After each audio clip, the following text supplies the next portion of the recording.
That which is prominent in my either-or is the ethical. It is therefore not yet a question of the choice of something in particular. It is not a question of the reality of the thing chosen, but of the reality of the act of choice. This, however, is the decisive thing, and it is to an apprehension of this I would strive to arouse you. Up to this point one man can be of help to another, but having reached this point, the importance one man can have for another becomes more subordinate. In the previous letter, I remarked that the experience of having loved imparts to a man's nature a harmony which never is entirely lost. Now I would say that the experience of choosing imparts to a man's nature a solemnity, a quiet dignity, which never is entirely lost. There are many who set great store upon having seen one or another distinguished world historical personality face to face. This impression they never forget. It has given to their souls an ideal picture which ennobles their nature. And yet such an instant, however significant, is nothing in comparison with the instant of choice. So when all has become still around one, as solemn as a starlit night, when the soul is alone in the whole world, then there appears before one, not a distinguished man, but the eternal power itself. Then has the soul beheld the loftiest sight that mortal eye can see, and which never can be forgotten. Then the personality receives the accolade of knighthood, which ennobles it for an eternity. He does not become another man than he was before, but he becomes himself.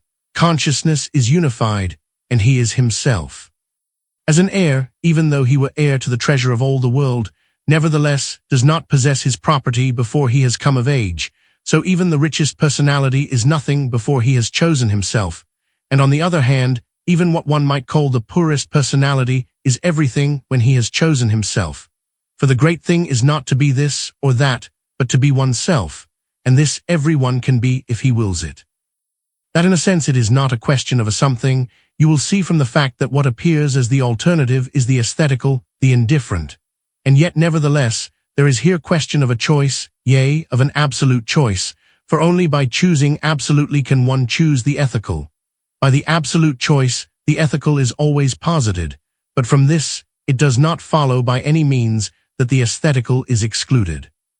In the ethical the personality is concentrated in itself, so the aesthetical is absolutely excluded, or is excluded as the absolute, but relatively it is still left. In choosing itself, the personality chooses itself ethically and excludes absolutely the aesthetical, but since it is itself it chooses, and since it does not become another being by choosing itself, the whole of the aesthetical comes back again in its relativity. So the either-or I propose is in a sense absolute, for it is a question of choosing or not choosing. But since the choice is an absolute choice, so is the either-or absolute. In another sense, however, it is only by this choice the either-or comes to evidence, for with that the choice between choosing and not choosing, the choice between good and evil, makes its appearance. This choice between good and evil, which is posited in, and with the first choice, need not concern me here. I would merely constrain you to go on to that point where the necessity of choice is manifest, and thereupon would contemplate existence under ethical categories. I am not an ethical rigorist, an enthusiast for a formal, abstract freedom. If only the choice is posited, all of the aesthetical returns again, and you will see that only then does existence become beautiful, that only in this way can a man succeed in saving his soul and gaining the whole world, can succeed in using the world without abusing it. But what is it to live aesthetically, and what is it to live ethically? What is the aesthetical in a man, and what is the ethical?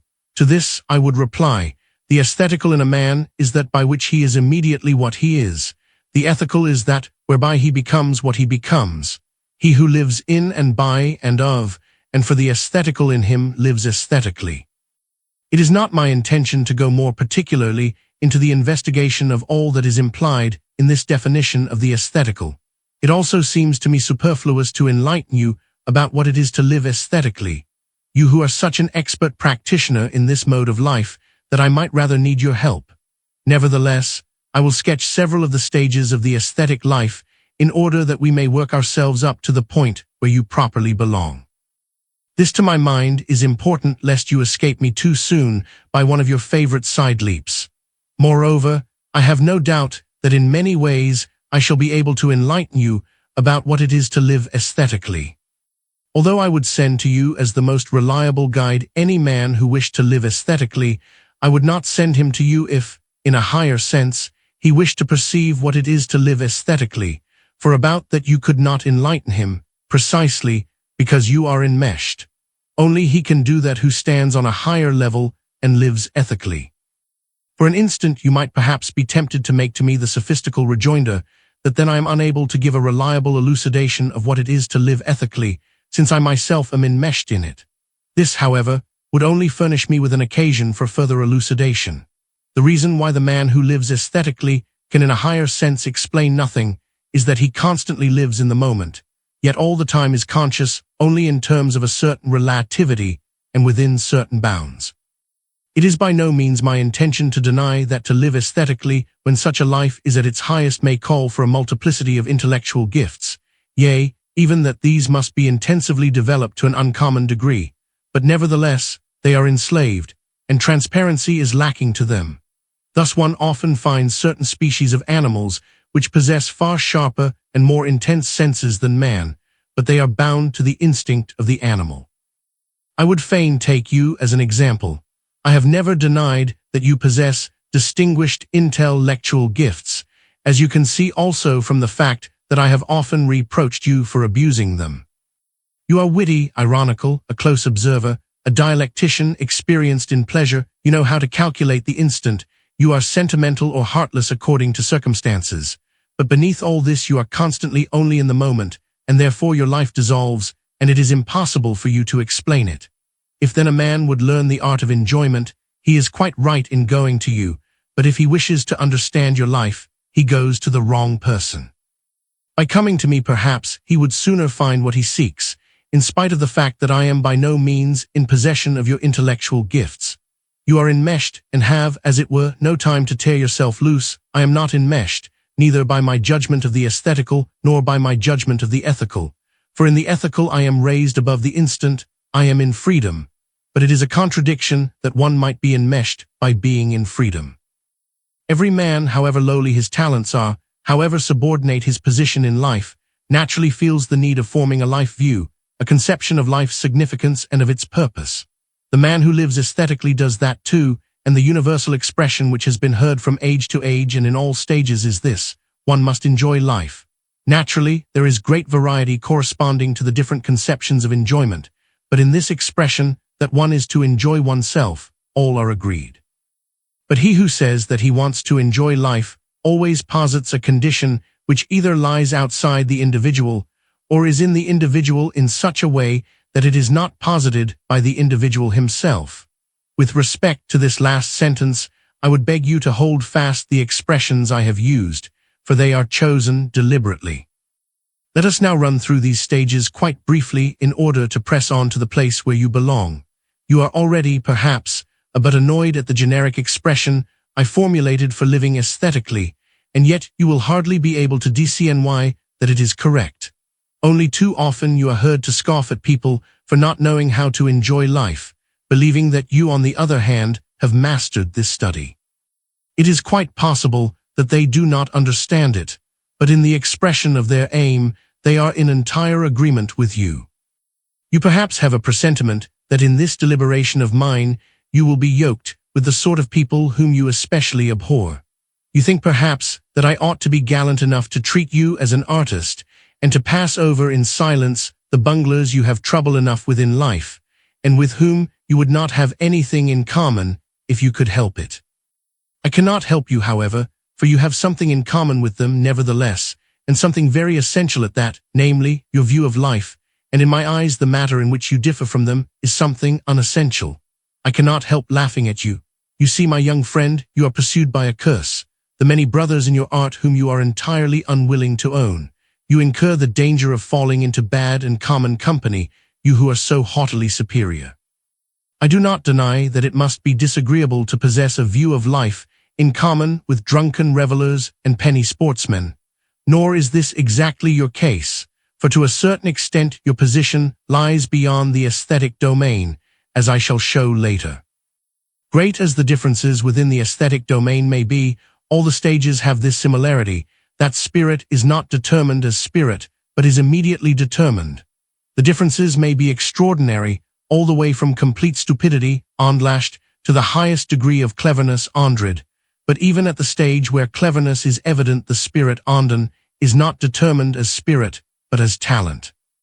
I will describe quite briefly each particular stage, and will dwell only upon that which in one way or another fits you, or which I could wish you would apply to yourself.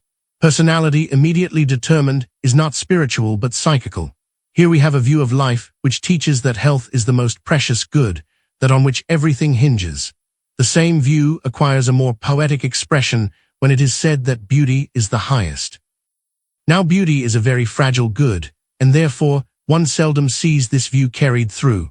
One encounters often enough a young girl, or maybe a young man, who for a brief time prides herself upon her beauty, but soon it deceives her. I remember, however, to have once seen it carried through with rare success. In my student days, I sometimes went during the vacation to the residence of a count in one of the provinces. In his younger days, the count had had a diplomatic post. He was now elderly and lived quietly at his countrysat. The countess had been extraordinarily beautiful as a young girl. As an elderly person, she was still the most beautiful woman I have ever seen. The count in his youth had great success with the fair sex because of his manly beauty. At the court, the handsome young gentleman-in-waiting was still remembered. Old age had not broken him, and a noble, genuinely superior dignity made him still more good-looking.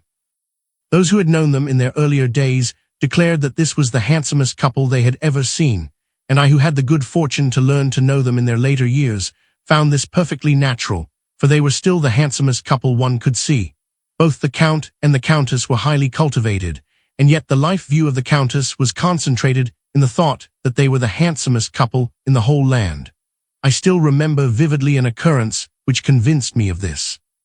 It was a Sunday morning. There was a little festival in the church close to the countrysat. The countess was not feeling quite well enough to venture to attend, but the count went elegantly dressed in his uniform of gentleman-in-waiting, decorated with his orders. The window of the great hall looked out on an alley which led up to the church. By one of them stood the countess. She was dressed in a tasteful morning gown and was really charming. I had inquired of her health and had entered into conversation about a yachting party which was to come off the following day. Then far down the alley the count was seen. She relapsed into silence, became more beautiful than I had ever seen her, had an expression almost sad. The count had come so near that he could see the countess through the window. She threw him a kiss with the utmost grace, then turned to me and said, "Little William, my Detlev is surely the handsomest man in the whole kingdom, is he not?" Yes, I can see well enough that he has sunk together a little bit on one side, but no one can see that when I am walking with him, and when we walk together, we are surely the handsomest couple in the whole land.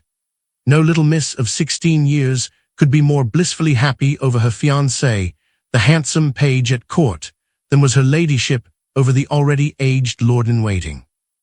Both views of life agree in the principle that one must enjoy life, and that the requisite condition lies in the individual himself, but in such a way that it is not posited by the individual himself. We go further. We encounter views of life which teach that one must enjoy life, but which place the condition for it outside the individual. This is the case with every view of life where wealth, glory, high station, etc. are accounted life's task and its content. In this connection, I would also speak of a certain kind of love.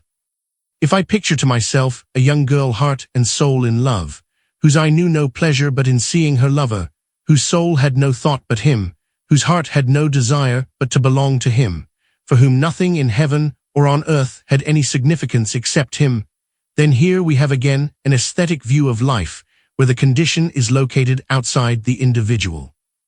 You, of course, regard it as foolishness to be in love in this fashion. You think of it as something which occurs only in romances. Nevertheless, it is a thing that can be thought, and it is certain, at least, that in the eyes of many people such a love would be regarded as something admirable. I shall explain to you later why I cannot approve of it. We go further. We meet views of life which teach that one must enjoy life, but the conditions for this lie in the individual himself, yet in such a way that they are not posited by him. In this case, the personality is generally determined as talent, a mercantile talent, a practical talent, a mechanical talent, a mathematical talent, a poetical talent, an artistic talent, a philosophical talent. Satisfaction in life and enjoyment is sought in the development of this talent.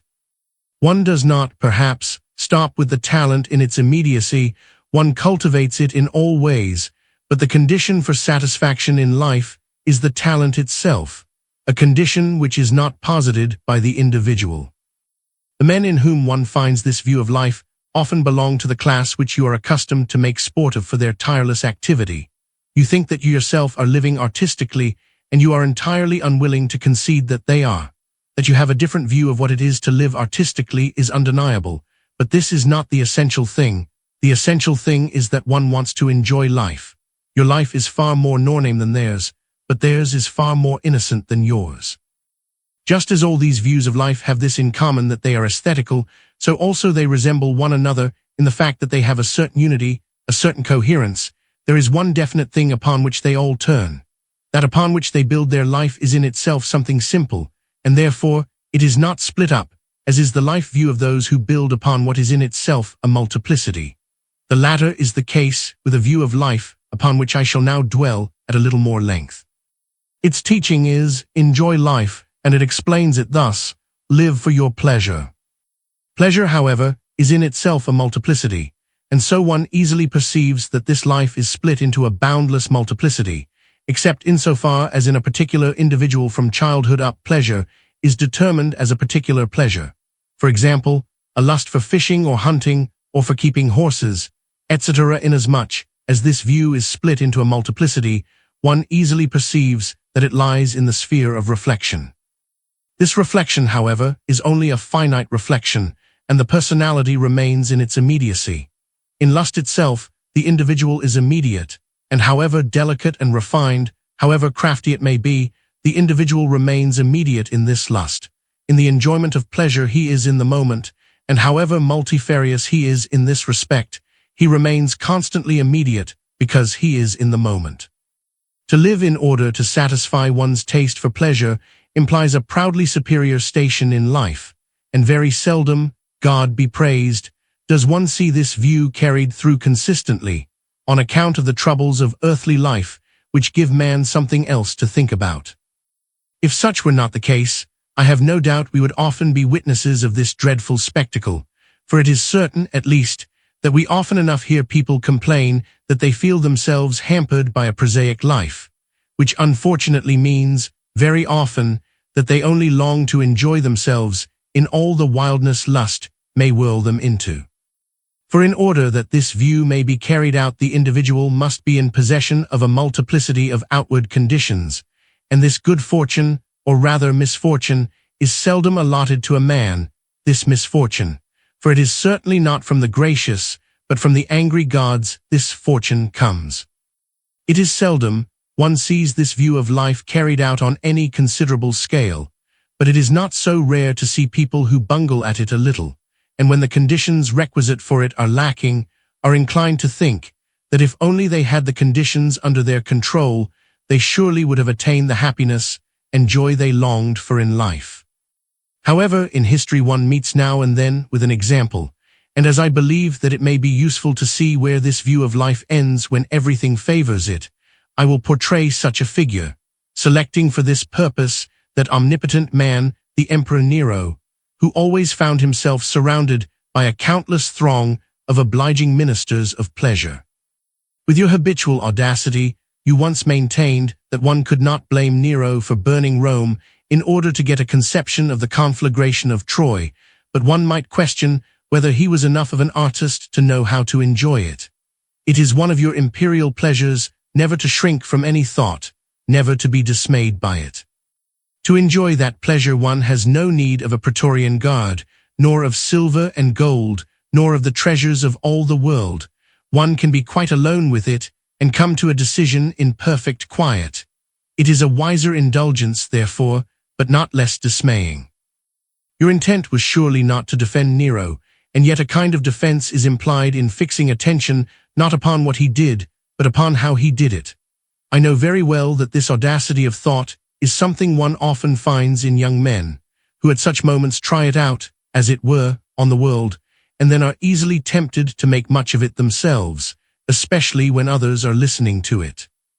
I know very well that you as well as I, indeed every man, even Nero himself, would shrink from the thought of such savagery, and yet I never would counsel any man to credit himself in the strictest sense with strength enough not to become a Nero.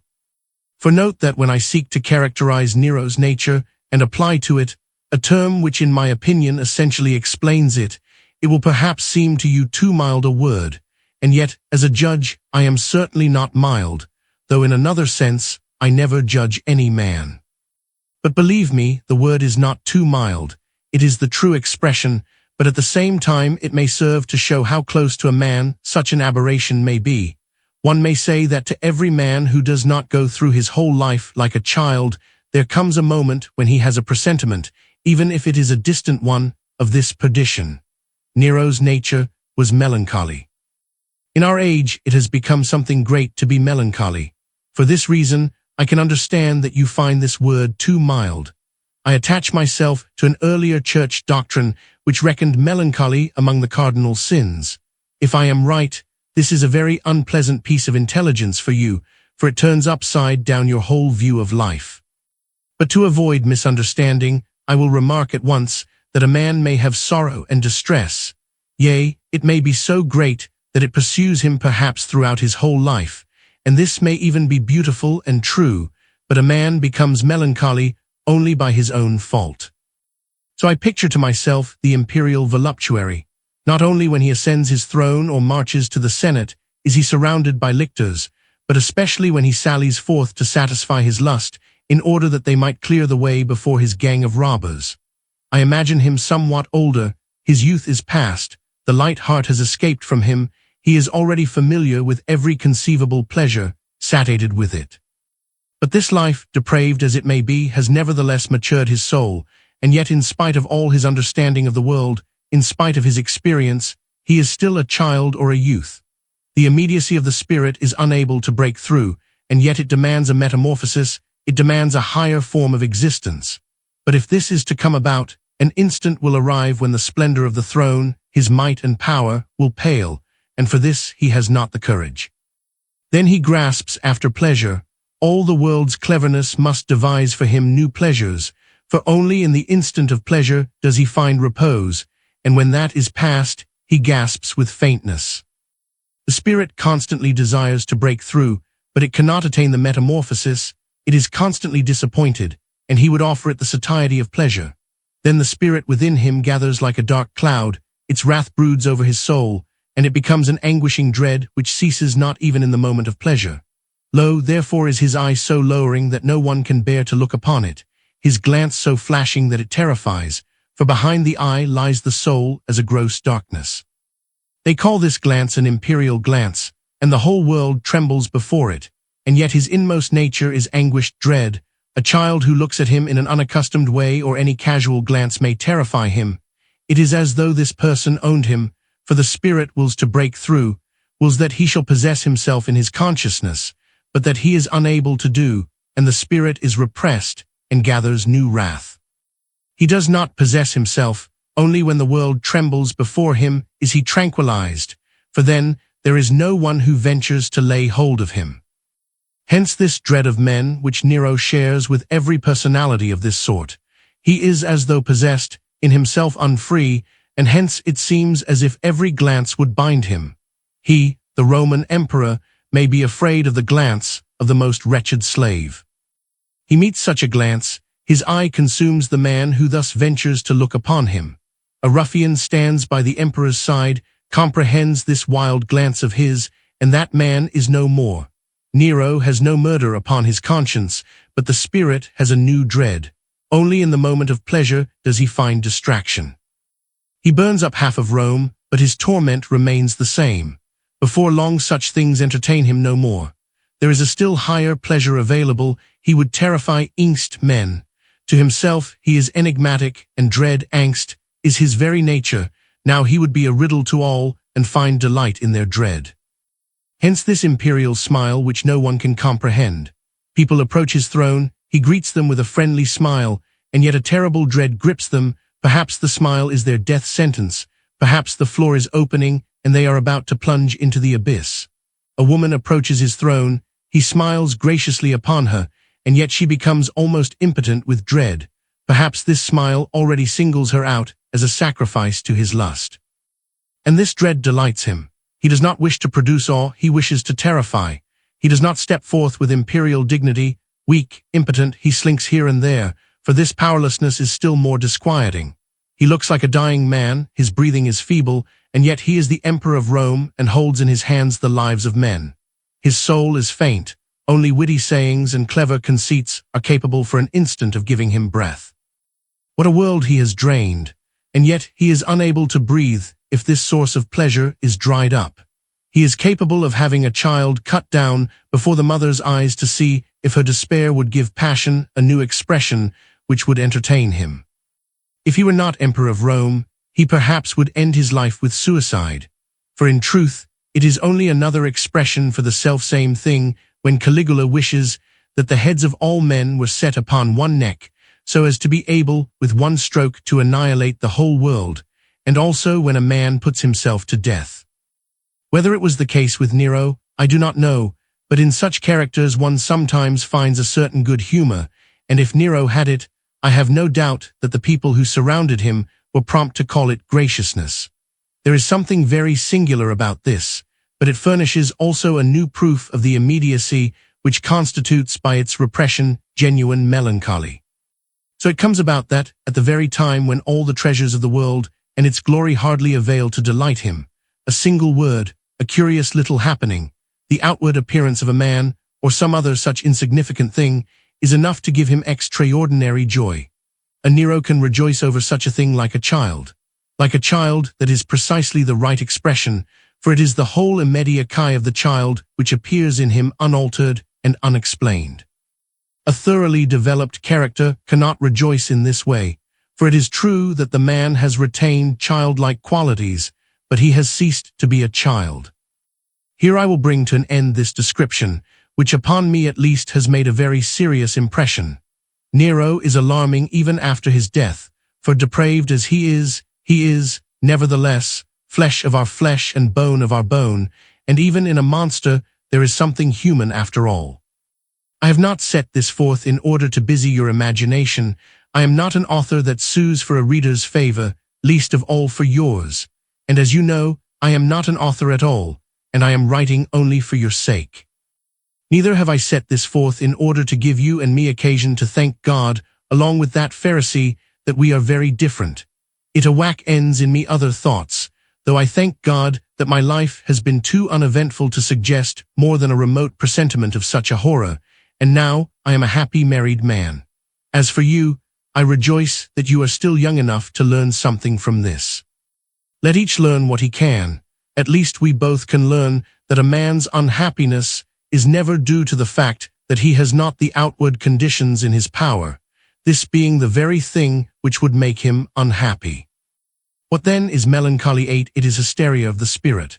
There comes a moment in a man's life when his immediacy is, as it were, ripened, and the spirit demands a higher form in which it will apprehend itself as spirit. Man, so long as he is immediate spirit, coheres with the whole earthly life, and now the spirit would collect itself, as it were, out of this dispersion and become in itself transformed. The personality would be conscious of itself in its eternal validity. If this does not come to pass, if the movement is checked, if it is forced back, melancholy ensues. One may do much by way of inducing forgetfulness, one may work, one may employ other expedients more innocent than those of Nero, but melancholy remains. There is something inexplicable in melancholy. The man who has sorrow and anxiety knows why he is sorrowful or anxious. If a melancholy man is asked what ground he has for it, what it is that weighs upon him, he will reply, I know not, I cannot explain it. Herein lies the infinity of melancholy. This reply is perfectly correct, for as soon as a man knows the cause, the melancholy is done away with, whereas, on the contrary, in the case of the sorrowful, the sorrow is not done away when a man knows why he sorrows. But melancholy is sin. Really it is a sin instar omnium, for not to will deeply and sincerely is sin, and this is the mother of all sins. This sickness, or rather this sin, is very common in our age, and so it is under this all young Germany and France now sighs. I do not wish to provoke you, I would threaten you as leniently as possible. I am willing to admit that in a way melancholy is not a bad sign, for as a rule only the most gifted natures are subject to it.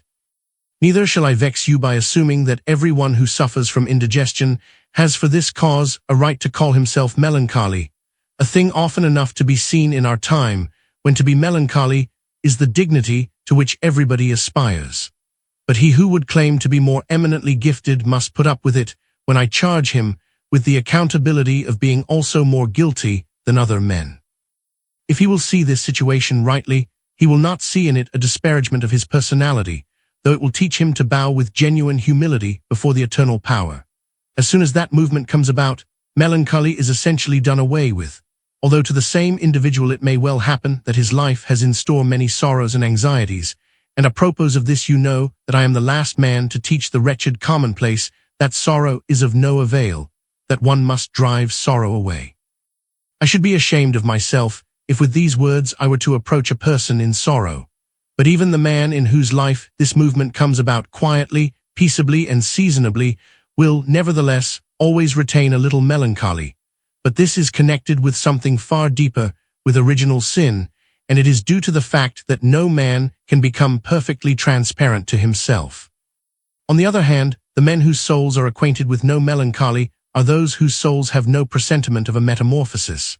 With them I have nothing to do here, for I am writing only to and about you, and to you I believe this explanation will be satisfactory, for you hardly assume, like many physicians, that melancholy is an ailment of the body, and for all that, strangely enough, the physicians cannot relieve it.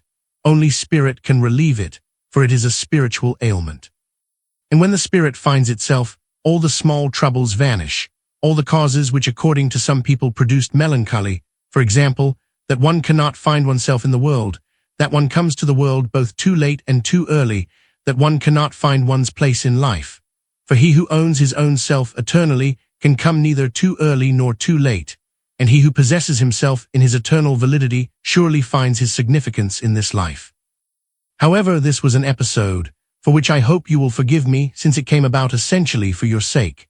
I return to the view of life, which represents that man should live for the satisfaction of pleasure. A shrewd common sense readily perceives that this cannot be carried through, and that therefore it is not worth while making a start at it. A refined egoism perceives that it misses the very point in pleasure. So here we have a view of life which teaches one to enjoy life, but expresses it thus: enjoy yourself. In enjoyment it is yourself you must enjoy. This is a higher reflection, but for all that it does not penetrate to the personality itself, which remains in its accidental immediacy. In this case, the condition requisite for enjoyment is after all an outward one which is not within the control of the individual, for although he says he enjoys himself, yet he enjoys himself only in the enjoyment, but the enjoyment is dependent upon an outward condition. So the difference is that he enjoys reflectively, not immediately. To that extent even, this Epicureanism is dependent upon a condition over which it has no control.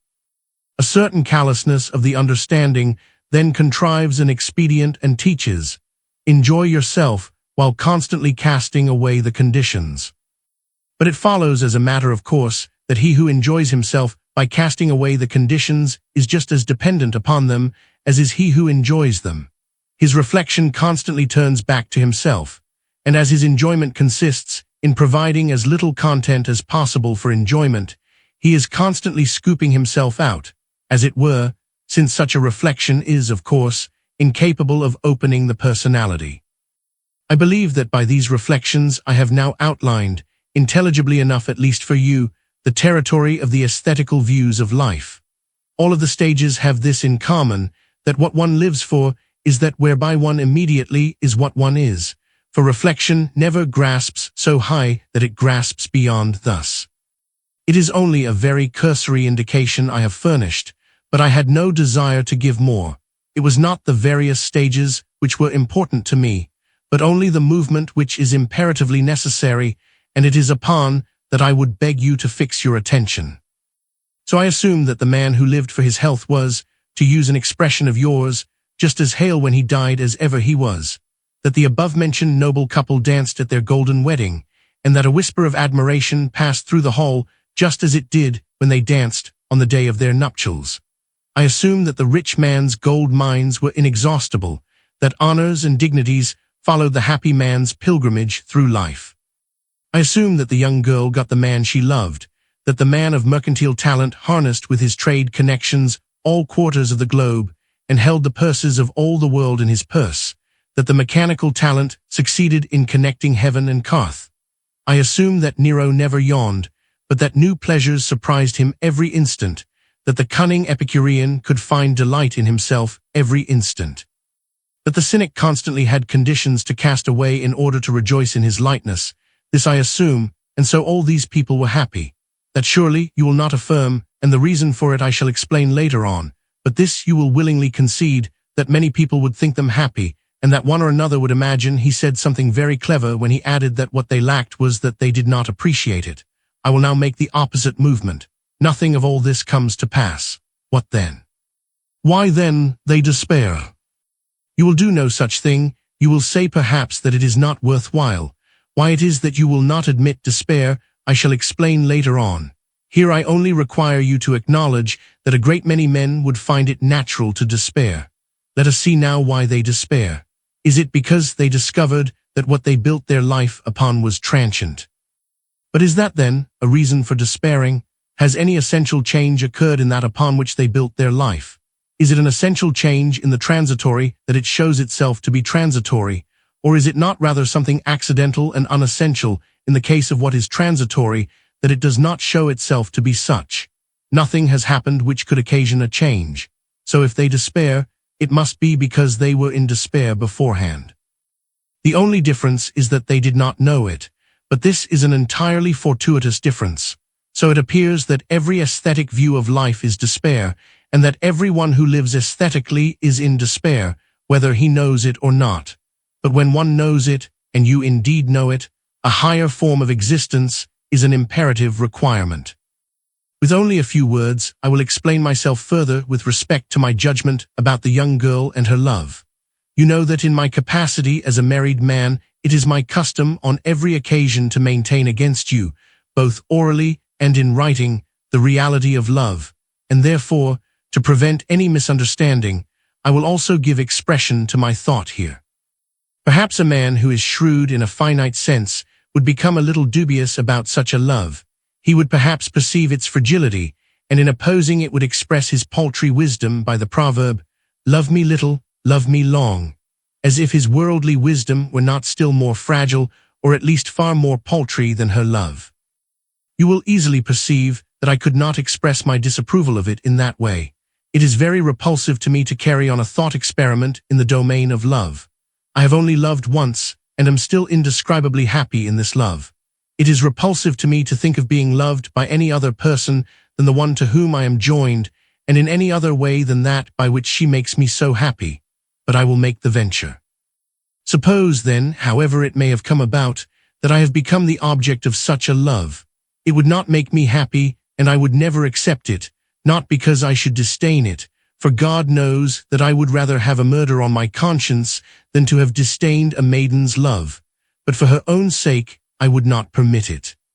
So far as in me lieth, I desire to be loved by everybody. By my wife, I desire to be loved as dearly as one person can love another, and it would pain me if I were not so loved, but I do not desire more. I will not permit anyone to take harm to her soul by loving me. I should love her too truly to permit her to abase herself. To a proud mind, there is something seductive in being loved thus, and there are men who understand the art of infatuating a girl so that she forgets everything else but them. Let them look to it how they justify this. Such a girl is for the most part punished severely enough, but the despicable thing is to let this occur. Observe that it is for this reason I said, and still say, that the young girl was equally in despair whether she got the loved one or not. For in fact, it was an accidental circumstance if the man she loved was so upright that he would help her out of her heart's delusion. And even though the means he employed to this end were never so hard, I would affirm, nevertheless, that he acted towards her uprightly, sincerely, faithfully, chivalrously. So the aesthetic view of life has proved itself to be despair. It might therefore seem to be in place to undertake the movement which brings to evidence the ethical. However, there still remains one stage, an aesthetic life view which is the most refined and superior of them all, into which I must inquire with the greatest care, for what I have to say applies to you. You can follow with composure everything I have set forth hitherto, and in a way it is not to you I have been speaking, and it would be of little use to talk in this fashion to you, or to explain to you that life is vanity, that you know very well and in your way have sought to adjust yourself. The reason why I have expounded this is that I desire to protect my rear and would prevent you from suddenly leaping back. This last life view is despair itself. It is an aesthetic life view, for the personality remains in its immediacy. It is the last aesthetic life view, for to a certain degree it is conscious of its own nullity. There is a difference, however, between despair and despair. If I imagine an artist, a painter, for example, who becomes blind, he then perhaps will despair if there is nothing deeper in him. He despairs then over this particular thing, and if his sight were restored to him again, his despair would cease. Such is not the case with you. You are far too intellectually gifted for that, and your soul is in a certain sense too deep for this to befall you, nor in outward respects has any such misfortune happened to you. You still have in your power all the factors requisite for an aesthetic life view. You have wealth and independence, your health is unimpaired, your mind still vigorous, nor have you yet become unhappy for the fact that a girl would not love you. And yet you are in despair. It is not despair about any actual thing but a despair in thought. Your thought has hurried on ahead, you have seen through the vanity of all things, but you have got no further. Occasionally you plunge into pleasure, and every instant you are devoting yourself to it, you make the discovery in your consciousness that it is vanity. So you are constantly beyond yourself, that is, in despair. This is the reason why your life lies between two prodigious contradictions. Sometimes you have enormous energy, sometimes an indolence just as great. I have often observed that the more costly the fluid with which a man intoxicates himself, the more difficult it is to cure him, the intoxication being more beautiful and the consequences apparently not so dreadful. The man who gets drunk on brandy is at once sensible of the dreadful consequences, and one may have hope of his salvation. He who uses champagne is cured with more difficulty. And you who have chosen the most refined means. For no intoxication is so beautiful as despair, so becoming, so attractive, especially in a maiden's eyes, that you know full well, and especially if one possesses the skill to repress the wildest outbursts, to let despair be vaguely sensed like a distant conflagration, while only a glimpse of it is visible outwardly. It imparts a light swing to the hat, and to the whole body it gives one a proud and defiant air. The lips smile arrogantly. It gives an indescribable lightness to life, and a lordly survey of all things. And now when such a figure approaches a young girl, when this proud head is bowed only before her alone in the whole world, thus flatters, and alas, there might be one who is innocent enough to believe in this false bow. Is it not shameful when a man thus? But no, I shall not deliver a thundering speech. That would only provoke you. I have other expedients. I have that hopeful young man. He is perhaps in love. He comes to you. He is mistaken in you. He believes that you are a trustworthy, upright man. He would take counsel of you. In reality, you can shut your door against every such unhappy young man, but your heart you cannot shut. Though you do not wish him to be a witness of your humiliation, you shall not be spared it, for you are not so depraved as all that, and when you are alone with yourself, you are more good-natured, perhaps, than anybody believes. Here then I have your view of life, and believe me, much in your life will be explicable to you if with me you regard it as thought despair. You are a hater of all activity in life. Very reasonably, for before there can be any meaning in activity, there must be continuity, and that is what your life lacks. You occupy yourself with your studies, it is true, but it is only for your own sake, and it is done with as little teleology as possible. For the rest you are idle. Like the laborers in the gospel, you stand in the marketplace, you thrust your hands into your pockets and look on at life. Then you take repose in despair, nothing concerns you, you will not get out of the way of anything, you say, if one were to throw a tile from the roof, I wouldn't get out of the way. You are like a dying man, you die daily, not in the serious significance usually attached to this word, but life has lost its reality, and as you say, you always count your days, by the number of times notice is served on you to quit your lodging. You let everything pass you by, it makes no impression, but now suddenly there comes something that grips you, an idea, a situation, a smile from a young girl, and then you are in it. For as there are certain occasions when you are not in it, so there are others when you are, and when you are very much at your service. Wherever there is something happening, you are in it. You behave in life as you say you are accustomed to do in a crowd, working your way into the thickest group, contriving, if possible, to be pressed up above the others, and when you are up, you make yourself as comfortable as possible, and so, also, you let yourself be carried through life.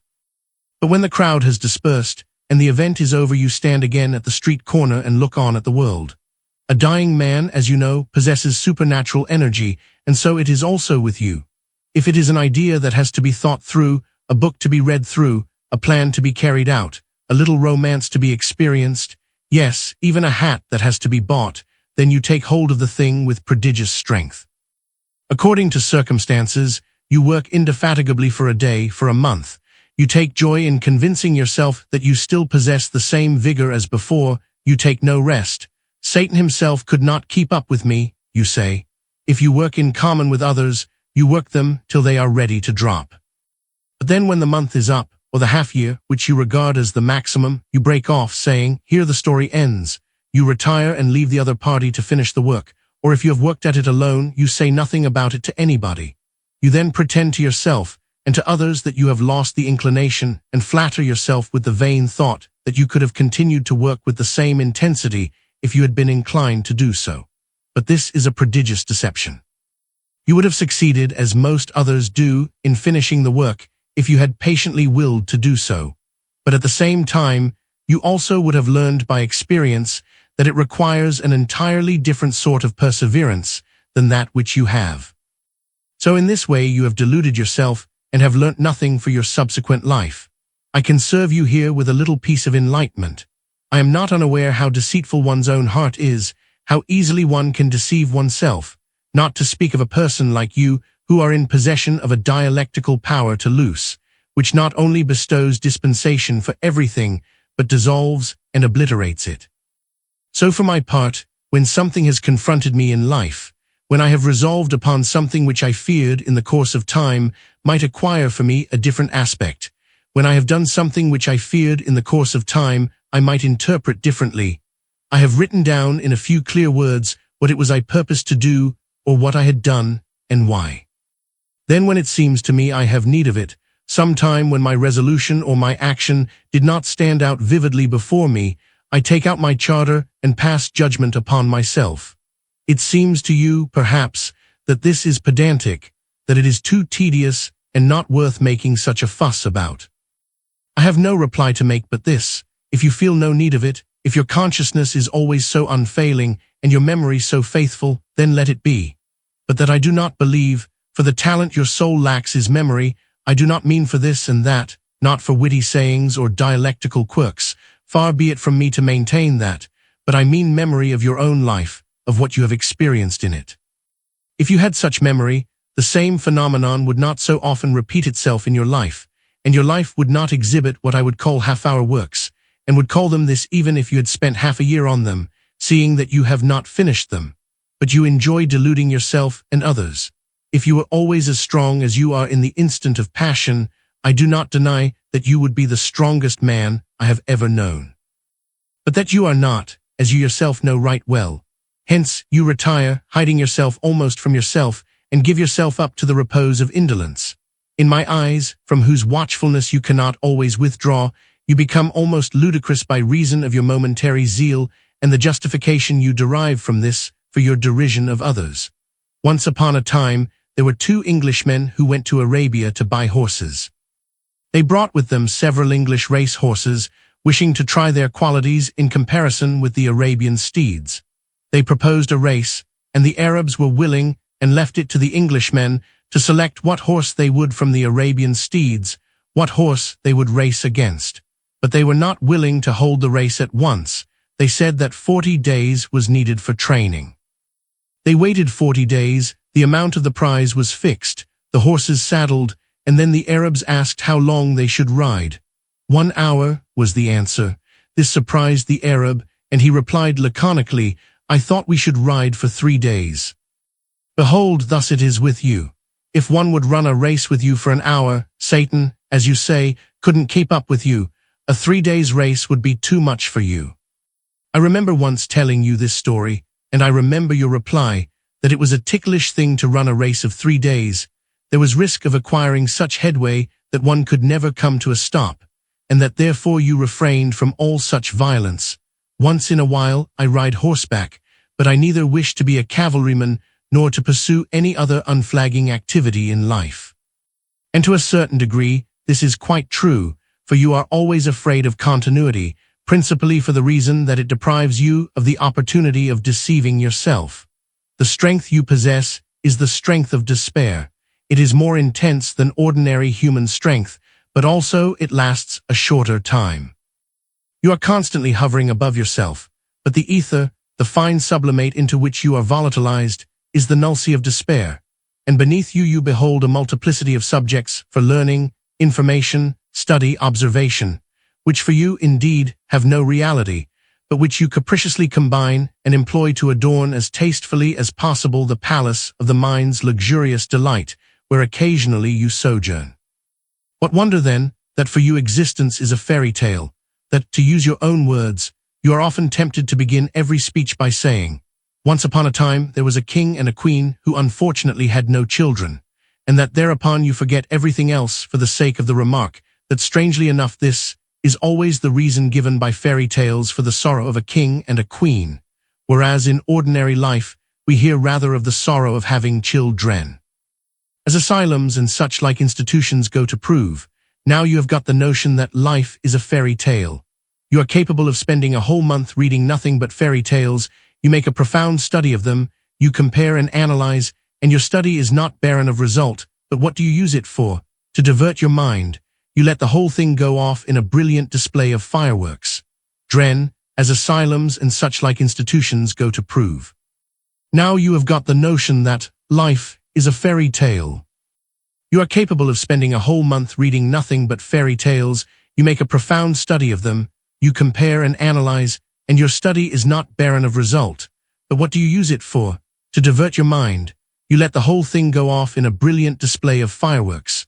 You are hovering above yourself, and what you behold beneath you is a multiplicity of moods and situations which you employ to find interesting contacts with life.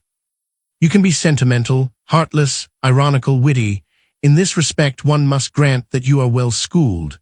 Then as soon as anyone is capable of rousing you out of your indolence, you throw yourself with your whole passion into your practice, and in your practice you have no lack of art, being only too thoroughly equipped with wit, agility, and all the seductive gifts of the mind.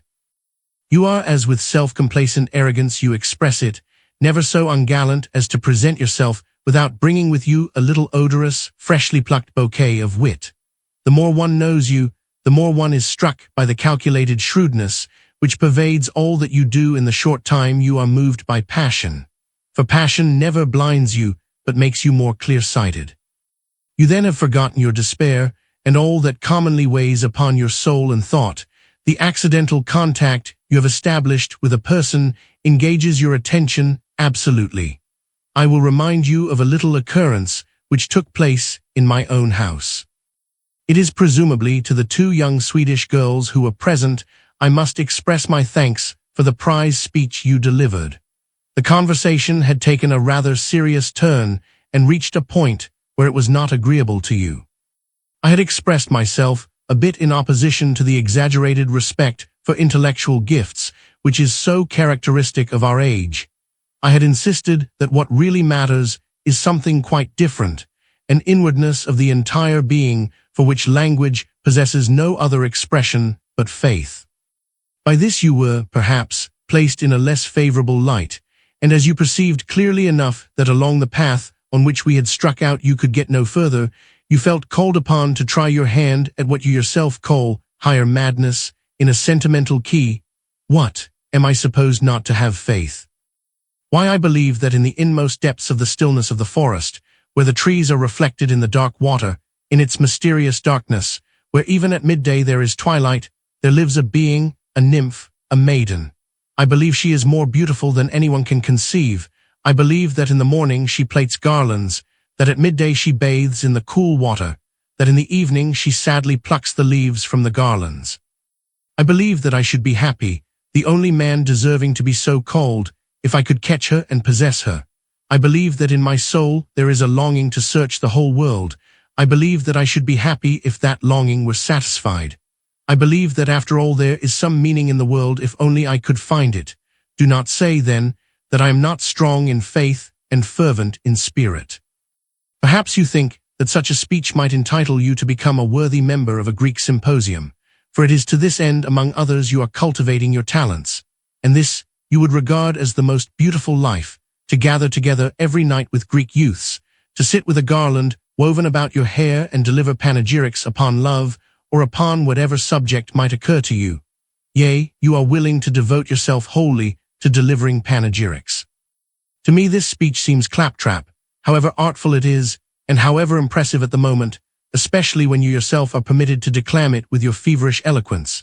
And it seems to me, also, an expression of your disturbed mental condition, for it is quite natural that one who believes nothing that other people believe should believe in such imaginary beings, just as it often happens that one who is not afraid of anything in heaven or on earth is afraid of spiders. You smile, you think that I am falling into a trap, that I believed that you believed this which you were further from believing than any other man. That is quite so, for your speech always ends in absolute skepticism, but shrewd and calculating as you are, you cannot deny that for an instant you warm yourself with the morbid heat which lies in such an extravagance. Your intent, perhaps, is to deceive others, and yet there is a moment when, without being aware of it, you deceive yourself. What applies to your studies applies to everything you do. You exist in the instant, and for an instant you attain a preternatural size. You sink your whole soul into the thing by an exertion of the will, for at the instant your whole nature is thoroughly under your command. He who sees you only at such an instant is very much deceived, whereas if he waits till the next instant, he may easily manage to exult over you. You remember, perhaps, the familiar fairy tale by citation 10 about the 3 young squires of Roland. One of them acquired from the old witch they visited in the forest a thimble which rendered him invisible. By means of that he penetrated into the chamber of the beautiful Princess Araka and declared his love to her, making a strong impression upon her since she saw nobody and surmised that it was a fairy prince who honored her with his love. Nevertheless, she required him to reveal himself. Here lay the difficulty. As soon as he showed himself, the enchantment might vanish, and yet there was no joy to be had from his love if he could not reveal himself. I have at hand, as it happens, this fairy tale of Mucius, and will transcribe a little passage, which I would beg you to read through for the true good of your soul. He consented unwillingly, as it seemed, and the imagination of the princess thrust before her the picture of the most beautiful man whom she thought with tense expectancy she was about to see. But what a contrast between the original and the ideal, since nothing appeared but a common visage, an ordinary person whose physiognomy betrayed neither genius nor sentiment. What you wish to attain by these contacts with men, that you do attain, for you are considerably shrewder than that young squire, so you easily perceive that it doesn't pay to become revealed. When you have imposed upon a man an ideal picture of yourself, and here one must concede that you can make yourself appear ideal in any direction whatsoever, you generally withdraw, and then enjoy the pleasure of having duped a person. What you attain at the same time is that the coherence in your life view is broken, and you have a new element which causes you to begin afresh. Theoretically you are through with the world, finiteness cannot subsist before your thought. Practically you are through with it to a certain degree, that is, in an aesthetic sense. Nevertheless, you have no world viqua, you have something which resembles a view, and this gives your life a certain composure, which must not, however, be confounded with a secure and refreshing confidence in life. You are composed only in contrast with one who is still pursuing the phantoms of pleasure, per mere pauperiem fugiens, per saxa, per ens. In relation to pleasure you are superbly proud. That is quite natural, for indeed, you arc through with finiteness altogether. And yet you are not able to give it up. You are content in comparison with those who are pursuing contentment, but it is in absolute discontent you find contentment. You are not concerned about seeing all the glories of the world, for in thought you are beyond them, and if they were offered to you, you would likely say as you commonly do, well, one might well devote to them a whole day. You are not concerned because you have not become a millionaire, and if this were offered to you, you would likely answer, well, it might be quite interesting to have been that, and one might well spend a month at it. And if one were able to offer you the love of the most beautiful maiden, you would answer, well, for half a year that would not be so bad. I will not here join in the cry of complaint often raised against you, that you are insatiable. I would say rather that in a certain sense you are right, for nothing finite, not the whole world, can satisfy the soul of the man who feels need of the eternal. If one could offer you dignities and honor, the admiration of your contemporaries, for that is your weak point, you would answer, well, for a short time that would be pretty good. You do not really desire it, and you would not take one step to attain it. You would perceive that for this to have any significance you must actually be so eminently gifted in mind that this would be truth, and even in this case, your thought sees even the highest degree of intellectual talent as something transitory. Your polemical temper gives you a more extreme expression for this, when in your exasperation with life as a whole you could wish you were the most foolish of all men and yet were admired and adored by your contemporaries as the wisest of all. For this would be a far more profound mockery of existence than if the really clever man were honored as such. You therefore desire nothing, wish for nothing. The only thing you might wish for would be a divining twig which could give you everything, and that you would use to scrape your pipe. So you are through with life, and as you say, you have no need to make a will, for you have nothing to leave. But you are unable to hold yourself erect on this pinnacle, for it is true that your thought has taken everything from you, but it has given you nothing in place of it. The next instant, a little insignificance captivates you. It is true that you regard it with all the superiority and pride which your arrogant thought bestows upon you. You disdain it as a paltry toy you are almost tired of before you take it in hand.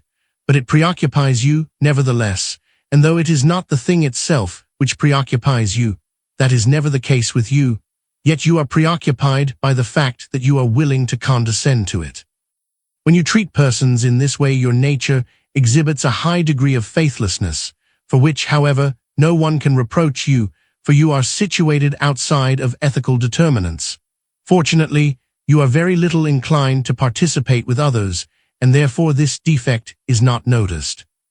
You often come to my house, and you know that you are always welcome, but you know, too, that it never occurs to me to invite you to participate in the least thing.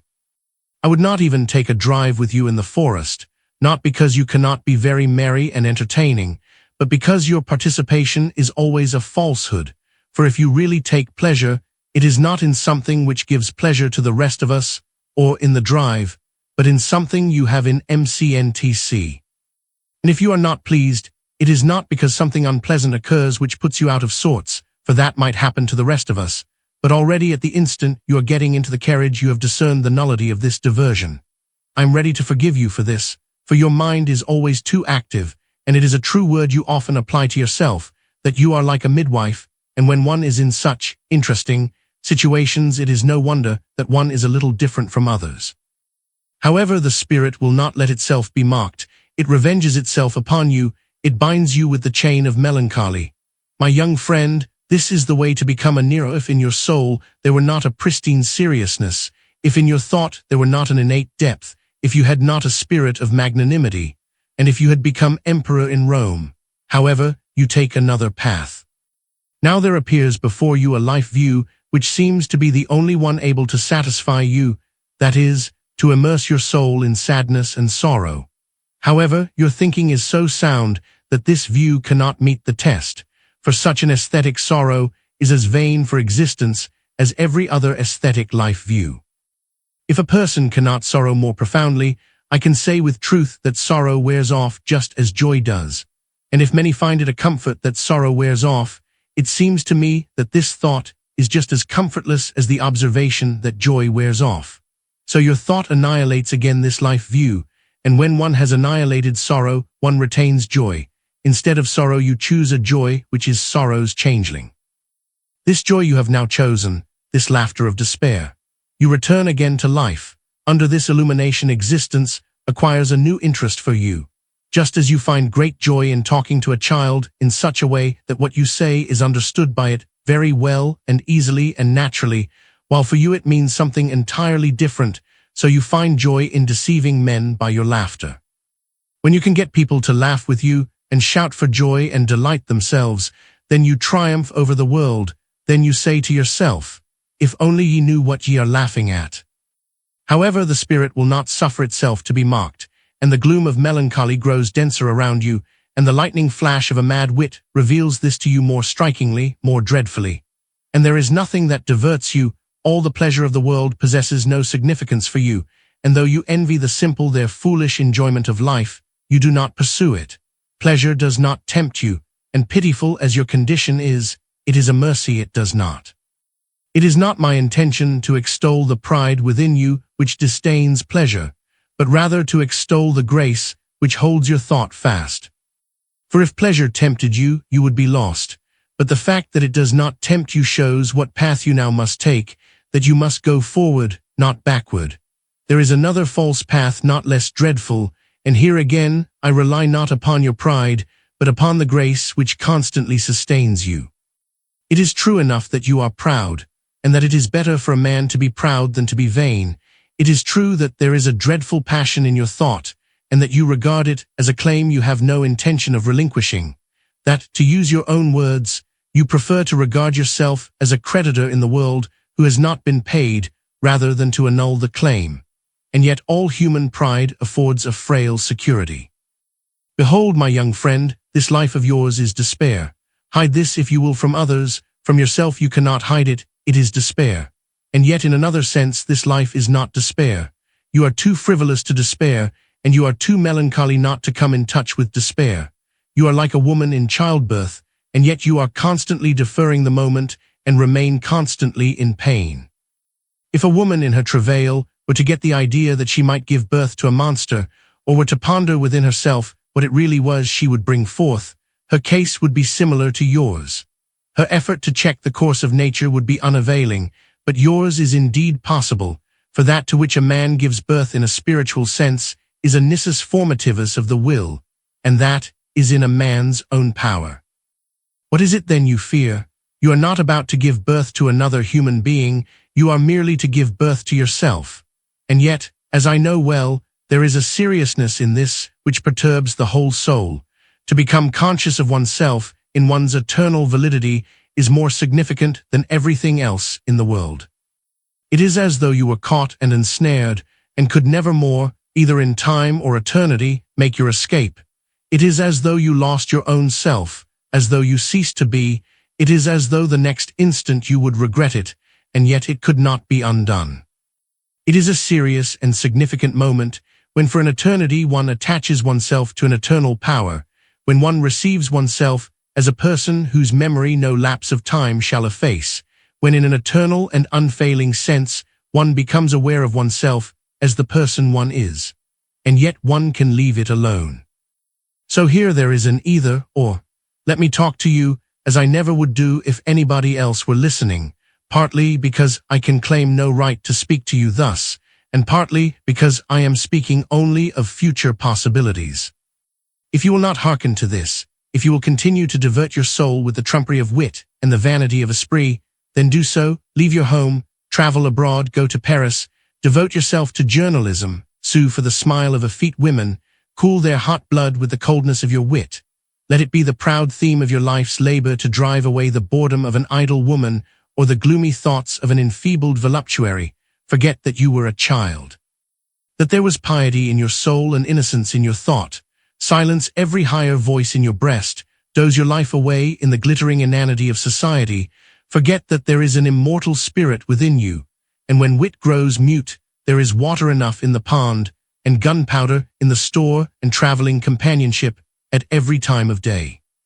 But if you cannot do this, if you will not, and this you neither can nor will, then collect yourself, quell every rebellious thought which would presume to commit high treason against your better nature, despise all the pettiness which would envy your intellectual gifts, and itself desires them in order to put them to a still worse use. despise the hypocritical virtue which unwillingly bears life's burdens, and yet would be honored because it bears them. But do not for this cause despise life. Respect every honest effort, every unassuming endeavor which modestly hides itself, and above all, have a little more reverence for woman. Believe me, it is from her comes salvation, as surely as hardening comes from man. I am a married man, and to that extent I am partial, but it is my conviction that if it was a woman that ruined man, it was woman also that has fairly and honestly made reparation, and still does so. Out of 100 men who go astray in the world, 99 are saved by women, and 1 by immediate divine grace.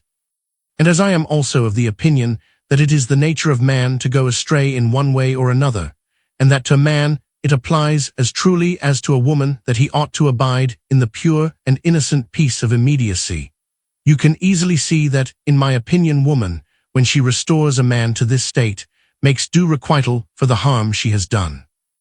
What then must you do? Another perhaps would say, get married, then you will have something else to think about. Yes, that you will, but the question remains whether this will be any advantage to you, and whatever you may think of the other sex, you think at all events too chivalrously to wish to marry for that reason. And moreover, if you are unable to sustain yourself, you will hardly get another person who is capable of sustaining you. Or one might say, look for a job, throw yourself into the life of affairs, that is a distraction, and you will forget your melancholy. Get to work, that's the best thing. Perhaps you will succeed in getting to the point where your melancholy seems as if it were forgotten, but forgotten it is not. Occasionally it will break out, and will be more dreadful than ever. It will then perhaps be capable of doing what it could never do before. It may take you off your guard. Furthermore, however you may think of life and its affairs, you will nevertheless think too chivalrously of yourself to choose a profession for that reason. For that, after all, is a kind of falsehood, like marrying for the same reason. What then must you do? I have only one answer: despair. I am a married man, my soul clings firmly and wisely to my wife, to my children, to this life which I shall always extol for its beauty. So when I counsel you to despair, it is not a fantastical youth who would whirl you away in the maelstrom of the passions, nor a mocking demon who shouts this comfort to the shipwrecked, but I shout it to you, not as a comfort, not as a condition in which you are to remain, but as a deed which requires all the power and seriousness and concentration of the soul, just as surely as it is my conviction, my victory over the world, that every man who has not tasted the bitterness of despair has missed the significance of life, however beautiful and joyous his life might be. By despairing you do not delude the world in which you live. You are not lost to it because you have overcome it, as surely as I can affirm of myself that I am a proper married man, in spite of the fact that I too have despaired. So when I view your life in this aspect, I will not declare you fortunate, for at the instant of despair, it is truly of the utmost importance for a man not to be mistaken about his life. This is just as dangerous for him as for a woman in travail to go amiss. He who despairs over one particular thing incurs the danger that his despair may not be genuine and profound, that it may be a delusion, a sorrow only for a particular loss. It is not thus you are to despair, for no particular thing has been taken from you, you still possess everything you had. If the despairing man makes a mistake, if he believes that the misfortune lies in his multifarious surroundings, then his despair is not genuine, and it will lead him to hate the world and not to love it. For true as it is that the world is a burden to you, because it is as if it would be to you something else than it can be, it is also just as true that when in despair you have found yourself, you will love the world, because it is what it is. If it is a fault or guilt or a troubled conscience which brings a man to despair, he will perhaps have difficulty in regaining his joyfulness. So then despair with all your soul and with all your mind. The longer you put it off, the harder the conditions become, and the demand remains the same. I shout this to you, like the woman who offered to sell to Tarquin a collection of books, and when he would not give the sum she demanded, burned 1/3 of them and demanded the same sum, and when again he would not give the sum she demanded, burned another 1/3 of them and demanded the same sum, until finally he gave the original sum for the last 1/3. It is on beautiful terms despair is offered to you, and yet there are more beautiful terms. Imagine a young man as talented as you are. Let him love a girl, love her as dearly as himself.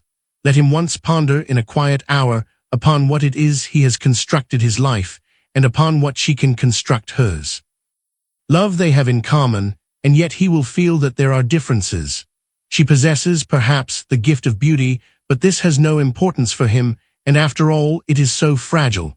She has, perhaps, the joyful temper of youth, but that joy has no great significance for him, but he possesses the power of the mind and feels the might of it. He desires to love her in truth, and it never occurs to him to attribute this power to her, and her meek soul does not demand it, and yet there is a difference, and he will feel that this must be done away if he is to love her in truth.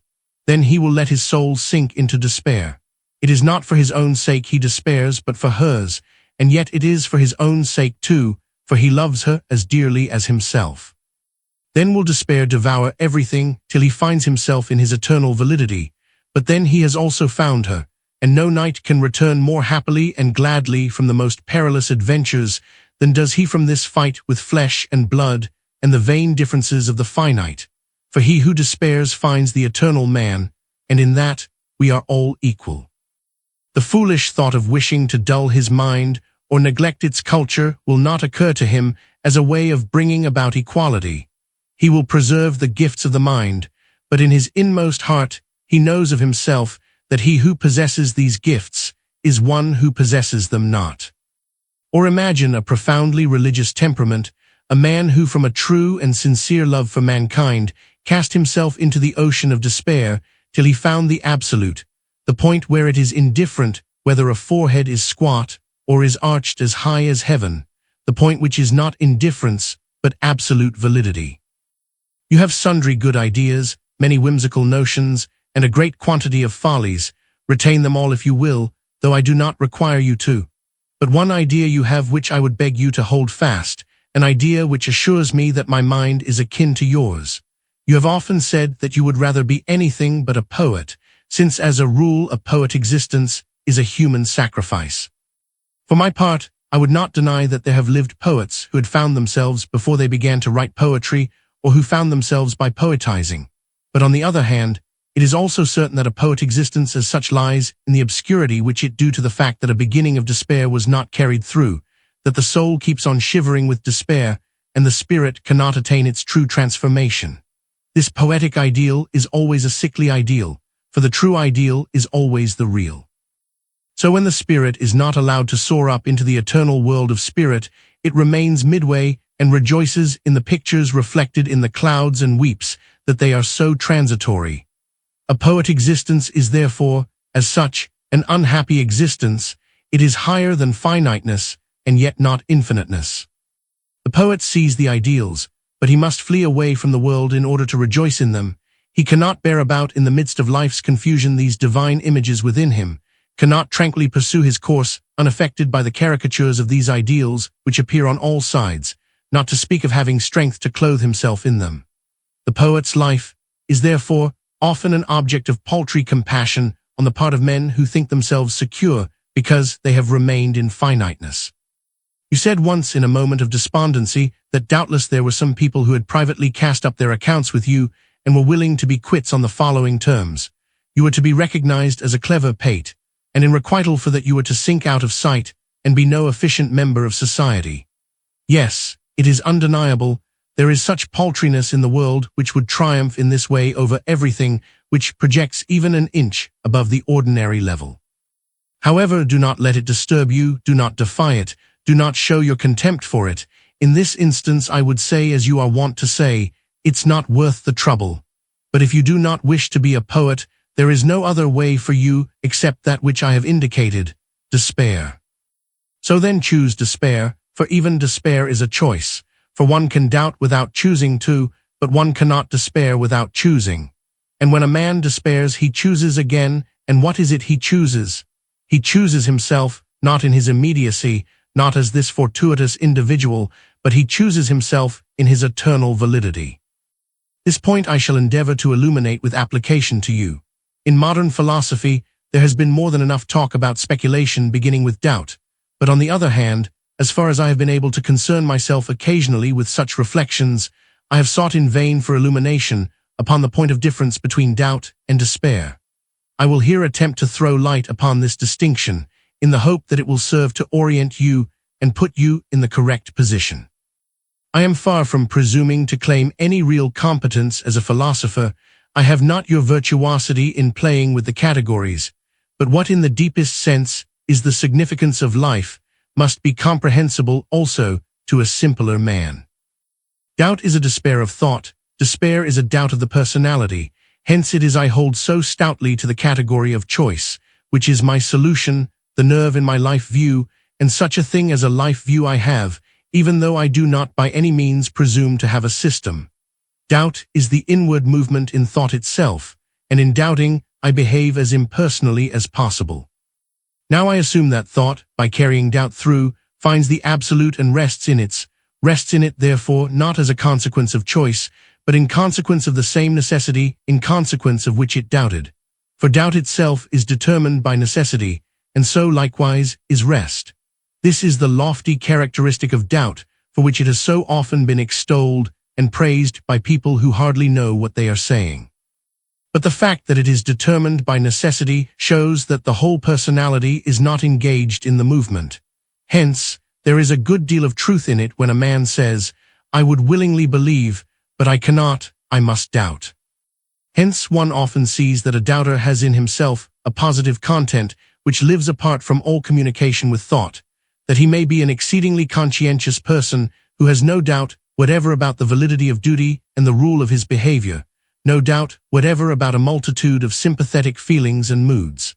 On the other hand, in our age especially, one sees men who have despair in their hearts, but yet have conquered doubt. This has struck me particularly in considering certain of the philosophers of Germany. Their thought is tranquilized, the objective logical thought is brought to rest in its corresponding objectivity, and yet they are in despair, even though they find distraction in objective thinking. For a man can find distraction in many ways, and there is hardly any anesthetic so powerful as abstract thinking, because here it is a question of behaving as objectively as possible. Doubt and despair therefore belong in entirely different spheres, different sides of the soul are set in motion. Yet with this I am by no means satisfied, for doubt and despair would then be coordinate, and such is not the case. Despair is a far deeper and more complete expression, its movement much more comprehensive than that of doubt. Despair is precisely an expression for the whole personality, doubt only an expression for thought. The presumptive objectivity of doubt, whereof it is so proud, is precisely an expression for its incompleteness and imperfection. Doubt therefore is related to difference, despair to the absolute. Talent is requisite for doubting, but no talent at all is requisite for despair. But talent as such is a difference, and that which has need of talent in order to assert itself can never be the absolute, for the absolute as absolute can only be for the absolute. The lowliest, the least talented man can despair. A young girl who is anything but a thinker can despair, whereas everyone readily feels the foolishness of saying of them that they are doubting souls. The reason why a man's doubt may be tranquilized, and he nevertheless may be in despair and continue in it, is that in a deeper sense he does not will despair. One cannot despair at all without willing it, but to despair truly one must truly will it. But when one truly wills it, one is truly beyond despair. When one has willed despair, one has truly chosen that which despair chooses, that is, oneself in one's eternal validity. The personality is tranquilized only in despair, not by necessity, for I never despair by necessity, but by freedom, and only thereby does one win the absolute. In this respect our age, in my opinion, will make progress, if I may venture to have an opinion about our age, seeing that I know it only from my reading of the newspapers and an occasional book, or from my conversations with you. The time is not far off when people will learn, perhaps at a dear price, that the true point of departure for finding the absolute is not doubt, but despair. But I return to my category. I have only one, for I am not a logician, but I assure you that it is the choice both of my heart and of my thought, my soul's delight and my bliss. I return to the importance of choosing. So then in choosing absolutely I choose despair, and in despair I choose the absolute, for I myself am the absolute. I posit the absolute, and I myself am the absolute. But in complete identity with this, I can say that I choose the absolute which chooses me, that I posit the absolute which posits me. For if I do not remember that this second expression is equally absolute, my category of choice is false, for the category is precisely the identity of both propositions. That which I choose I do not posit, for in case this were not already posited, I could not choose it, and yet if I do not posit it by the fact that I chose it, then I did not choose it. It exists, for in case it were not in existence I could not choose it. It does not exist, for it only comes into being by the fact that I choose it, otherwise my choice would be an illusion. But what is it I choose? Is it this thing or that? No, for I choose absolutely, and the absoluteness of my choice is expressed precisely by the fact that I have not chosen to choose this or that. I choose the absolute. And what is the absolute? It is I myself in my eternal validity. Anything else but myself I never can choose as the absolute, for if I choose something else, I choose it as a finite thing, and so do not choose it absolutely. Even the Jew who chose God did not choose absolutely, for he chose, indeed, the absolute, but did not choose it absolutely, and thereby it ceased to be the absolute and became a finite thing. But what then is this self of mine? If at the first instant I were to give the first expression for this, my answer is, it is the most abstract of all things, and yet at the same time it is the most concrete. It is freedom. Permit me at this point to make a little psychological observation. One often hears people give vent to their discontent with life, and often hears them express their wishes. Picture to yourself such a bungler. Let us skip over the wishes, which illuminate nothing because they have to do with the accidental. He wishes, would that I had that man's intelligence, or that man's talent, etc. Yea, to go to the extremest point, would that I had that man's firmness. Such wishes one hears frequently, but have you ever heard a man seriously express the wish that he might become another man? This is so far from being the case that it is precisely characteristic of the individualities we call unfortunate, that for the most part they cling tightly to their own selves, that in spite of all their sufferings, they would not for all the world be anybody else. And the reason for this is that such individualities are very close to the truth and feel the eternal validity of their personality, not in its blessings, but in its bane, even though they have refrained from giving voice to this perfectly abstract expression for the gladness of being themselves rather than anybody else. But then, that man of the many wishes thinks constantly that he would remain himself, although everything were to be changed. So there is something in him which is absolute in relation to everything else, something whereby he is the man he is, even though the alteration he would accomplish by his wish were the greatest possible.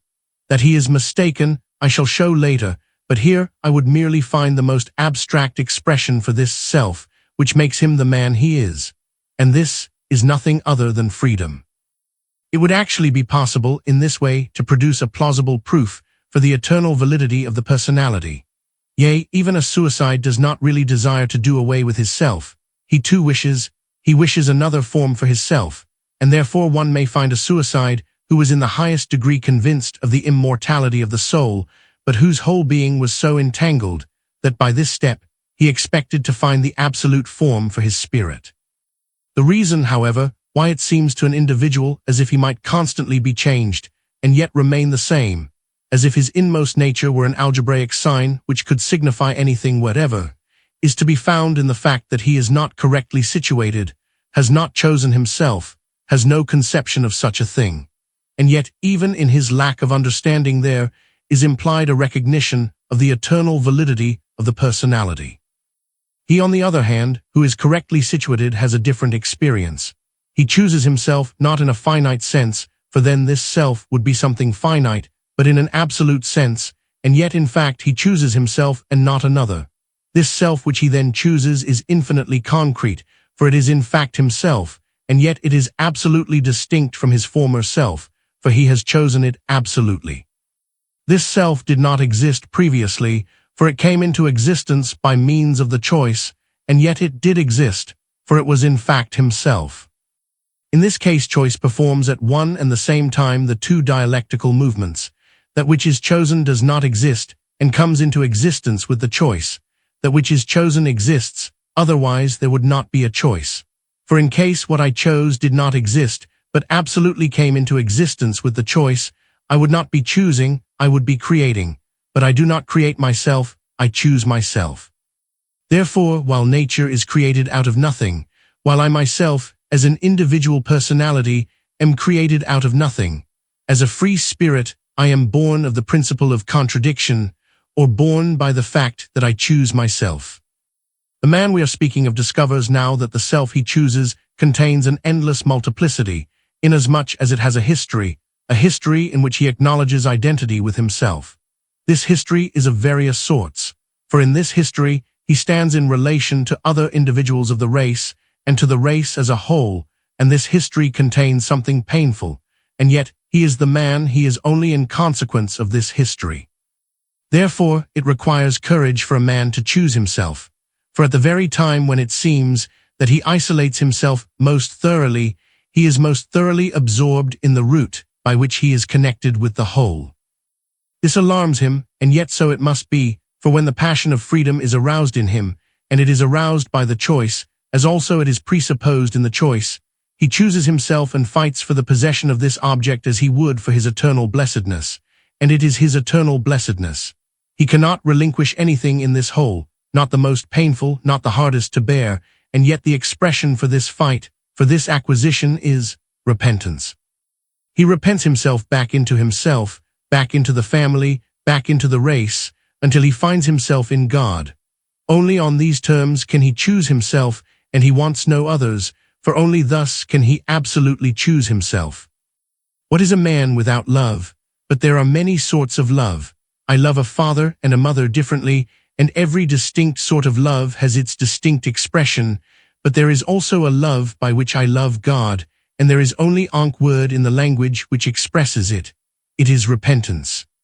When I do not love him thus, I do not love him absolutely, do not love him with my inmost being, and every other sort of love for the absolute is a misunderstanding. For to take for example what is usually extolled most highly, and which I myself hold in honor, when thought clings to the absolute with all its love, it is not the absolute I love. I do not love absolutely, for I love necessarily. As soon as I love freely and love God, I are repent. And if there might be any other reason why the expression for my love of God is repentance, it would be because he has loved me first. And yet this is an imperfect account of the reason, for only when I choose myself as guilty do I choose myself absolutely, if my absolute choice of myself is to be made in such a way that it is not identical with creating myself. And though it were the iniquity of the father which passed by inheritance to the son, he repents of this as well, for only thus can he choose himself absolutely. And though tears were almost to blot out everything, he holds on to repentance, for only thus can he choose himself. His self is, as it were, outside of him, and it has to be acquired, and repentance is his love for this self, because he chooses it absolutely out of the hand of the eternal God. What I have stated here is not professorial wisdom. It is something every man can state who wills to do so, and which every man can will to do if he will. I have not learned it in lecture rooms. I have learned it in the drawing room, or in the nursery, if you will, for when I see my small son running about the room, so joyful, so happy, I then think, who knows if after all I have not had an injurious influence upon him? God knows I take all possible care of him, but this thought does not tranquilize me. Then I say to myself, there will come a moment in his life when his spirit will be ripened by the instant of choice, then he will choose himself, then also he will repent what guilt of mine may rest upon him. And it is a beautiful thing for a son to repent his father's fault, and yet he will not do this for my sake, but because he only thus can choose himself. So come what may, that which one regards as the best may after all have the most injurious consequences for a person, and yet all this is nothing. I can be of much use to him, that I shall endeavor to do, but the highest thing he alone can do for himself. Here is the reason why it is so painful for men to choose themselves. It is because absolute isolation is in this case identical with the profoundest continuity, because so long as one has not chosen oneself there is, as it were, the possibility of being somewhat different either in one way or another. Here you have my humble opinion about what it is to choose and to repent. It is unseemly to love a young girl as if she were one's mother, or to love one's mother as though she were a young girl. Every kind of love has its distinct characteristic. Love for God has its absolute characteristic. Its expression is repentance. And what is all other love in comparison with this? It is only childish prattle in this contrast. I am not a fantastic youth who seeks to recommend his theories. I am a married man. I dare let my wife hear me say that all love in comparison with repentance is only childish prattle. And yet I know that I am a proper husband. I who as a married man still fight under the triumphant banner of first love. I know that she shares my view, and therefore I love her even more dearly, and therefore I would not love that young girl we spoke about, because she did not share this view. That new paths, devious and dangerous, present themselves at this point, that he who creeps upon the ground is not so much exposed to the danger of falling as is he who climbs to the mountain summit, that he who remains in the chimney corner is less liable to go astray than is he who ventures out into the world. All this I know, but for all that I hold no less confidently to my choice. Here a theologian will discover a point of departure from manifold reflections. I will not go into them further since I am only a layman. I will only try to illuminate the foregoing discussion by the observation that in Christianity repentance found for the first time its true expression. The pious Jew felt the iniquity of the fathers resting upon him, and yet he did not feel this nearly so deeply as the Christian, for the pious Jew could not repent it, because he could not absolutely choose himself. The guilt of his forefathers weighed upon him, brooded over him. He sank under this burden, he sighed, but he could not lift it. That he only can do who absolutely chooses himself through repentance. The greater the freedom, the greater the guilt, and this is one of the secrets of blessedness, and if it be not cowardice, it is at least faint-heartedness not to be willing to repent the guilt of the forefathers. If not paltriness, it is at least pettiness and lack of magnanimity. So then the choice of despair is myself, for though when I despair it is true that, among all the other things I despair also of myself, yet this self of which I despair is a finite thing like every other finitude, whereas the self I choose is the absolute self, or myself, according to its absolute validity. Such being the case, you will see again in this instance why I said in the foregoing, and continue to say, that the either or I posited between living aesthetically and living ethically is not a complete dilemma, because it properly has to do with only one object of choice. Since in this choice I am not really choosing between good and evil, but I choose the good. But in the fact that I choose the good, I make eo ipso the choice between good and evil. The original choice is constantly present in every subsequent choice. So then I bid you despair, and never more will your frivolity cause you to wander like an unquiet spirit, like a ghost, amid the ruins of a world which to you is lost. Despair, and never more will your spirit sigh in melancholy, for again the world will become beautiful to you and joyful, although you see it with different eyes than before, and your liberated spirit will soar up into the world of freedom. Here I might break off, for I have now brought you to the point where I would have you, that is, if you yourself will to be there. I wanted you to tear yourself loose from the illusions of the aesthetic life and awake from a dream of half-despair to the earnestness of the spirit. It is not my intention, however, to break off, for from this point of vantage I would give you a reflection upon life, an ethical life view. It is but a frugal gift I offer you, partly because my talent is not adequate to the task, partly because frugality is a prime characteristic of everything ethical, a characteristic which may seem strange to one who comes from the abundance of the aesthetical. Here it is in point to say, nil ad ostentationem, omnia ad conscientiam. For still another reason it might seem precarious to break off here, because it might easily appear as if I ended in a sort of quietism, where the personality comes to repose with the same necessity as thought comes to repose in the absolute. What then would be the advantage of having gained oneself? What is the advantage of procuring a sword which is able to conquer the whole world if one were to make no other use of it, but to thrust it into the scabbard? But before I go on to set forth more in detail such an ethical view of life, I would indicate in a few words the danger which lies before a man at the instant of despair, the ledge upon which he may run aground and be totally shipwrecked. The scripture says, "What would it profit a man if he were to gain the whole world and suffer damage to his soul?" what compensation would he have? The converse of this is not expressly stated in the scripture, but it is implied in this sentence. It would read thus: what harm would it do a man if he were to lose the whole world and yet receive no damage to his soul? What compensation would he need? There are expressions which in themselves seem simple and yet fill the soul with an uncanny dread, because they become almost more obscure the more one thinks over them. With respect to religion, the sin against the Holy Ghost is such an expression. I do not know if the theologians have succeeded in giving a precise explanation of this. I do not count myself capable of doing so, but then I am only a layman. On the other hand, the expression, suffer damage to one's soul, is an ethical expression, and he who pretends to have an ethical life view must be supposed to have an explanation of it. One often hears this saying used, and yet every man who would understand it must have experienced profound emotions in his soul, yea, he must have been in despair, for it is properly the movements of despair which are described here. On the one side, the whole world; on the other side, one's own soul. You will easily see that by following up this expression, one reaches the same abstract definition of soul, which was reached earlier as the definition of the self, when we were considering the fact that wishing does not imply wanting to be another person. For if I may gain the whole world and yet suffer damage to my soul, then the expression whole world must comprise all the finite things of which I, as such, am immediately in possession. My soul appears, then, to be indifferent to these things.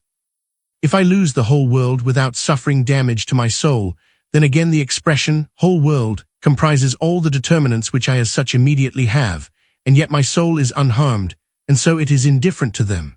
I may lose my wealth, my honor in the eyes of others, my intellectual powers, and suffer no damage to my soul. What then is my soul? What is this inmost being of mine, which can remain unaffected by this loss and suffer damage by this gain? Before the eyes of the despairing man, this movement is manifest. It is no rhetorical expression, but the only adequate one, when on the one side he sees the whole world, and on the other side his self, his soul. In the instant of despair, this distinction is manifest, and then all depends upon how a man despairs. For as I have expounded this in a previous passage dealing with every aesthetical view of life, it is despair to gain the whole world, and to gain it in such a way that one suffers damage to one's soul, and yet it is my sincere conviction that it is a man's true salvation to despair. Here again is manifest the importance of willing one's despair, of willing it in an infinite sense, in an absolute sense, for such a willing is identical with the absolute resignation. If on the other hand I will in a finite sense, then I suffer damage to my soul, for then my inmost being does not undergo its transformation in despair. On the contrary, it shuts itself up, it is hardened, so that finally despair is obduracy, whereas the absolute despair is an experience which infinitizes. So when in my despair I gain the whole world, I suffer damage to my soul for the fact that I finitize myself by living for it. When I despair at having lost the whole world, I suffer damage to my soul, for I finitize it in quite the same way, since here again I regard my soul as posited by finiteness. That a man by his crimes can gain the whole world, and yet suffer damage to his soul goes without saying, but there is a seemingly far more innocent way by which this may come about. Hence I said that the young girl we spoke about was just as much in despair whether she got the man she loved or not. Every finite despair is a choice of finiteness, for I choose it just as really when I lose it as when I gain it. Whether I shall obtain it does not depend upon my power, but whether I choose it does. The finite despair is, therefore, an unfree despair. It does not really will to be in despair, it wills to possess finitude, but to will this is despair. Upon this narrow point, a man may maintain his position, and so long as he holds himself there, I cannot quite resolve to venture to declare that he has suffered damage to his soul. He is standing upon an exceedingly dangerous point. Every instant there is a possibility of danger. Despair is there, but it has not yet attacked his inmost being. Only when in a finite sense he hardens himself in despair has he suffered damage to his soul.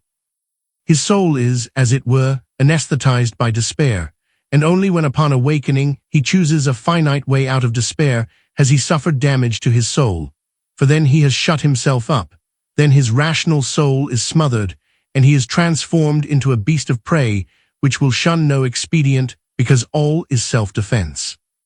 There is a horrible dread suggested by this thought that a man has suffered damage to his soul, and yet everyone who has despaired will have had a presentiment of this false way, this way of perdition. That a man may thus suffer damage to his soul is certain. How far such is the case with the particular individual can never be determined, and let no man venture on this point to judge another. A man's life may appear strange, and one may be tempted to believe that such is the case with him, and yet he may possess an entirely different interpretation which assures him of the contrary. On the other hand, he may have suffered damage to his soul without anybody suspecting it, for the damage does not lie in the outward semblance, it lies in man's inmost being.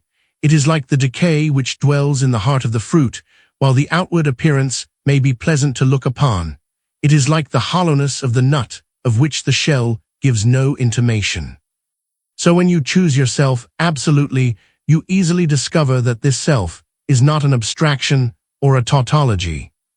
At the most it may seem so at the moment of orientation in which one is employed in separating, until one finds the most abstract expression for the self. And yet for all that it is an illusion to suppose that the self is entirely abstract and empty, for it is not conscious simply of freedom in general, as thought might conceive it, but it was produced by a choice, and is conscious of this definite free being who is himself and no other. This self contains a rich concretion, a manifold variety of determinants and characteristics, being the whole aesthetical self which is chosen ethically. Therefore, the deeper down you go into yourself, the more you will feel the significance even of insignificance, not in a finite but in an infinite sense, because it is posited by you, and when a man thus chooses himself in an ethical sense, this does not mean merely a reflection about himself, but one might characterize this act by recalling the passage of Scripture which speaks of giving an account for every idle word. For when the passion of freedom is aroused, the self is jealous of itself, and will by no means allow it to remain undetermined what belongs to it and what does not. Hence, in the first instant of choice, the personality issues forth apparently as naked as does a child from the body of its mother. The next instant it is concrete in itself, and only by an arbitrary abstraction can it come to pass that a man is able to remain at this point. He becomes himself, quite the same self he was before, and yet he becomes another, for the choice permeates everything and transforms it. Thus his finite personality is infinitized by the choice whereby he infinitely chooses himself.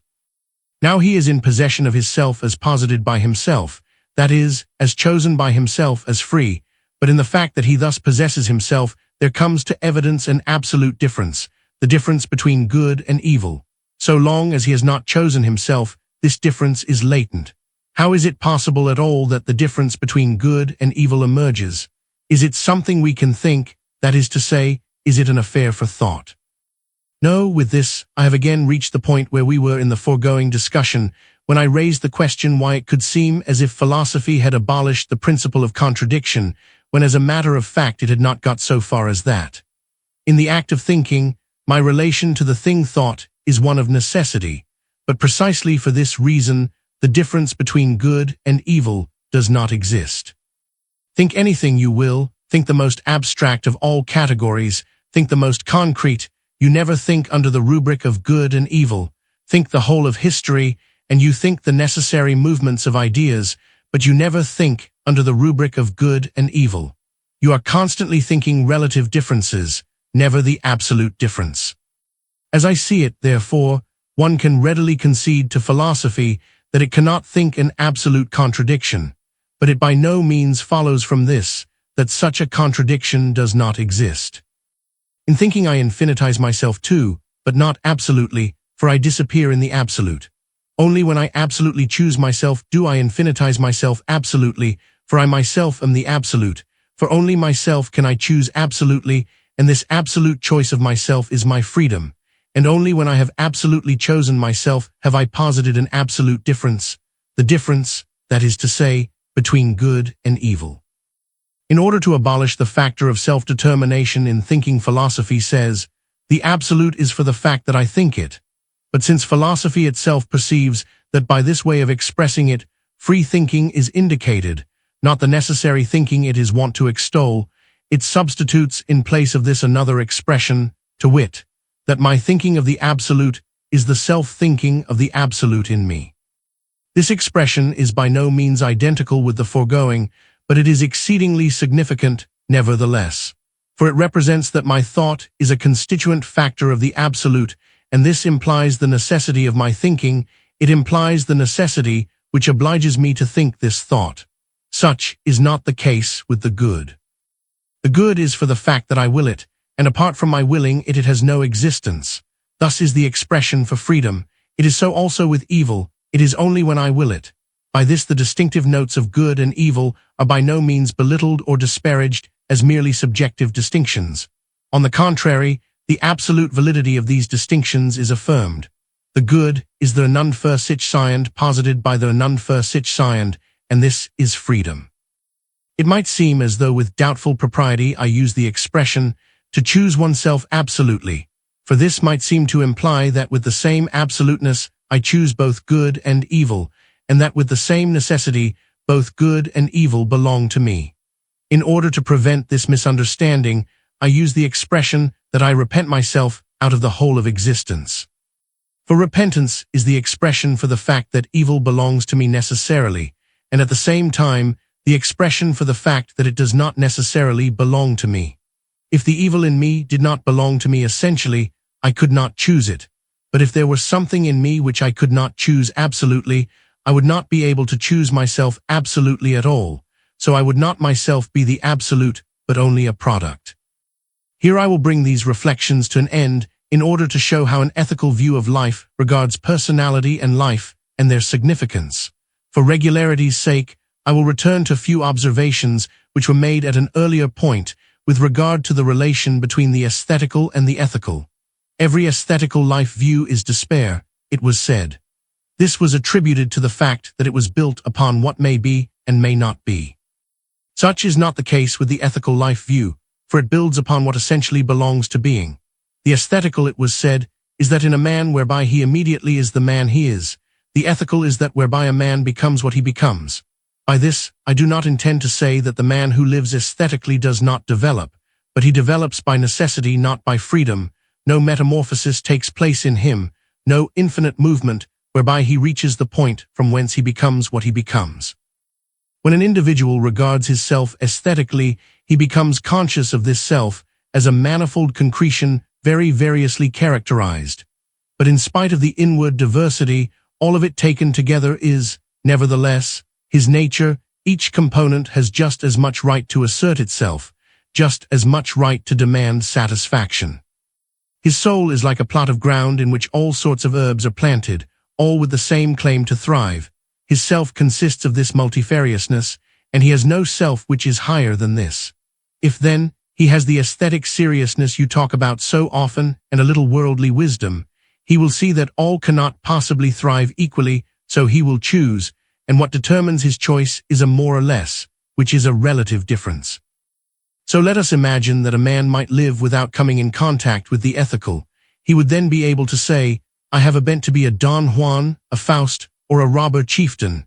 This bent I must cultivate, for the aesthetical seriousness requires that I become something definite, that I permit the germ deposited in me to develop completely. Such a view of the personality and its development would be perfectly correct aesthetically. You see from this what an aesthetic development means. It is a development like that of the plant, and although the individual becomes, he becomes what he immediately is. He who regards personality ethically is at once in possession of an absolute difference, namely, that between good and evil, and if in himself he finds more of the evil than of the good, this does not mean that the evil is what is to come forth, but it means that the evil is to be repressed, and the good is to come forth. So when the individual develops ethically, he becomes that which he becomes. For even when he allows the aesthetical within him to possess validity, which for him has not at all the same meaning as for the man who lives aesthetically, it is nevertheless dethroned. Even the aesthetic seriousness, like surfaceness of every sort, is profitable to a man, but it can never save him completely. To a certain extent this is true in your case, I believe, for just as the ideal has always done you harm for the fact that you have stared yourself blind in gazing at it, so also it has been profitable to you, inasmuch as the bad ideal has always exercised a repellent effect upon you. Of course, your aesthetic seriousness cannot cure you, for you never get further than letting the bad alone for the reason that it cannot be ideally carried out, but you do not let it alone because it is bad or because you abhor it. You have not got further than the feeling that you are just as impotent with relation to the good as with relation to the evil.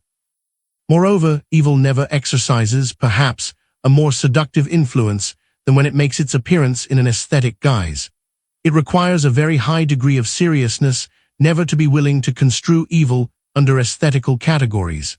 Such a conception of it sneaks cunningly into every man, and the predominant aesthetical culture of our age is in no small measure contributory to this.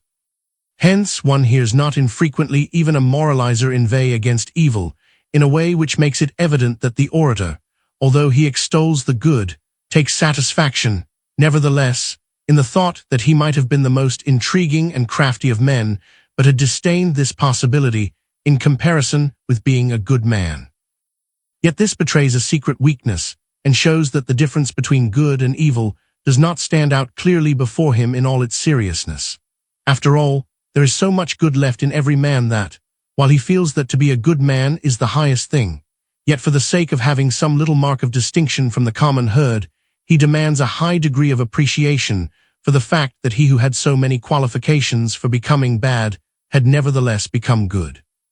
Just as if having many qualifications for becoming bad were a merit, and just as if, by dwelling upon these qualifications, he did not show a predilection for them. So too, one often finds men who really in their inmost heart are good, but have not the courage to acknowledge it, because they would thereby come under categories which they account too trivial. These men also recognize the good as the highest, but they have not the courage to own that evil is what it is. One also hears people say very often, "That was a poor ending to the story," and as a rule one can be sure that what is in this way hailed and advertised is the ethical. When in whatever way it may be, a man has become an enigma to other men, and then there is an explanation, and it turns out that he was not, as people hoped and delighted to think, a shy and crafty deceiver, but is a good-natured and worthy man, then they say, nothing but that. Was that all? Yes, verily, it requires much ethical courage to acknowledge the good as the highest, because thereby one falls under perfectly general categories. To that people stoutly object. They would like to have for themselves the distinction of difference. For everyone can be a good man who wills it, but it always requires talent to be bad. Hence, many would like to be philosophers, not Christians, for to be a philosopher talent is required, to be a Christian humility, and that everyone can have who wills it. What I say here you are well able to take to heart, for in your inmost nature you are not a bad man. Now do not be angry with me. I have no intention of offending you. You know that I have had to make a virtue of necessity, and as I have not your talents, I must try to hold in some honor the thing of being a good man. In our time, they have sought also in other ways to enervate the ethical view of life.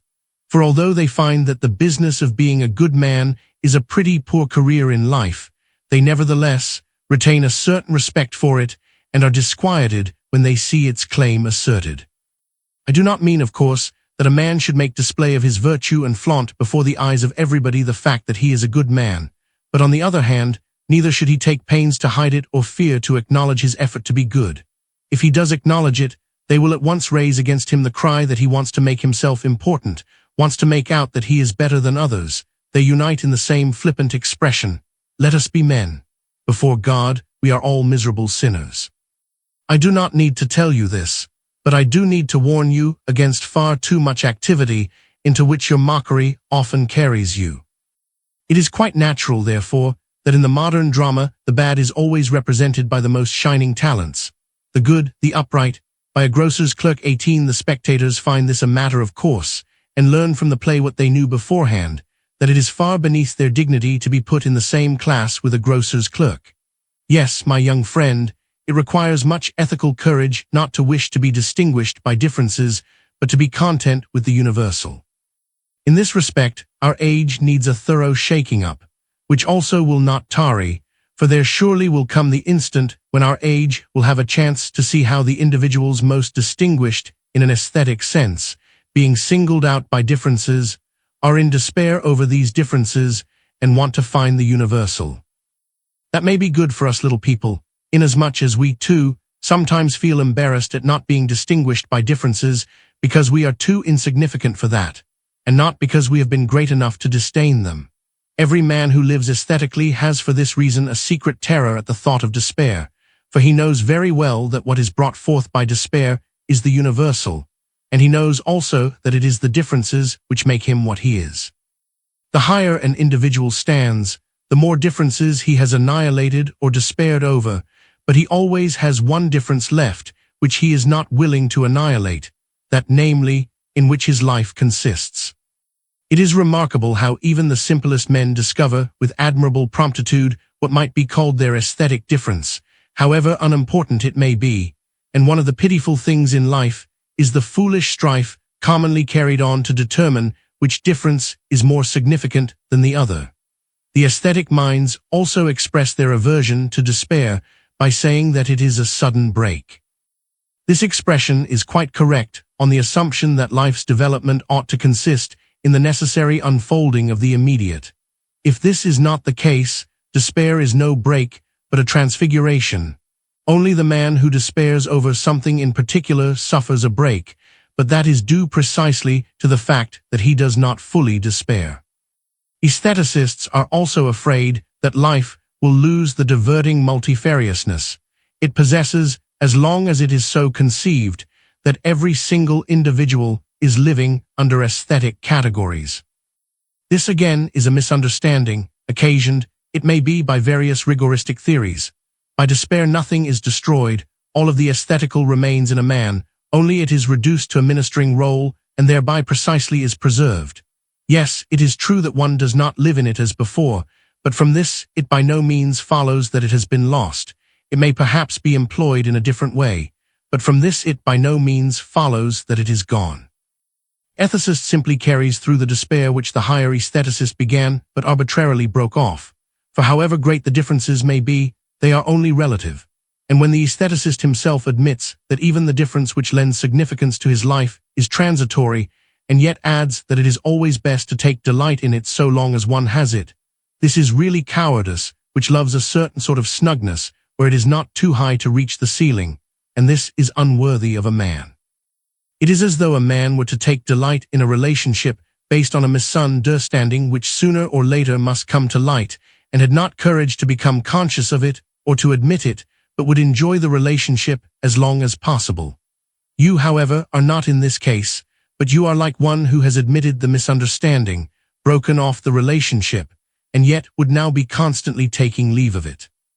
The aesthetic view takes account of the personality in its relation to the environment, and the expression for this relation in its repercussion upon the individual is pleasure. But the aesthetic expression for pleasure in its relation to the individual is mood. In mood, the personality is present, but only dimly present. For he who lives aesthetically seeks as far as possible to be absorbed in mood. He seeks to hide himself entirely in it, so that there remains nothing in him which cannot be inflected into it. For such a remainder has always a disturbing effect. It is a continuity which would hold him back. The more the personality disappears in the twilight of mood, so much the more is the individual in the moment, and this, again, is the most adequate expression for the aesthetic existence. It is in the moment. Hence the prodigious oscillations to which the man who lives aesthetically is exposed. He, too, who lives ethically experiences mood, but for him this is not the highest experience, because he has infinitely chosen himself. He sees the mood below him. The remainder which will not go into mood is precisely the continuity which is to him the highest thing. He who lives ethically has, if I may recall an earlier expression, memory of his life, and he who lives aesthetically has not. He who lives ethically does not annihilate mood, he takes it for an instant into consideration, but this instant saves him from living in the moment. This instant gives him mastery over the lust for pleasure, for the art of mastering lust consists not so much in annihilating it or entirely renouncing it as in determining the instant. Take whatever lust you will, the secret of it, the power in it, consists in the fact that it is absolutely in the moment. One often hears people say that the only remedy is for one to abstain from it entirely. This is a very wrong method, which also can be successful only for a short time. Imagine a man who is addicted to gambling. Lust awakens with all its passion. It is as if his life were in jeopardy if the lust were not satisfied. He is capable of saying to himself, "This instant I will not do it, in an hour I will." Then he is cured. This hour is the continuity which saves him. When a man lives aesthetically, his mood is always eccentric because he has his center in the periphery. Personality has its center within itself, and he who has not his self is eccentric. When a man lives ethically, his mood is centralized. He is not moody, he is not in a mood, but he has mood, and he has mood in himself. What he labors for is continuity, and this is always master over mood. His life does lack mood, yea, it has a total mood, but this is acquired. It is what one might call equal temperament 19, but this is no aesthetic mood, and no ope has it by nature or immediately. But he who has now infinitely chosen himself, can he say, "Now I possess myself, I require nothing more, and to all the changes of the world I oppose the proud thought, I am the man I am, by no manner of means." In case a man were to express himself thus, he would easily see that he was on a wrong path. The fundamental error would, in that case, too, lie in the fact that in the strictest sense he had not chosen himself. He had chosen himself maybe, but outside himself. He had interpreted quite abstractly what it is to choose, and had not grasped himself in his concretion. He had not chosen in such a way that by the choice he became himself, became invested with his self. He had chosen himself from necessity, not with freedom. Aesthetically, he had taken in vain the ethical choice. The more significant the result which is to issue from the choice, the more dangerous are the byways, and here there appears a dreadful byway. When the individual has grasped himself in his eternal validity, this overwhelms him by its fullness. The temporal vanishes from before his eyes. At the first instant, this fills him with indescribable bliss and gives him a sense of absolute security. If then he begins to gaze upon this bliss, the temporal advances its claim. This is scorned. What the temporal can give, the more or the less which now presents itself, is so very unimportant in comparison with what he eternally possesses. Everything comes with him to a standstill. He has, as it were, reached eternity before the time. He relapses into contemplation. He gazes at himself, but this gaze cannot fill up the time. Then it appears to him that time, that the temporal is his ruin. He demands a more perfect form of existence, and at this point there comes to evidence a fatigue, an apathy, which resembles the languor which is the attendant of pleasure. This apathy may rest so broodingly upon a man that suicide appears to him the only way of escape. No power can wrest from him his self. The only power is time, but neither can that wrest from him his self. It checks him and delays. It arrests the embrace of the spirit with which he grasps his self. He has not chosen himself. Like Narcissus, he has fallen in love with himself. Such a situation has certainly ended not infrequently in suicide. Error lies in the fact that he has not chosen in the right way, not simply in the sense that he had no eye for his error, but that he has seen himself under the category of necessity himself. This personality, with all these manifold characteristics, he has seen as part and parcel of the world process. He has seen this self confronted by the eternal power, the fire of which pervades it without consuming it. 20, but he has not seen himself in his freedom, has not chosen himself with freedom. If he does that, then the very instant he chooses himself he is in motion. Concrete as his self is, he has nevertheless chosen himself in accordance with his possibility. In repentance he has ransomed himself for the sake of remaining in his freedom, but he can remain in his freedom only by constantly realizing it. He, therefore, who has chosen himself, is co-ipso active. This perhaps may be the place to mention a life view in which you take a high degree of pleasure, especially in your quality as docent, sometimes as practitioner. It comes to nothing less than that sorrow is, after all, the real meaning of life, and to be the unhappiest man is to be the happiest. 21. At first glance this view does not seem to be an aesthetic life view, for pleasure can hardly be the solution it offers. Neither is it ethical, however, but it has its place in the perilous transition from the aesthetical to the ethical, when the soul is so easily ensnared by one expression or another of the theory of predestination. You hold many false doctrines. This is nearly the worst. But you know also that it is the most serviceable when it is a question of stealing up to men and sucking them into your power. You can be as heartless as anybody. You can make jest of everything, even of a man's pain. You are not unaware that this is tempting to youth, yet in the end you put yourself by this conduct at a considerable distance from the young, for such behavior is just as repellent as it is attractive. If it is a young woman you would deceive in this way, it does not escape you that a womanly soul has too much depth to be captivated long by such devices.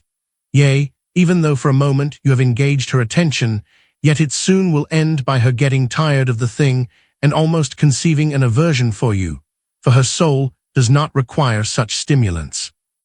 Then the method is changed. By a single enigmatic outburst, which only she can understand, you suggest a presentiment of a faraway melancholy, leaving it to her imagination to picture the deep sadness which you hide profoundly within you. You are shrewd, one cannot deny that, and true it is, as a young girl said of you, that you would end presumably by becoming a Jesuit. The more cunningly you know how to spin the thread which leads deeper and deeper into the secret places of melancholy, the more joyful you are, the more sure of drawing her to you. You do not make long speeches, you do not proclaim your pain by a faithful grasp of the hand, by a romantic gaze into a kindred soul's romantic eyes. You are too shrewd for that. You shun witnesses and rarely allow yourself to be taken off your guard. There is an age when no poison is more dangerous to a young girl than sadness, that you know, and in itself this knowledge, like every sort of knowledge, may be all right, but on the other hand, the use you make of it I shall not praise. Since you have hardened your mind to construe the whole of existence under aesthetic categories, it is a matter of course that sorrow has not escaped your attention, for in itself it is as interesting as joy. The tenacity with which you hold on to the interesting wherever it is to be found gives constant occasion to your companions to misunderstand you, and at one moment to regard you as absolutely heartless, at another as a good-natured man, whereas, in fact, you are neither. Such a misunderstanding may even be occasioned by the fact that one quite as often sees you seeking out sorrow as attending upon joy, if, be it noted, there is in sorrow as well as in joy an idea, for only by that is the aesthetic interest awakened. If you could be light-minded enough to make a person unhappy, you might give occasion to the strangest delusion. Unlike others who faithfully are seeking only for joy, you would not retire then and pursue joy along other paths. No, sorrow exhibited in the same individual would become even more interesting to you than joy. You would remain with the man, you would be absorbed in his sorrow. You have experience, inwardness, the power of words, the pathos of tragedy. You know how to proffer to the afflicted the only assuagement sorrow yearns for, the expression. You delight in seeing how the sorrower finds repose in the string music of mood when you are the performer. You soon become indispensable to him, for your expressive rendering lifts him up above the dark waves of care. He, on the other hand, is not indispensable to you, and soon you are tired. For to you it is not merely joy which is like a fleeting friend one meets upon the road, but it is sorrow too, since you are a traveler always on the road. So when you have comforted the sorrower, and as a compensation have distilled the interesting out of this experience, you leap into your carriage and shout, away. If the question is asked, whither, you respond like the hero Don Juan, to pleasure and merriment, for you are weary of sorrow, and your soul craves the opposite. You do not really behave quite so badly as I have described. I will not deny that you often take a genuine interest in the afflicted person, that you really want to heal him and win him back to joy. Then, as you say, you strain like a mettlesome steed to work him out of the snares of sorrow. You spare neither time nor strength, and once in a while you succeed. Even then I cannot praise you, for under all this something is concealed. In fact, you are jealous of sorrow. You cannot bear to think that anybody else has sorrow, or has a sorrow which it might not be possible to overcome. So when you heal the afflicted, you enjoy the satisfaction of saying to yourself, but my sorrow no one can heal. That is the result. Whether you are seeking the distraction of joy or of sorrow, you always keep in ment, have firmly fixed in your soul, that there is one sorrow which cannot be relieved. So I have reached the point where you affirm that the meaning of life is sorrow. The whole more recent development is characterized by the fact that people have a greater inclination to be sorrowful than to be joyful. This is regarded as a higher view of life, and it is too, in the sense that to want to be joyful is natural, the other unnatural. And there is the further consideration that being joyful does, after all, impose upon the individual a certain obligation to be thankful, even if his thoughts are so confused that he doesn't quite know whom to thank. Sorrow exempts one from that, and so vanity is all the more content.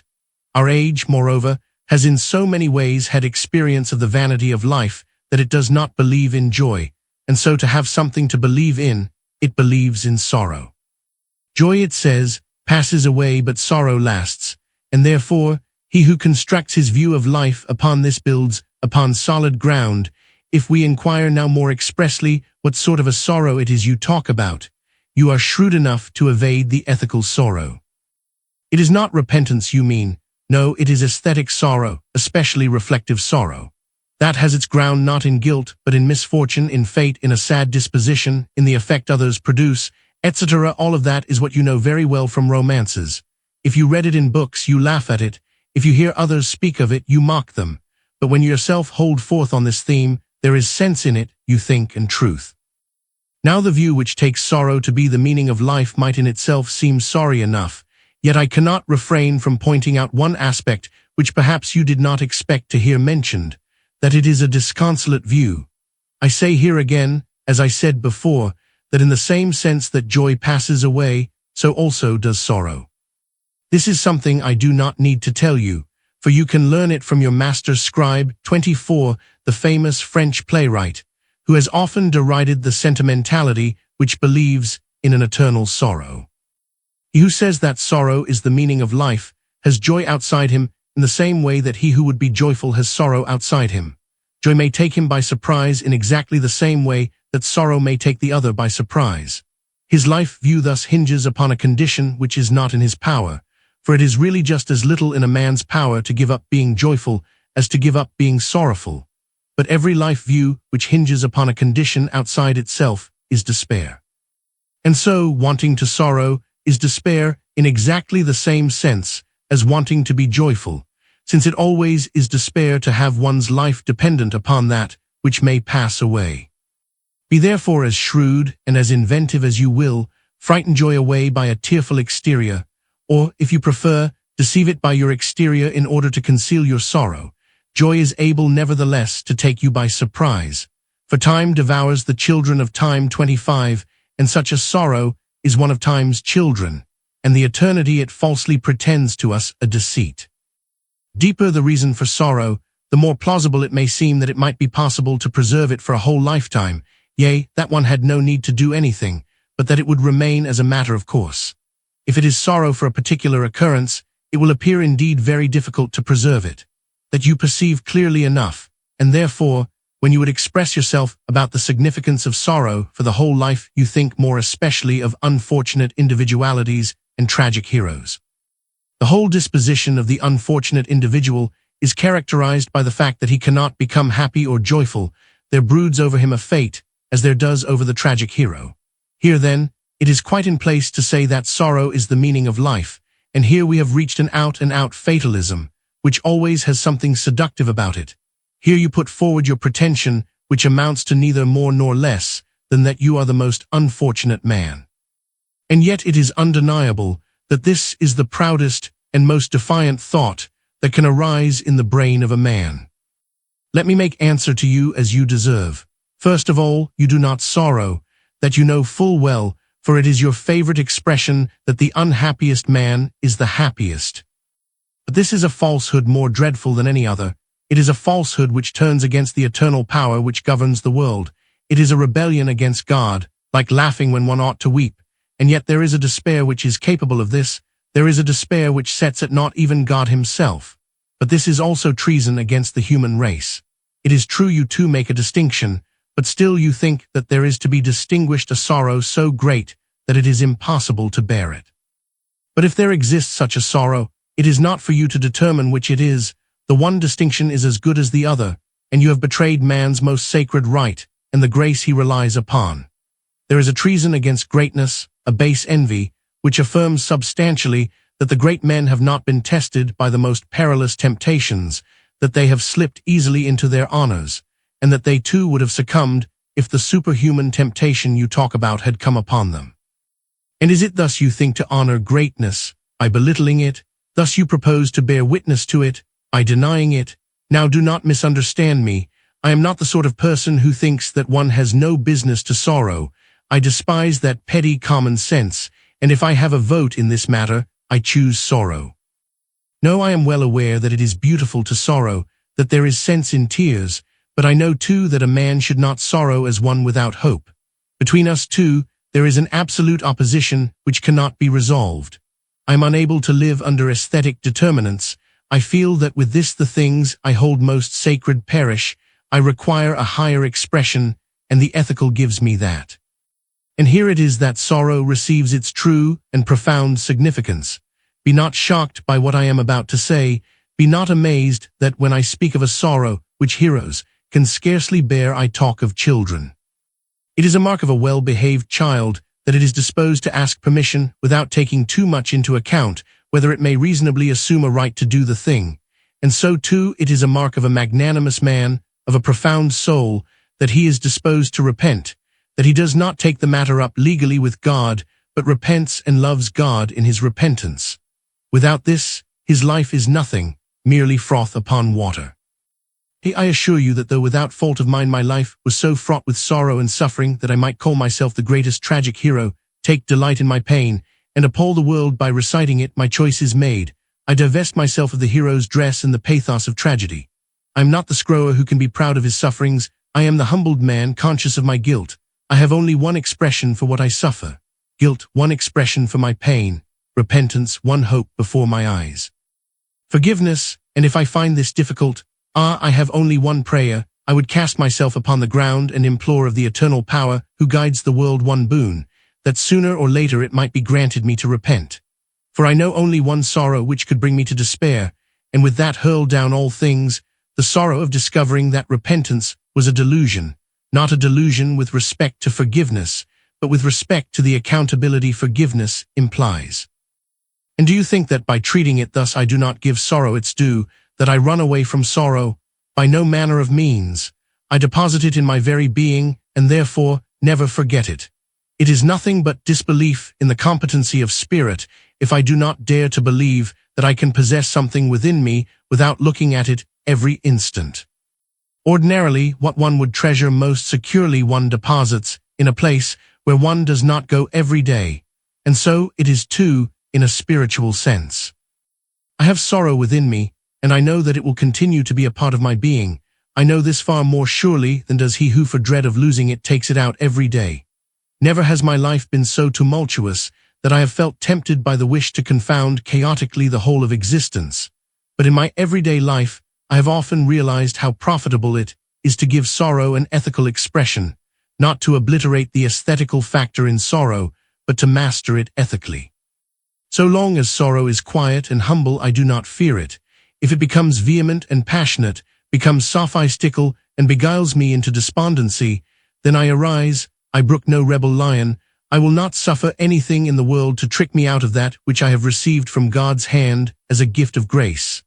I do not chase sorrow away, do not seek to forget it, but I repent. And even if sorrow is of such a sort that I myself am not to blame for it, I repent of letting it acquire power over me. I repent that I did not at once carry it to God, and if this had been done, it would have had no power to beguile me. Forgive me for speaking here again about children. When a child begins to whimper and is not content with either this or that, then people say, I will give you something to cry about, and this is accounted an excellent method. So it is with me, for even when one has reached maturity, one always retains something of the child. So when I whimper, I say to myself, you will get something to cry about, and then I undergo a transformation. And this, I can assure you, is very salutary for a man, for the tears an aesthetic sorrower sheds in behalf of himself are hypocritical tears and bear no fruit. But to feel oneself guilty is truly something to cry about, and in the tears of repentance there is an eternal benediction. When the Savior went up to Jerusalem and wept over the great city, it is possible that he might have moved it also to weep with him. But if it had been aesthetic tears the city shed, it would have been of little avail, and yet surely The world has not seen many tragedies like that which was in store for the chosen people. If they had been tears of repentance, yes, then there would have been substance in them, and yet in this case it was a question of repenting more than one's own guilt, for it was not the generation then living which alone was guilty, it was the iniquity of the fathers which rested upon them. And here repentance is revealed in its deeper significance, for while in a sense it isolates me, in another way it unites me with the whole race, for my life does not begin in time with nothing, and if I cannot repent the past, freedom is a dream. You now perceive, perhaps, why I deal with this life view. Personality is here again viewed under the category of necessity, and only so much freedom is left that like a restless dream, it is able to keep the individual half awake and lead him astray in the labyrinth of sufferings and fateful dispensations where he everywhere beholds himself and yet cannot come to himself. It is incredible how frivolously one often sees such a problem treated. Even systematic thinkers treat it as a natural phenomenon which they can only describe and have nothing more to say, without ever reflecting that if there were such a natural phenomenon, all the rest of their wisdom is nonsense and illusion. Hence it is that one feels so much more helped by the Christian view than by the wisdom of all philosophers. The Christian view concludes all under sin, a thing which philosophy has not the ethical courage to do, being too aesthetic. And yet this courage is the only thing that can save life and save man, unless a man expects to be helped by breaking off his skepticism capriciously and combining with several like-minded persons to determine what the truth is. The first form which the choice takes is complete isolation. For in choosing myself, I detach myself from the whole world, till by this detachment I end in abstract identity. The individual, having chosen himself in terms of his freedom, is co-ipso active. His action, however, has no relation to any surrounding world, for the individual has reduced this to naught and exists only for himself. The life view here revealed is none the less an ethical view. It found expression in Greece in the effect of the single individual to develop himself into a paragon of virtue.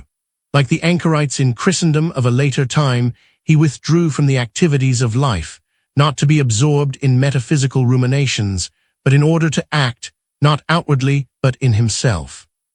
This inward action was at once his task and his satisfaction, for in fact it was not his purpose to cultivate himself for the sake of being able later to serve the state all the better.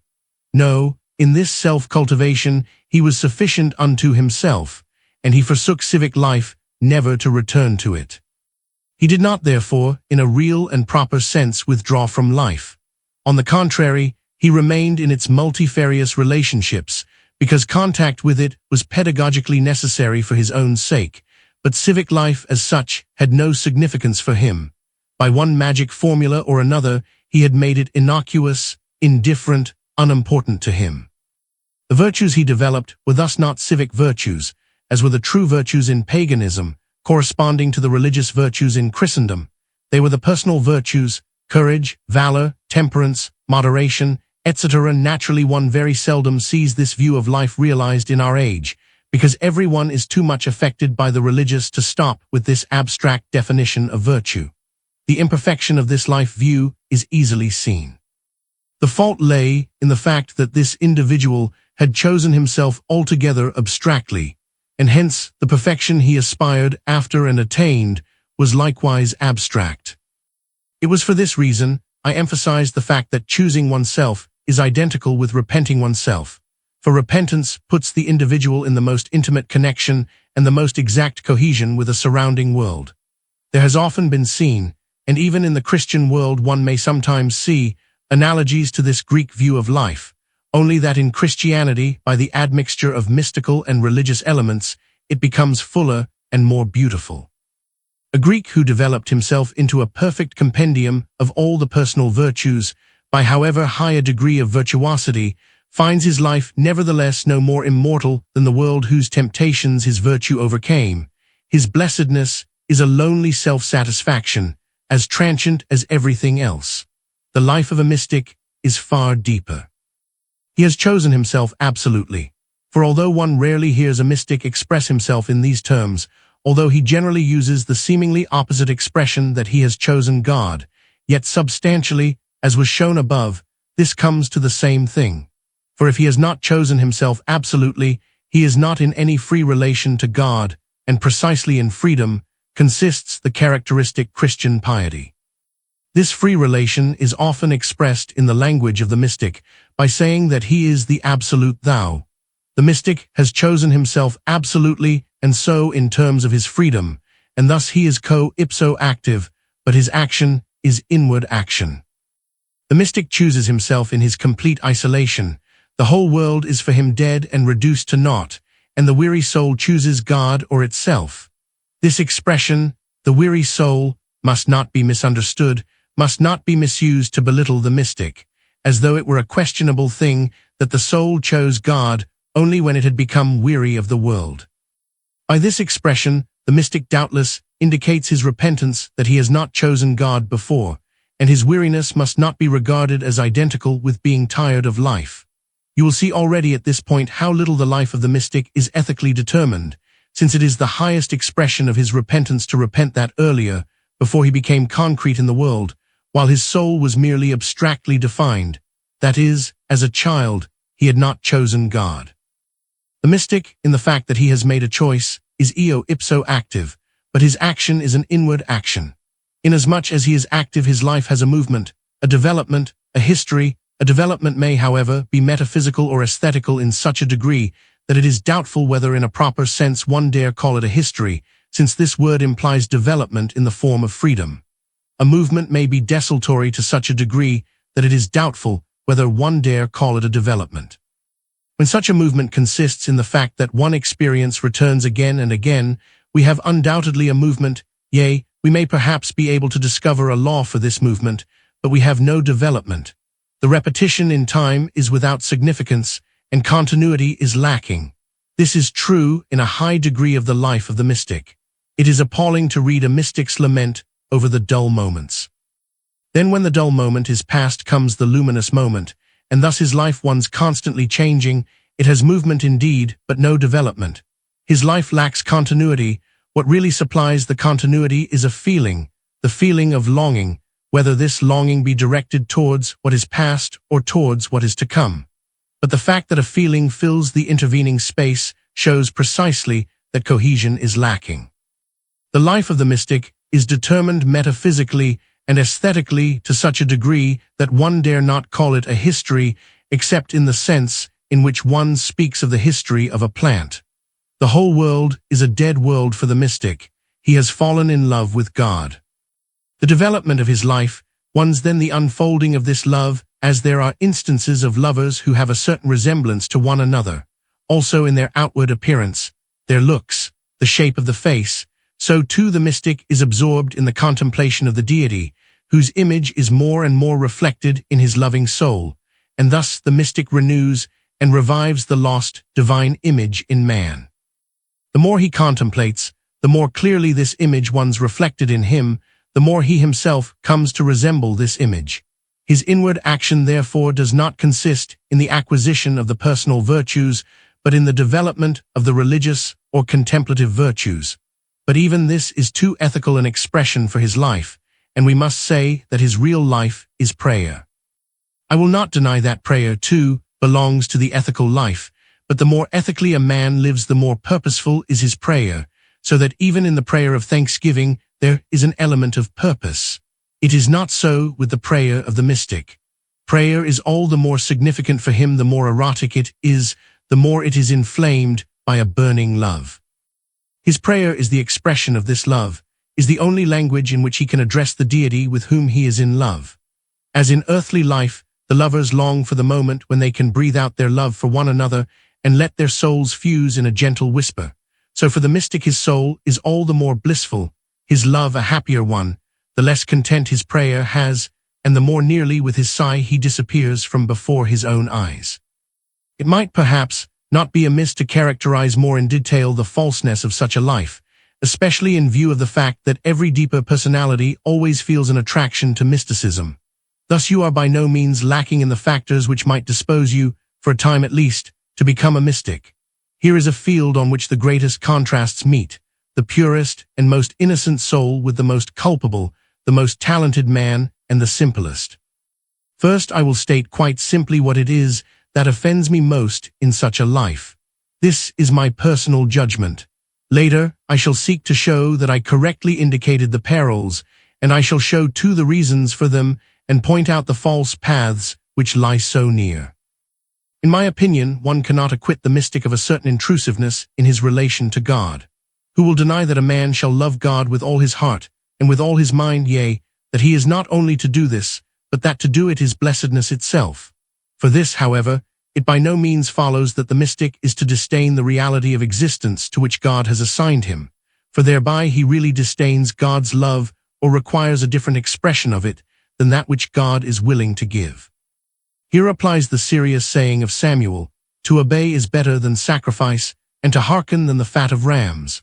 But this intrusiveness may assume an even more questionable form, as for example when a mystic proves his relationship to God by the fact that he himself is precisely what he is, regarding himself because of some accidental trait or another as the object of the partiality of the deity, for thereby he degrades the deity and himself. Degrades himself, for it is always degrading to be distinguished from others by reason of some accidental trait, and degrades God, for he makes of the deity a false god in whose court he is a favorite. What in the next place is displeasing to me in the life of a mystic is the softness and weakness of which one cannot acquit him. That a man wishes to be assured in his inmost heart that he loves God in truth and sincerity, that many a time he feels prompted to convince himself thoroughly of this, that he may pray God to let his spirit bear witness along with his own spirit that he does so love him. Who would deny the beauty and the truth in this? But from this, it by no means follows that every instant he will repeat the experiment, will every instant make trial of his love. He will have enough greatness of soul to believe in God's love, and then he will also have the frankheartedness to believe in his own love, and to continue gladly in the situation assigned to him, knowing that this continuance is the surest expression of his love, of his humility. Finally, the life of the mystic displeases me because I regard it as a deceit against the world in which he lives, against the men to whom he is bound by obligations, and with whom he might have come into relationship if he had not been pleased to become a mystic.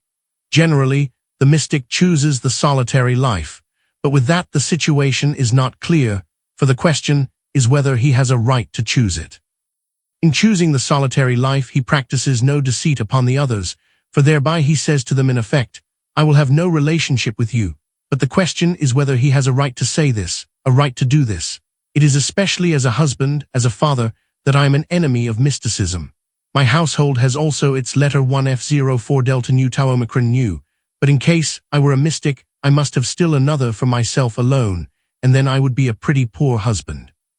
Now since, in my opinion, which I shall set forth later, it is the duty of every man to marry, and as it cannot possibly be my meaning that a man shall marry in order to become a poor husband, you will easily see that I must have an aversion to all mysticism. He who devotes himself one-sidedly to the mystical life becomes at last so alien to all men that every relationship, even the tenderest, the most heartfelt, becomes indifferent to him. It is not in this sense one is to love God more dearly than father and mother. God is not so self-loving as that, neither is he a poet who wishes to torment men with the most frightful collisions, and hardly could a more frightful thing be conceived than that there might be a collision between love for God and love for the persons for whom love has been planted by him in our hearts. You surely have not forgotten young Ludwig Blackfelt, with whom a few years ago we both of us, and I especially, were in pretty close touch. He certainly was a very talented fellow. His misfortune was that he lost himself in a mysticism which was not so much Christian as Indian. If he had lived in the Middle Ages, he doubtless would have found refuge in the cloister. Our age has no such helps. If a man goes astray, he must necessarily perish if he be not entirely healed. We have no such relative salvation to offer him. You know that he ended with suicide. With me he had a sort of intimacy, and to that extent contradicted his pet theory that one should not put oneself in relationship to any man, but only to God immediately.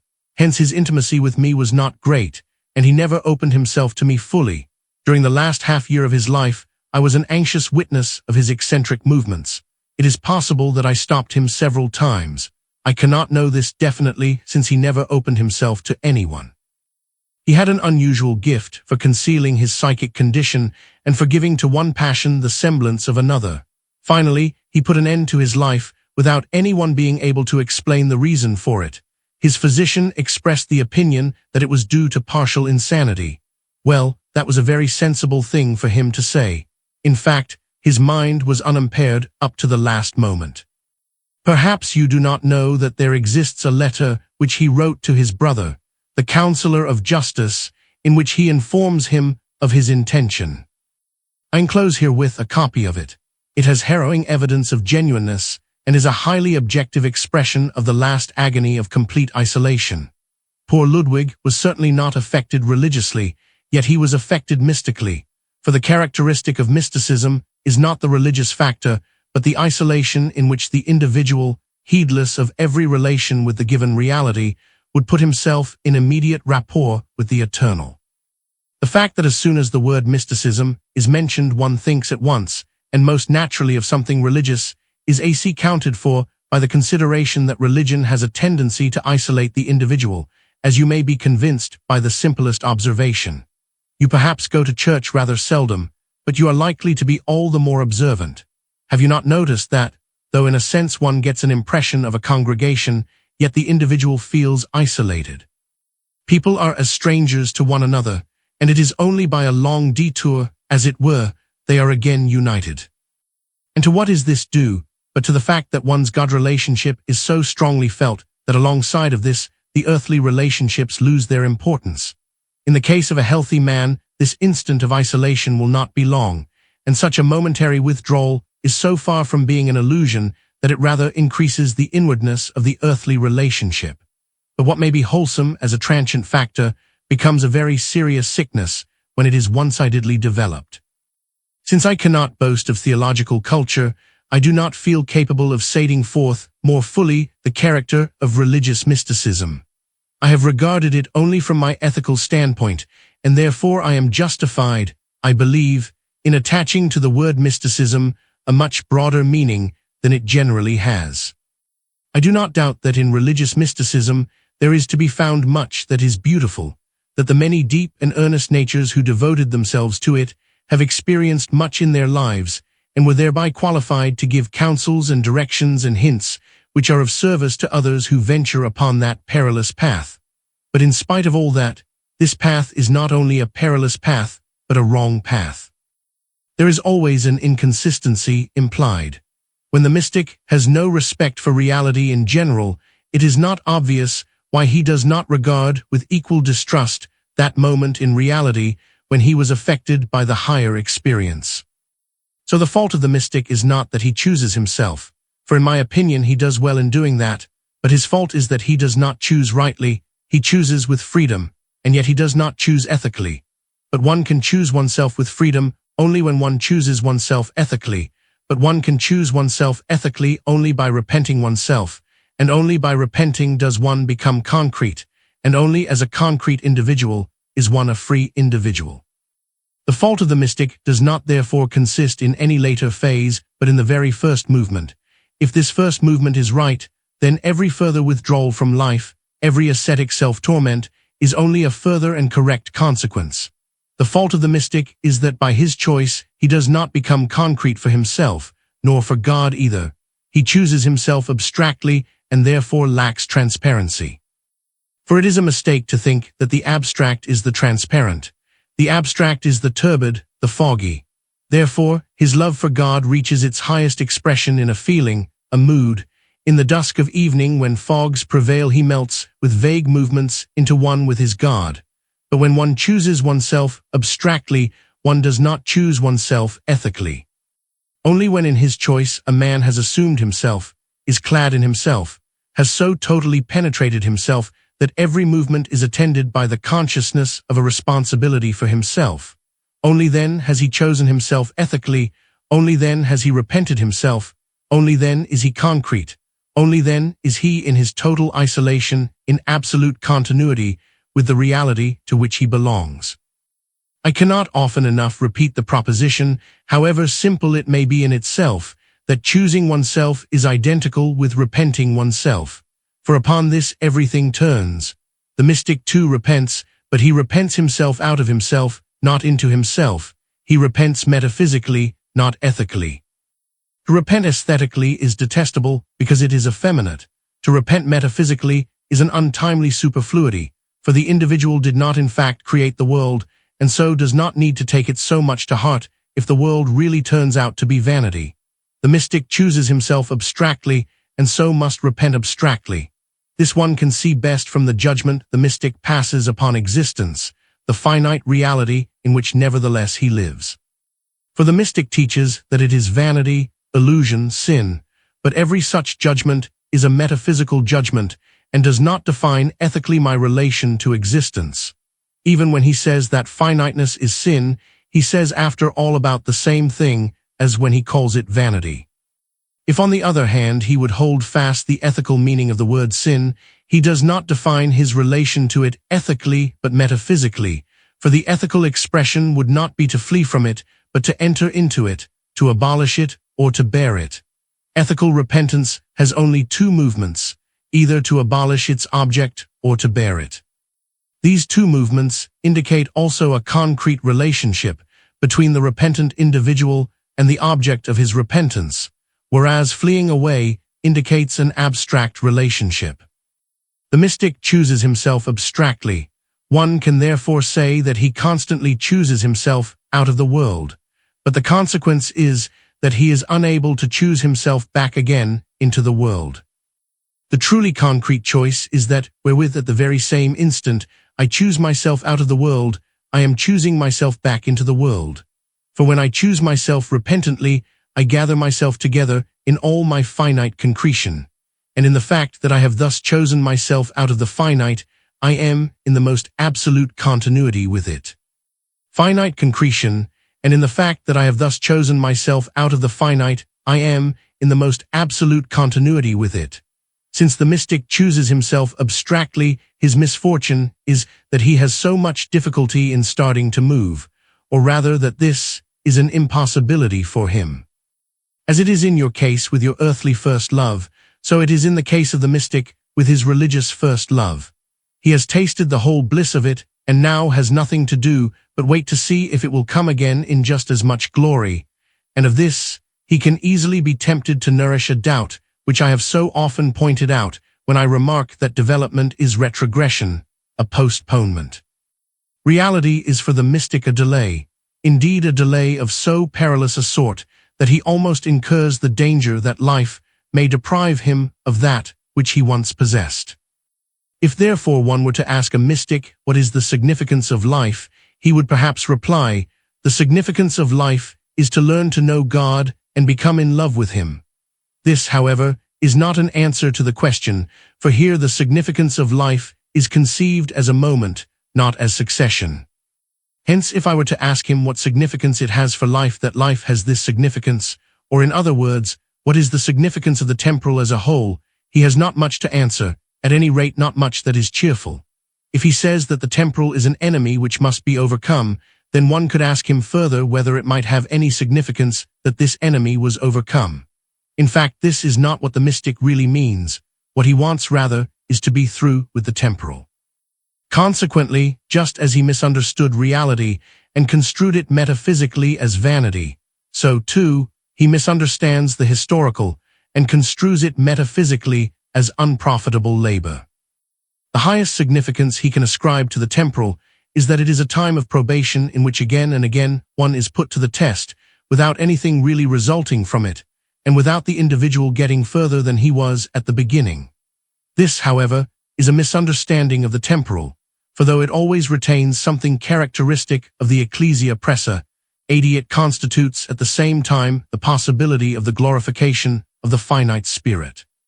It is precisely the beauty of the temporal that in it the infinite spirit and the finite spirits are separated, and it is precisely the greatness of the finite spirit that the temporal is assigned to it. The temporal, therefore, if I may venture to say so, does not exist for God's sake, in order that in it, speaking mystically, he may test and try the loved one, but it exists for man's sake and is the greatest of all the gifts of grace. For man's eternal dignity consists in the fact that he can have a history. The divine element in him consists in the fact that he himself, if he will, can impart to this history continuity.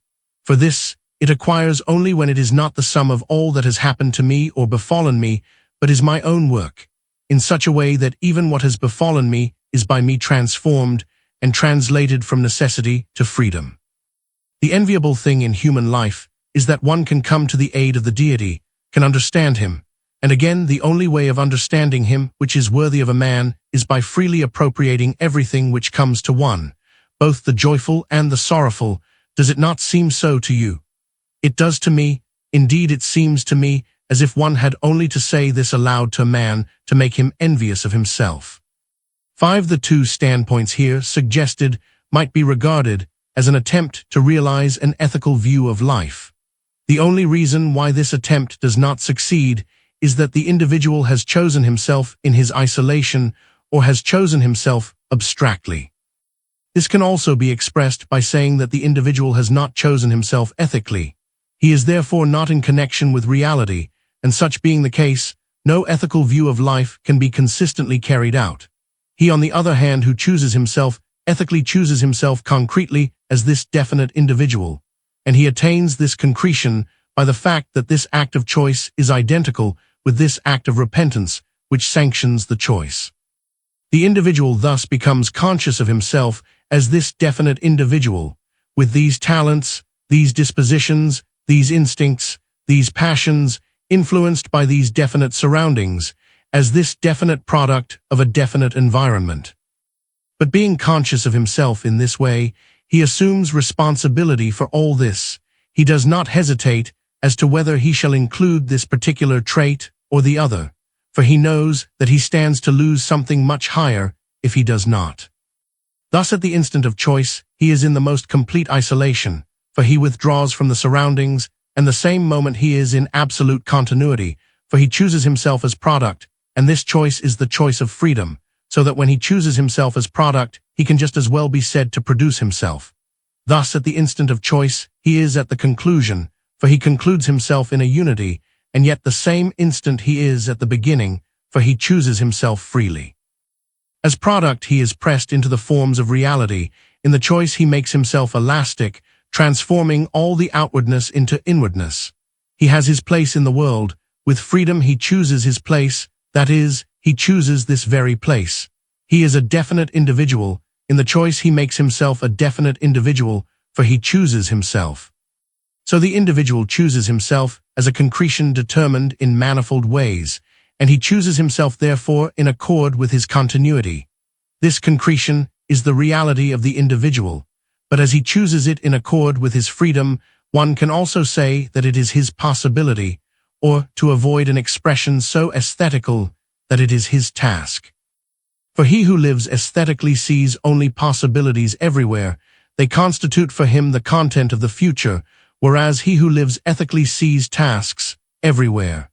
The individual therefore sees this actual concretion of his as his task, his goal, his aim. But the fact that the individual sees his possibility as his task expresses precisely his sovereignty over himself, which he never relinquishes, even though he can find no pleasure in the very embarrassing sovereignty which characterizes a king without a country. This gives the ethical individual a sense of assurance which he who lives merely aesthetically lacks entirely. He who lives aesthetically expects everything from without. Hence, the morbid dread with which many people speak of the appalling experience of not having found one's place in the world. Who will deny that it is a pleasant thing to have been fortunate in this respect? But such a dread always indicates that the individual expects everything from the place, nothing from himself. He too, who lives ethically, will try to choose his place rightly. However, if he notices that he has made a mistake, or that obstacles arise over which he has no control, he does not lose courage, for he never relinquishes the sovereignty over himself. He at once sees his task and is instantly active. In like manner, one often sees men who are afraid that if once they were to fall in love, they might not get the girl who is exactly the ideal which suits them. Who will deny that it is pleasant to get such a girl? But nevertheless, it is a superstition to believe that what is outside a man is what is able to make him happy. He too who lives ethically wishes to be fortunate in his choice. However, if it turns out that the choice was not completely in accordance with the wish, he does not lose courage. He at once sees his task and knows that the art is not to wish, but to will. Many, though they have a just conception of what a human life is, wish to be contemporary with great events, to be involved in important situations. Who will deny that such things have their validity? But nevertheless, it is superstition to think that an event or a situation as such is capable of making a man something. He who lives ethically knows that it all depends upon what one sees in every situation, with what energy he regards it, and that he who thus cultivates himself in the unimportant situations may experience more than he who has been a witness to, yes, a part in the most notable events.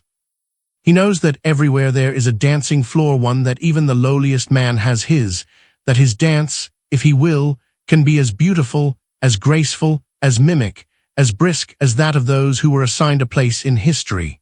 It is this proficiency of the fencer, this suppleness, which is properly the immortal life of the ethical. To him who lives aesthetically applies the old saying, to be or not to be, and the more he is allowed to live aesthetically, the more requirements his life makes, and if merely the least of these is not fulfilled, he is dead. He who lives ethically has always a way of escape when everything goes against him. When the storm broods over him so darkly that his neighbor cannot see him, he nevertheless has not perished.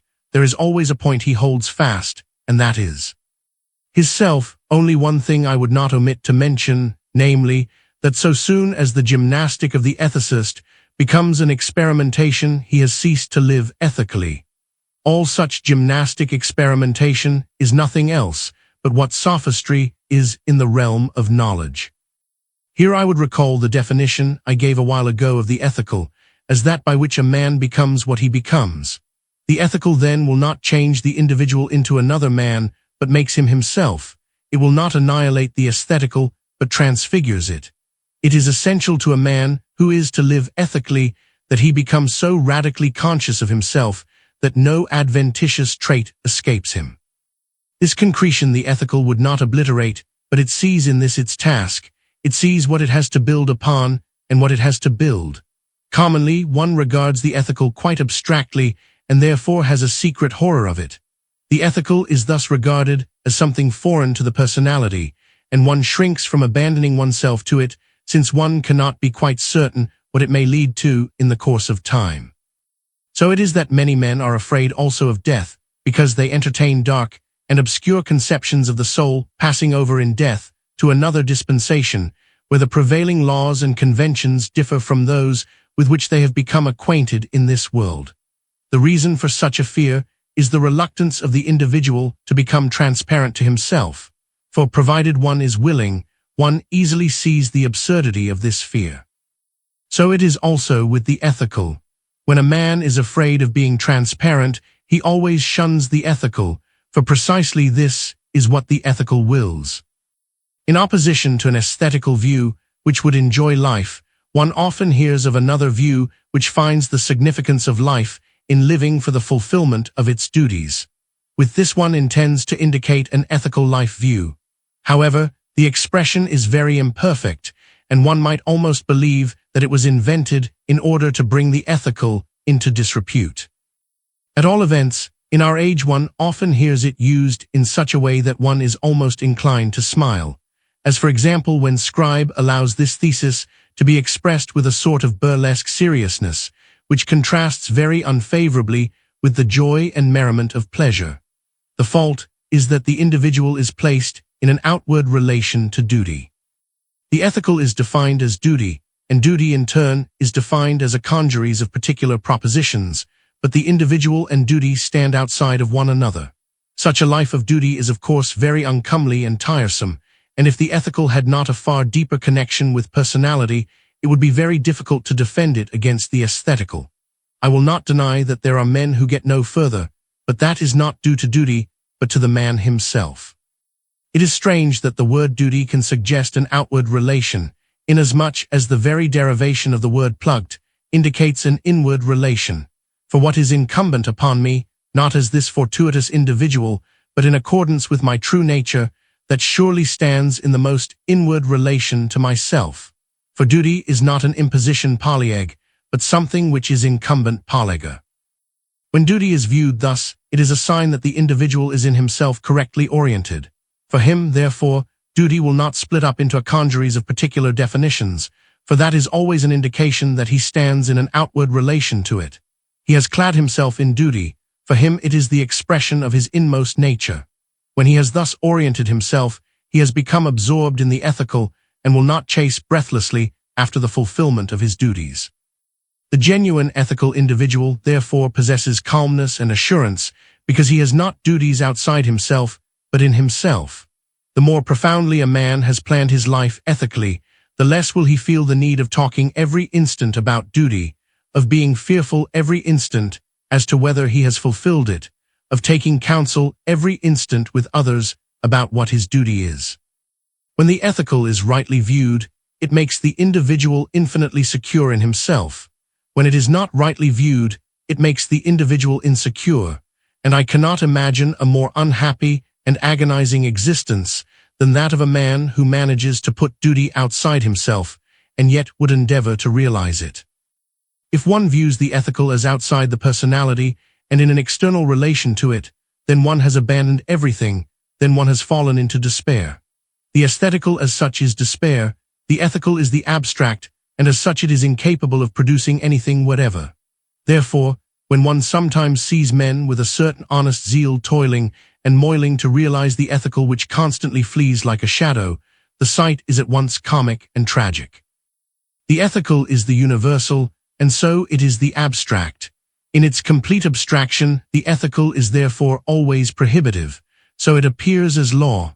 Whenever the ethical has the form of a positive command, it already contains something of the aesthetical. The Jews were the people of the law, hence they understood perfectly most of the commandments in the laws of Moses, but the commandment they seem not to have understood was that commandment to which Christianity most closely attached itself: Thou shalt love God with all thy heart. This commandment is not at all negative, neither is it abstract. It is in the highest degree positive and in the highest degree concrete. When the ethical becomes more concrete, it passes over into the definition of morals and customs. But so regarded, the reality of the ethical consists in the reality of a national individuality, and here the ethical has already appropriated an aesthetical factor. Nevertheless, the ethical is still abstract and cannot be fully realized because it lies outside the individual. Only when the individual himself is the universal is it possible to realize the ethical. This is the secret of conscience. It is the secret which the individual life shares with itself, that it is at once an individual life, and at the same time the universal, if not immediately as such, yet according to its possibility. He who regards life ethically sees the universal, and he who lives ethically expresses the universal in his life. He makes himself the universal man, not by divesting himself of his concretion, for then he becomes nothing, but by clothing himself with it and permeating it with the universal. For the universal man is not a phantom, but every man as such is the universal man, that is to say, to every man the way is assigned by which he becomes the universal man. He who lives ethically labors to become the universal man. So, for example, when a man is aesthetically in love, the adventitious plays a prodigious role, and it is a matter of importance to him that no one has loved as he does, with all the nuances. When he who loves ethically marries, he realizes the universal. Therefore he does not become a hater of the concrete, but has one concrete expression the more, deeper than every aesthetical expression, in the fact that in love he sees a revelation of the universal human. So he who loves ethically has himself as his task. His self in its immediacy is accidentally determined, and the task is to work up together the accidental and the universal. So the ethical individual has duty not outside him but in him. At the moment of despair, it makes its appearance, and then works itself out through the aesthetical, and in it, and with it. One can say of the ethical individual that he is like quiet waters which run deep, whereas he who lives aesthetically is only superficially moved. Hence, when the ethical individual has completed his task, has fought the good fight, he has then reached the point where he has become the one man, that is to say, that there is no other man altogether like him. And at the same time, he has become the universal man. To be the one man is not in itself anything so great, for that everybody has in common with every product of nature. But to be that in such a way that he is also the universal man is the true art of living. So personality has not the ethical outside it, but in it, and out of this depth it breaks forth. Then, as I have said, we must take care that it shall not with an abstract and empty tempestuousness reduce the concrete to naught, but rather that it shall assimilate it. Since then the ethical lies deepest in the soul, it is not always visible to the eye, and the man who lives ethically may do exactly the same things as the man who lives aesthetically, so that for a time this may create a deception, but finally there comes an instant when it is evident that he who lives ethically has a limit which the other does not recognize. In this assurance that his life is ethically planned, the individual reposes with secure confidence, and therefore does not torment himself and others with captious apprehensions about this and that. The fact that the man who lives ethically leaves a large space for the indifferent I find quite natural, and it is indicative of veneration for the ethical that one will not press it into every insignificant affair. The effort to do this always fails, and it is to be found only in those who do not possess courage to believe in the ethical and who lack inward confidence in a deeper sense. There are men whose pusillanimity is recognizable precisely in the fact that they are never ready with the sum total, because for them this is not single but manifold. But this too lies outside the ethical, and there is of course no other ground for it but weakness of will, which like all other weakness of mind may be regarded as a sort of insanity. The life of such men is employed in straining at gnats. They have no conception either of the pure and beautiful earnestness of the ethical or of the carefree gladness of the indifferent. But of course for the ethical individual the indifferent is dethroned, and every instant he is able to set limits to it. Thus one believes also in the existence of a providence, and the soul reposes securely in this assurance, and yet it would not occur to one to try to permeate every accidental circumstance with this thought, or to become convinced of this faith every minute. To will the ethical without being disturbed by the indifferent, to believe in providence without being disturbed by the accidental, represents a condition of sound health, which every man can acquire and retain if he will.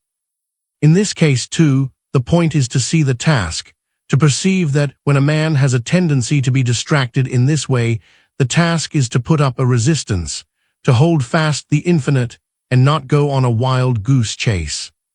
He who chooses himself ethically has himself as his task, and not as a possibility merely, not as a toy to be played with arbitrarily. He can choose himself ethically only when he chooses himself in continuity, and so he has himself as a task which is manifoldly defined. This manifoldness he does not try to obliterate or to volatilize. On the contrary, he repents himself tightly into it, because this manifoldness is himself, and only by being repentantly absorbed in it can he come to himself, since he does not assume that the world begins with him or that he creates himself. Language itself has stamped this last view with contempt, and one always says contemptuously of a man that he is self-made. But when repentantly he chooses himself, he is active, not in the direction of isolation, but in the direction of continuity. Let us now for once compare an ethical and an aesthetical individual. The principal difference, and one on which everything hinges, is that the ethical individual is transparent to himself and does not live ms Blauheinen as does the aesthetical individual. This difference states the whole case. He who lives ethically has seen himself, knows himself, penetrates with his consciousness his whole concretion, does not allow indefinite thoughts to potter about within him, nor tempting possibilities to distract him with their jugglery. He is not like a witch's letter from which one sense can be got now and then another, depending upon how one turns it. He knows himself. The expression ivet zero I orivrav has been repeated often enough, and in it has been seen the goal of all human endeavor. That is quite right too, but it is equally certain that it cannot be the goal if it is not at the same time the beginning. The ethical individual knows himself, but this knowledge is not a mere contemplation, for with that the individual is determined by his necessity. It is a reflection upon himself which itself is an action, and therefore I have deliberately preferred to use the expression choose oneself instead of know oneself. So when the individual knows himself, he is not through. On the contrary, this knowledge is in the highest degree fruitful, and from it proceeds the true individual. If I desired to be clever, I might say at this point that the individual knew himself in such a way as Adam knew Eve in the Old Testament sense of the word. By the individual's intercourse with himself, he impregnates himself and brings himself to birth. This self which the individual knows is at once the actual self and the ideal self, which the individual has outside himself as the picture in likeness to which he has to form himself, and which, on the other hand, he nevertheless has in him, since it is the self. Only within him has the individual the goal after which he has to strive, and yet he has this goal outside him, inasmuch as he strives after it. For if the individual believes that the universal man is situated outside him, that from without it will come to him, then he is disoriented, then he has an abstract conception, and his method is always an abstract annihilation of the original self. Only within him can the individual acquire information about himself. Hence, the ethical life has this duplex character, that the individual has his self outside himself and in himself. The typical self, however, is this yet imperfect self, for this is only a prophecy and therefore not the real self. Nevertheless, this typical self accompanies him constantly, but the more he realizes it, the more it vanishes within him, until at last, instead of being visible in front of him, it lies behind him like a pallid possibility. With this picture, it is as with man's shadow. In the morning man casts his shadow before him, at midday it goes almost unobserved beside him, in the evening it falls behind him. When the individual knows himself and has chosen himself, he is about to realize himself, but as he has to realize himself freely, he must know what it is he would realize. What he would realize is in fact himself, but it is his ideal self which he acquires nowhere but in himself. If one does not hold fast to the fact that the individual has the ideal self in himself, his dichten untrackten remain abstract. He who would copy another man and he who would copy the normal man become both of them, though in different ways, equally affected. The aesthetic individual views himself in his concretion and then distinguishes inter et inter. He sees something which belongs to him essentially, something else unessentially. This distinction, however, is exceedingly relative, for so long as a man lives merely aesthetically, one thing belongs to him as accidentally as another, and it is merely for lack of energy an aesthetic individual maintains this distinction. The ethical individual has learned this in despair, hence he has another distinction, for he, too, distinguishes between the essential and the accidental. Everything posited by his freedom belongs to him essentially, however accidental it may seem to be. Everything else is for him accidental, however essential it may seem to be in the case of the ethical individual. However, this distinction is not the fruit of his arbitrary determination, and does not imply that he has plenary power to make himself what he would. The ethical individual, to be sure, may venture to use the expression that he is his own editor, but at the same time he is fully conscious that he is responsible to himself personally, inasmuch as what he chooses will have decisive influence upon him, responsible in view of the order of things in which he lives, and responsible in the sight of God. Thus regarded, the distinction, I believe, is correct, for only that belongs to me essentially which I ethically accept as my task.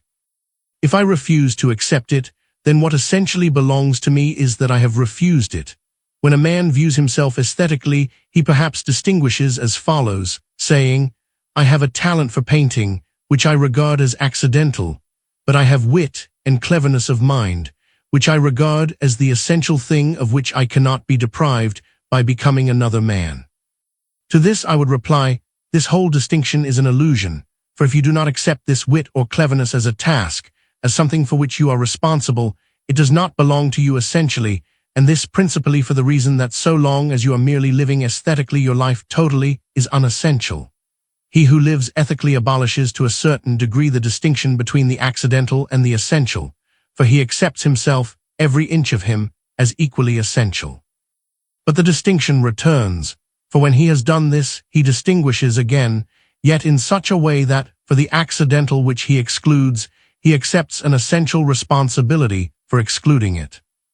In case the aesthetic individual sets a task for his life with aesthetic seriousness, it is properly nothing but the task of being more and more absorbed in his own accidentality, of becoming an individual whose irregularity and paradoxicality no one has seen the match of, a grimace of a man. The reason why one so seldom meets such a figure in real life is that people so seldom have a conception of what it is to live. On the other hand, since many have a positive predilection for chattering, one meets on the streets, in society, and in books with a great deal of chatty nonsense, which bears unmistakably the stamp of the rage for originality, which being transferred to real life, would enrich the world with a multitude of artifacts, each one more ludicrous than the other. The task which the ethical individual sets himself is to transform himself into the universal man. Only the ethical individual seriously renders an account to himself, and is therefore honest with himself. Only he has the grace and decorum which is more beautiful than any other. But to transform oneself into the universal man is only possible if already Kara D6, Vu \5, I have this in myself. For this universal can very well consist with, and in the particular without consuming it. It is like the fire which burned in the bush without consuming it.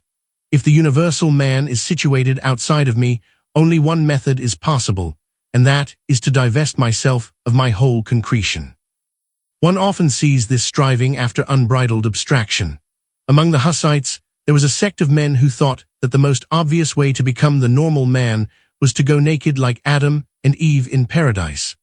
Often enough one encounters in our age people who in a spiritual sense teach the same thing, that one becomes the normal man by becoming utterly stark naked, as one can become by divesting oneself of one's whole concretion.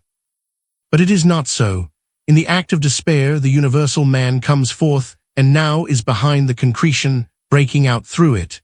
In a language, there are many more paradigmatic verbs than the one which in the grammar is set forth as the paradigm.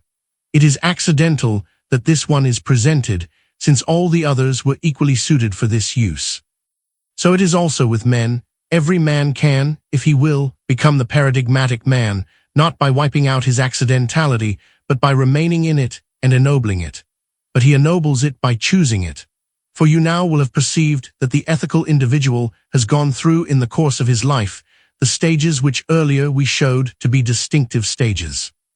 In the course of his life, he will develop the personal, the civic, the religious virtues, and his life and its progress consists in the fact that he passes from one stage to another. So soon as a man thinks that one of these stages is sufficient, and that a person may venture one-sidedly to concentrate upon it, that man has not chosen himself ethically, but has overlooked the importance either of isolation or of continuity, and above all has not apprehended that the truth consists in the identity of the two. He who has ethically chosen and found himself has himself as he is determined in his whole concretion. He has himself, then, as an individual who has these talents, these passions, these inclinations, these habits, who is under these influences, who in this direction is affected thus, in another thus. Here then he has himself as a task, in such a sort that the task is principally to order, cultivate, temper, enkindle, repress, in short, to bring about a proportionality in the soul, a harmony which is the fruit of the personal virtues. Here the aim of his activity is himself, but not as arbitrarily determined, for he has himself as a task which is set for him, even though it has become his by the fact that he has chosen it. But although he himself is his aim, this aim is nevertheless another, for the self which is the aim is not an abstract self which fits everywhere and hence nowhere, but a concrete self which stands in reciprocal relations with these surroundings, these conditions of life, this natural order. This self which is the aim is not merely a personal self, but a social, a civic self. He has then himself as a task for an activity, wherewith as this definite personality he takes a hand in the affairs of life. Here his task is not to cultivate himself, but to exert an influence, and yet at the same time he cultivates himself, for, as I remarked earlier, the ethical individual so lives that he is constantly passing from one stage to the other. If the individual has not originally understood himself as a concrete personality in continuity, neither will he acquire this subsequent continuity. If he thinks that the trick is to begin like a Robinson Crusoe, he remains a fanciful adventurer to the end of his days. On the other hand, when he perceives that if he does not begin concretely, he will never get to the point of beginning, and that if he does not begin, he will not end, then he will be at once in continuity with the past and with the future. From the personal life, he translates himself into the civic, and from this into the personal. The personal life as such was an isolation and hence imperfect. In the fact that through the civic life, he comes back into his personality, the personal life manifests itself in a higher form. Personality manifests itself as the absolute which has its teleology in itself. When the performance of duty has been represented as the task for a man's life, people have often recalled that duty itself vacillates, that laws may change. You easily see that the latter expression has in view especially the fluctuations to which the civic virtues are always exposed. Yet this skepticism does not apply to negative morals, for they remain unchanged. There is another skepticism, however, which applies to all duty, namely, the consideration that I am utterly unable to do duty. Duty is the universal. What is required of me is the universal. What I am able to do is the particular. This skepticism, however, has great significance, inasmuch as it shows that personality is the absolute, but this must be more closely defined. It is to be noted that language itself emphasizes this skepticism. I never say of a man that he does duty or duties, but I say that he does his duty. I say, I am doing my duty, do yours. This shows that the individual is at once the universal and the particular. Duty is the universal which is required of me, so if I am not the universal, I am unable to perform duty. On the other hand, my duty is the particular, something for me alone, and yet it is duty and hence the universal. Here personality is displayed in its highest validity.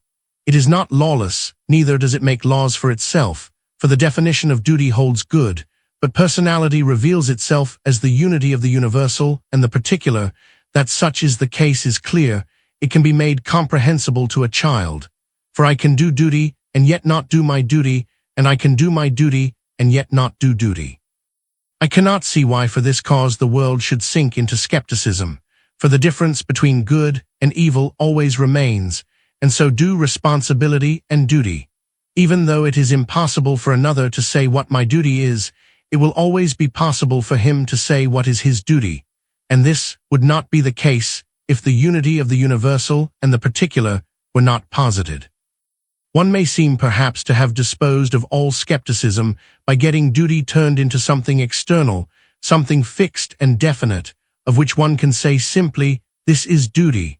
But that is a misunderstanding, for in this instance the doubt lies not in the external, but in the internal, in my relation to the universal. As a particular individual, I am not the universal, and to require that of me is absurd. So if I am to be able to perform the universal, I must be the universal at the same time that I am the particular, but thus the dialectic of duty is within me. As I have said, this doctrine involves no danger to the ethical, on the contrary it upholds it. If one does not adopt this doctrine, personality becomes abstract, its relation to duty abstract, its immortality abstract. The distinction between good and evil is not abolished, for I doubt if there ever has been a man who maintained that it is a duty to do evil. That he did evil is another matter, but he tried at the same time to make himself and others believe that it was good. It is unthinkable that he might be able to continue in this vain conceit, since he himself is the universal, and so has the enemy not outside himself but within him. If, on the contrary, I assume that duty is something external, the distinction between good and evil is abolished. For if I am not myself the universal, I can come only into an abstract relationship with it. But the distinction between good and evil is incommensurable for an abstract relationship. Precisely when one perceives that personality is the absolute, is its own end and purpose, is the unity of the universal and the particular, precisely then will all skepticism, which takes the historical as its point of departure be effectually overcome. Freethinkers have often sought to confuse the concepts by remarking that sometimes one race of people has declared holy and lawful the very thing which in the eyes of other peoples was an abomination and a crime. Here they have allowed themselves to be dazzled by the external, but however much the external may change, the moral content of action may nevertheless remain the same. Thus, for example, there certainly has never been a race of men who taught that children should hate their parents. However, in order to nourish doubt, it has been recalled that, whereas all civilized nations made it a duty for children to take care of their parents, savages have the custom of putting their aged parents to death.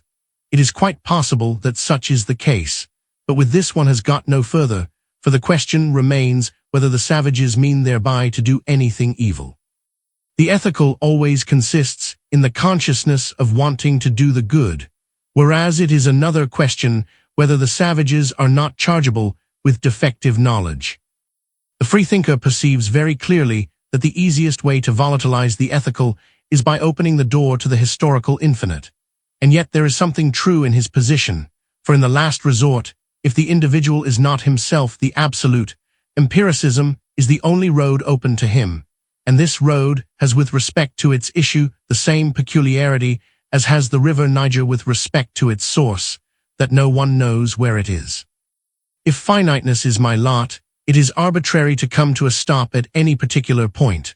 On this road, therefore, one never gets to the point of beginning, for in order to begin one must have got to the end, but this is an impossibility. If personality is the absolute, then it is itself the Archimedean point from which one can lift the world. That this consciousness cannot mislead the individual to want to cast reality from him you can readily see, for if he would be the absolute in this sense, he is nothing at all, an abstraction. Only as the particular is he the absolute, and this consciousness will save him from all revolutionary radicalism. Here I will bring my theorizing to an end. I feel keenly that I am not suited to this part, nor do I desire to be, but I should be completely satisfied if I might be regarded as a fairly practical fellow. Besides, all theorizing takes so much time. What I can do as an active agent in an instant, or can at once begin to do, requires much ado and difficulty before one can manage to express and describe it. Now it is not my intention to lecture you on the doctrine of duties, and to talk in the usual way about duties towards God, towards oneself, and towards one's neighbor. Not at all as though I scorn this classification, or as though what I have to teach were too profound to be associated with Bowles' lesson book, or might presuppose greater preliminary knowledge than that book presupposes. Not at all for such reasons, but because I believe that in the matter of ethics it is not a question of the multifariousness of duty, but of its intensity. When with all his energy a person has felt the intensity of duty, he is then ethically mature, and in him duty will emerge of itself. The chief thing is, not whether one can count on one's fingers how many duties one has, but that a man has once felt the intensity of duty in such a way that the consciousness of it is for him the assurance of the eternal validity of his being. I therefore by no means extol a man for being a man of duty, any more than I would commend him for being a bookworm, and yet it is certain that the man before whom duty has never revealed itself in its whole significance is quite as poor a sort as is the scholar who thinks like the foolish inhabitants of the village of Mal, that learning comes to one mer nichts, dire nichts.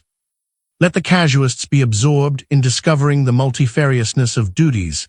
The chief thing, the only saving thing, is that in relation to his own life, a man is not his uncle, but his father. Let me illustrate what I mean by an example. I choose for this purpose the impression I have retained from my earliest childhood. When I was 5 years of age, I was sent to school. It is natural that such an event always makes an impression upon a child, but the question is, what impression? Childish curiosity is engrossed by the various confusing conceptions as to what significance this may properly have. That this was the case with me too is quite likely. However, the chief impression I got was an entirely different one.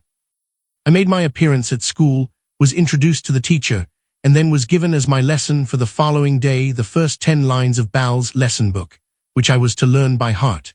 Every other impression was then obliterated from my soul, only my task stood out vividly before it. As a child I had a very good memory, so I had soon learned my lesson. My sister had heard me recite it several times and affirmed that I knew it. I went to bed, and before I fell asleep, I catechised myself once more. I fell asleep with the firm purpose of reading the lesson over the following morning. I awoke at 5 o'clock, got dressed, got hold of my lesson book, and read it again. At this moment, everything stands as vividly before my eyes as if it had occurred yesterday. To me it was as if heaven and earth might collapse if I did not learn my lesson, and on the other hand as if, even if heaven and earth were to collapse, this would not exempt me from doing what was assigned to me, from learning my lesson. At that age I knew so little about duties, I had not yet, as you see, learned to know them from Baal's lesson book. I had only one duty, that of learning my lesson, and yet I can trace my whole ethical view of life to this impression. I may smile at a little urchin of 5 years who takes hold of a thing so passionately, and yet I assure you I have no higher wish than that at every time of life I may take hold of my work with the same energy, with the same ethical earnestness as then. It is true that in later life one acquires a better conception of what one's work is, but still, the chief thing is the energy. I owe it to my father's serious-mindedness that this event made such an impression upon me, and if I owed him nothing else, this would suffice to put me eternally in his debt. What is really important in education is not that the child learns this and that, but that the mind is matured, that energy is aroused. You often talk about how glorious a thing it is to have a good head. Who will deny that this is important? And yet I am nearly inclined to believe that one can make oneself that, if one will. Give a man energy, passion, and with that he is everything. Take a young girl, let her be silly, high-flown, a perfectly foolish ninny, think of her as deeply and sincerely in love, and you will see that the good head comes of itself. You will see how shrewd and cunning she becomes in scenting out whether she is loved in return. Let her become fortunate in love, and you will see how enthusiasm blossoms upon her lips.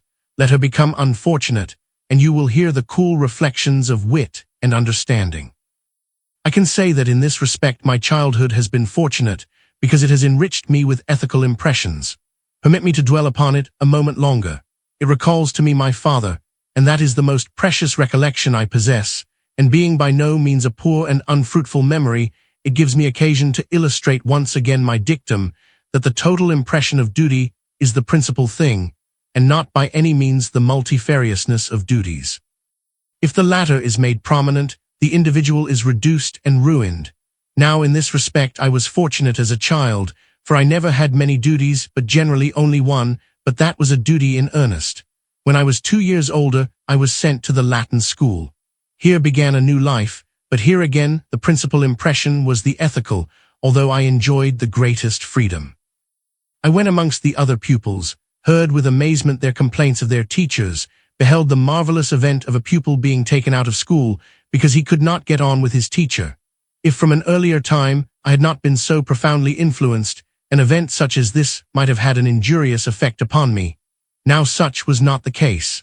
I knew it was my duty to go to the school where for good and all I had been sent. Even though everything else were to be changed, this could not be changed. It was not merely fear of my father's seriousness which instilled into me this notion, but it was the lofty impression of what a person's duty is. Even though my father were dead, and I placed under the supervision of another whom I might have induced to take me out of the school, I never would have ventured, or indeed, really wished to do it. It would have been as though my father's shade had come following me to school. For here again, I would have had an infinite impression of what my duty was, so that no lapse of time would have obliterated the recollection that I had violated his will. For the rest I enjoyed my freedom. I knew only one duty, that of attending to my school, and in this respect I was left entirely to my own responsibility.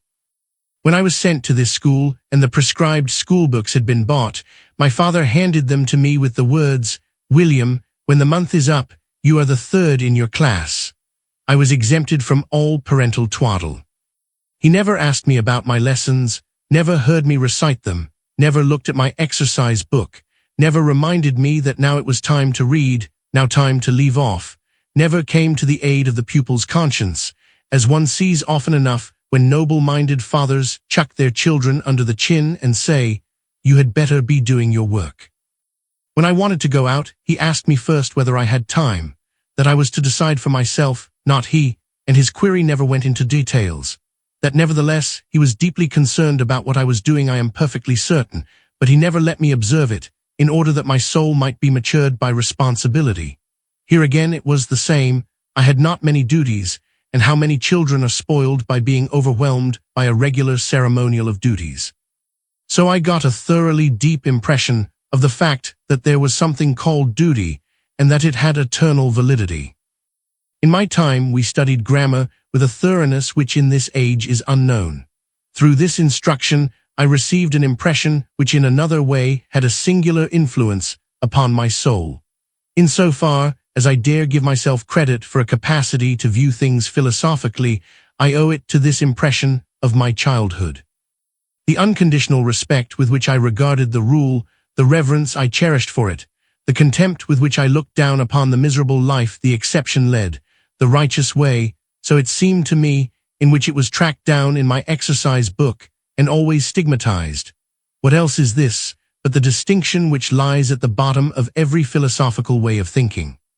When under this influence I regarded my father, he appeared to me an incarnation of the rule. What came from any other source was the exception, insofar as it was not in agreement with his command. When I regarded that fellow pupil who was taken out of the school, I felt that he must be an exception unworthy of my attention, and that all the more because the fuss they made about him proved sufficiently that he was an exception. The childish rigorism with which I then distinguished between the rule and the exception has now indeed become softened, but I still have that distinction within me. I know how to call it forth, especially when I see you and your like, who seem to propound the doctrine that the exception is the most important thing, yea, that the rule only exists in order that the exception may show off to advantage. The energy with which I become ethically conscious is therefore the thing that counts, or rather I cannot become ethically conscious without energy. I can therefore never become ethically conscious without becoming conscious of my eternal nature. This is the true proof of the immortality of the soul. It is, of course, not a full-grown proof unless the task is congruous with duty, but what for eternity is my duty is an eternal task. The circumstance that the first 10 lines of Ball's lesson book were assigned to me as a task from which nothing else in the world could ransom me was in a certain sense the first proof presented to me of the immortality of my soul. The imperfection of it consisted, not in any lack of energy on my part, but in the casual character of the task. It is not my intention to lead you into a consideration of the multifariousness of duty. If I would express duty negatively, it would be easy. If I would express it positively, it would be very difficult and prolix. Indeed, upon reaching a certain point, it would be impossible. On the contrary, what my purpose was, what to the best of my ability I have endeavored to do, was to illuminate the absolute importance of duty, the eternal validity for personality of the relationship of duty. For so soon as in despair a person has found himself, has absolutely chosen himself, has repented himself, he has himself as a task under an eternal responsibility, and thus duty is posited in its absoluteness. However, since this person has not created himself, but chosen himself, duty is the expression of his absolute dependence, and of his absolute freedom as identical with one another. The particular duty he will teach himself, and in vain will seek enlightenment upon it from any other man, and yet he will again, in this case, be autodidact as well as theodidact, and vice versa. In any case, duty is for him nothing accidental, nothing abstract, partly because for him it is not anything external, for when this is the case it is always abstract, and partly because he himself is concrete, for he has chosen himself ethically, has chosen himself in all his concretion, and relinquished all claim to the abstractness of arbitrary will. What remains is to show how life looks when it is regarded ethically. You and all aesthetists are very willing to go halves. You concede that the ethical has its importance. You say that it is respectable for a man to live for his duties, that it is worthy of all honor. Indeed, you even let fall some ambiguous words to the effect that it is quite fitting that there are men who live for their duties. that it is well the majority of people do so, and you meet with men of duty who are good-natured enough to find that there is sense in this talk. In spite of the fact that, like all skepticism, it is, of course, nonsensical. On the other hand, you for your part are not willing to have anything to do with the ethical. That would deprive life of its significance and above all of its beauty. The ethical, you think, is something totally different from the aesthetical, and when it prevails it destroys the other entirely. Now if this were so, I should nevertheless have no doubt what to choose. In despair there is an instant when it seems to be as you say, and if a man has not felt this, his despair has been deceitful, and he has not ethically chosen himself. However, it is not so, and therefore the next instant despair reveals itself not as a breach, but as a metamorphosis. Everything comes back, but comes back transfigured. Therefore, only when one regards life ethically does it acquire beauty, truth, significance, firm consistence. Only when a man lives ethically does his life acquire beauty, truth, significance, security, and only in the ethical life view are the autopathetic doubt and the sympathetic doubt set at rest. For in fact, the autopathetic and the sympathetic doubt only come to rest in one and the same thing, because both are essentially the same doubt. For the autopathetic doubt is not an expression of egoism, but a claim fordering of the self-love which promotes 41 its own self in the same sense that it promotes the self of everyone else. This observation, I think, is of great moment. Thus, supposing that every imaginable favor has fallen to his lot, an aestheticist who is not an egoist must be in despair over his happiness, because he must say, "What makes me happy wants something which cannot be given in the same way to any other man, and which no other man can himself acquire." He must, in fact, be fearful lest someone should ask him why he sought his happiness, for he had become happy in order that other men might feel that they could not become happy. If such a man had any sympathy, he would give himself no rest till he had found a higher principle of life. When he had found it, he would not be afraid to talk about his happiness, for then, if he were to talk about it rightly, he would say something along with this which would absolutely reconcile him with every man, with humanity as a whole. However, let us pause to consider the category which aesthetics claims as its own, namely, beauty. Life loses its beauty, you say, so soon as the ethical prevails. Instead of the happiness, beauty, and freedom from care which life has when we regard it aesthetically, we get conscientious activity, praiseworthy industry, indefatigable and unremitting zeal. In case you are present here with me, I would beg you to give me a definition of the beautiful. Since you are not present, I will take the liberty of attaching my argument to the definition you are accustomed to give. The beautiful is that which has its teleology in itself. You take as illustration a young girl, you say, "She is beautiful, joyful, carefree, perfect harmony, complete in itself, and it is stupid to ask why she exists, for she has her teleology in herself."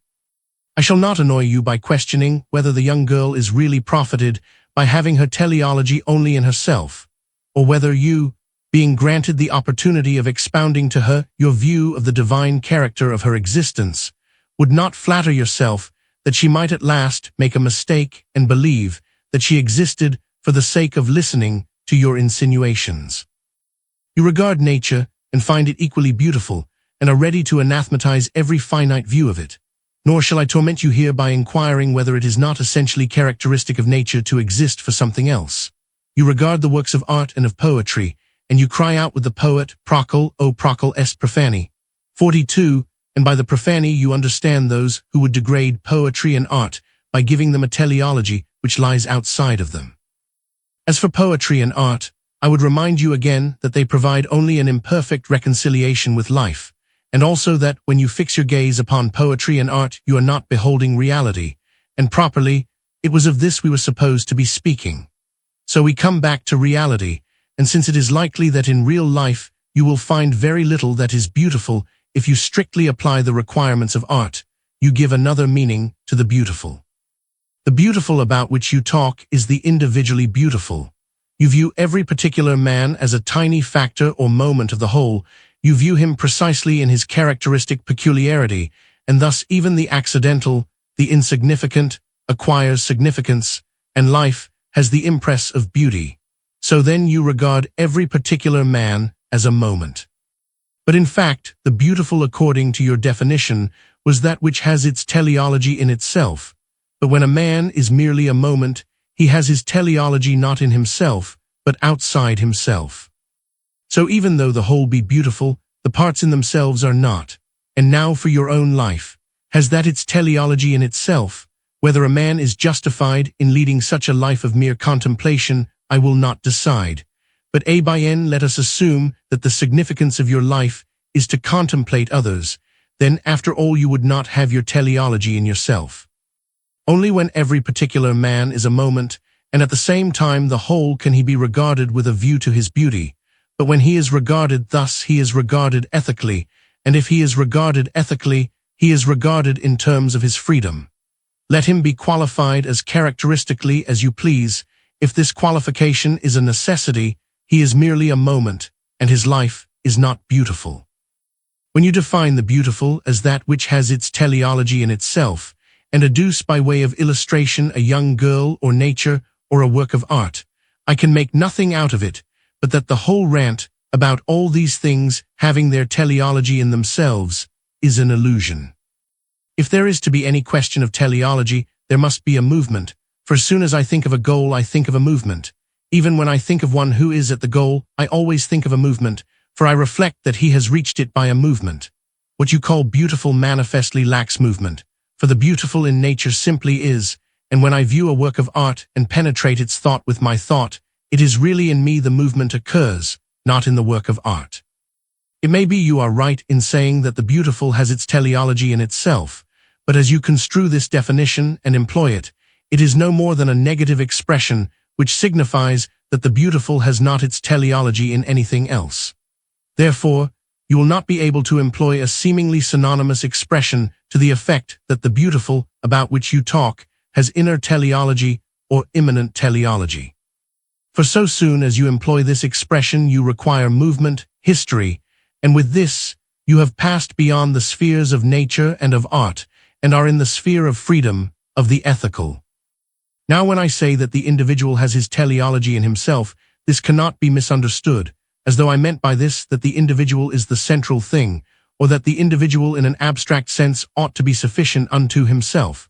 For if this is understood abstractly, I get no movement after all. The individual has his teleology in himself, has inner teleology, is himself his teleology. His self is thus the goal towards which he strives. This self of his, however, is not an abstraction, but is absolutely concrete. In the movement towards himself, the individual cannot relate himself negatively towards his environment, for if he were to do so his self is an abstraction and remains such.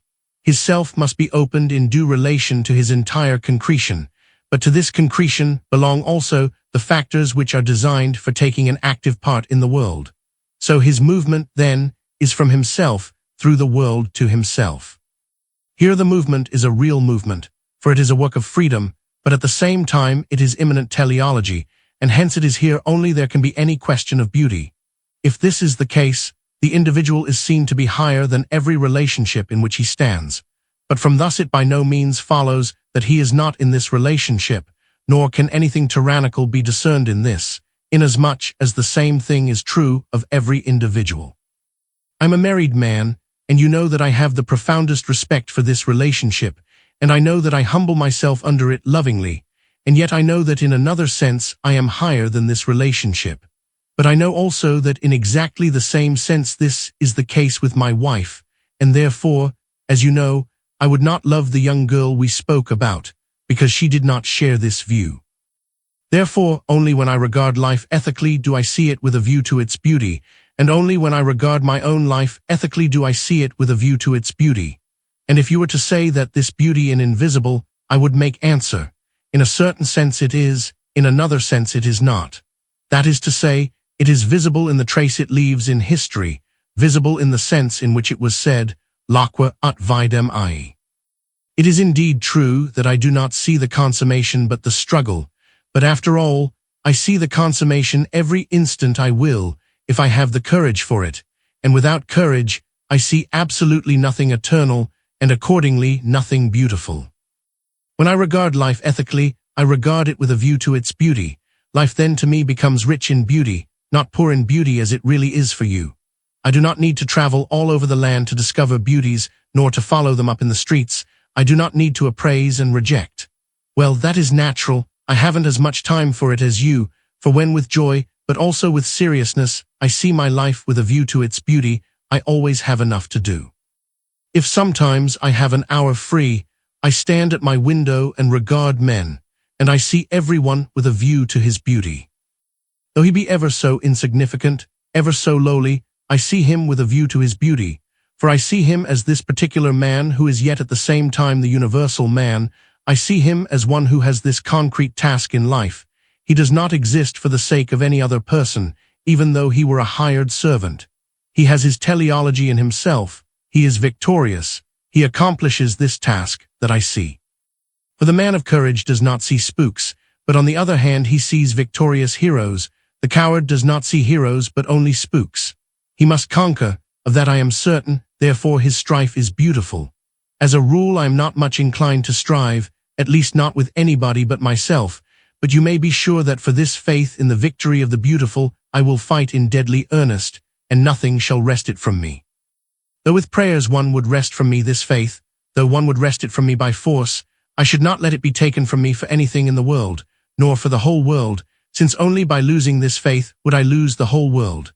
By means of this faith I see the beauty of life, and the beauty I see has not the trait of sadness and melancholy which is inseparable from all beauty of nature and of art, inseparable even from the eternal youth of the Greek gods.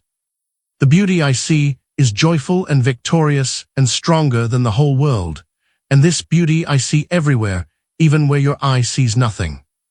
Stand here by my window for once. A young girl is going by. Do you remember that we once met her in the street?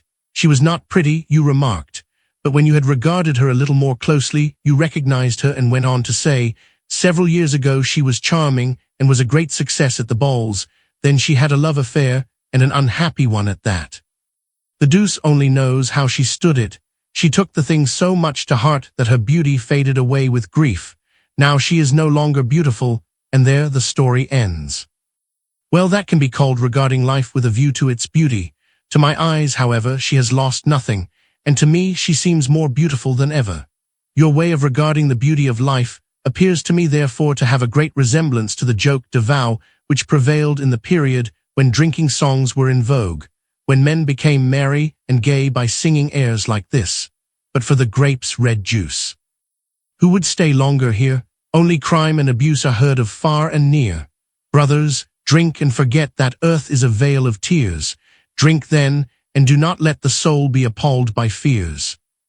Let us now come a little closer to some of the situations in real life, the situations where the aesthetical and the ethical come into contact, in order to consider to what extent the ethical may deprive us of some beauty, or whether it does not rather impart to everything a higher beauty. So I think of a definite individual who, in a certain sense, is, like most people are, in another sense is concrete in himself. Let us be quite prosaic. This man has to live, he has to clothe himself, in short, he has to exist. Perhaps he addressed himself to an aestheticist to find out how he was to manage, nor would he fail to get enlightenment. The aestheticist would perhaps say to him, when a man is single, he requires $3,000 a year to live comfortably. If he has $4,000, he needs that too. If he would marry, he must have at least $6,000. Money, after all, is and remains the nervus rerum gerendum, the true conditio sine qua non for living. For of course it is beautiful to read about rural contentment, about idyllic frugality, and I am fond of reading such poetic fiction. But of such a mode of life one would soon tire, and those who live thus do not enjoy this life half so much as those who have money, and then in repose and comfort read the songs of the poets. Money is and remains the absolute condition for living. If one has no money, he is and remains excluded from the list of patricians, he is and remains a plebeian. Money is the prime condition, but from this it by no means follows that everyone who has money knows how to use it. Those who understand this are in turn the optimates among the patricians. By this explanation our hero evidently was not profited, all this practical wisdom did not apply to him at all, and he must have felt like a sparrow at a dance of cranes.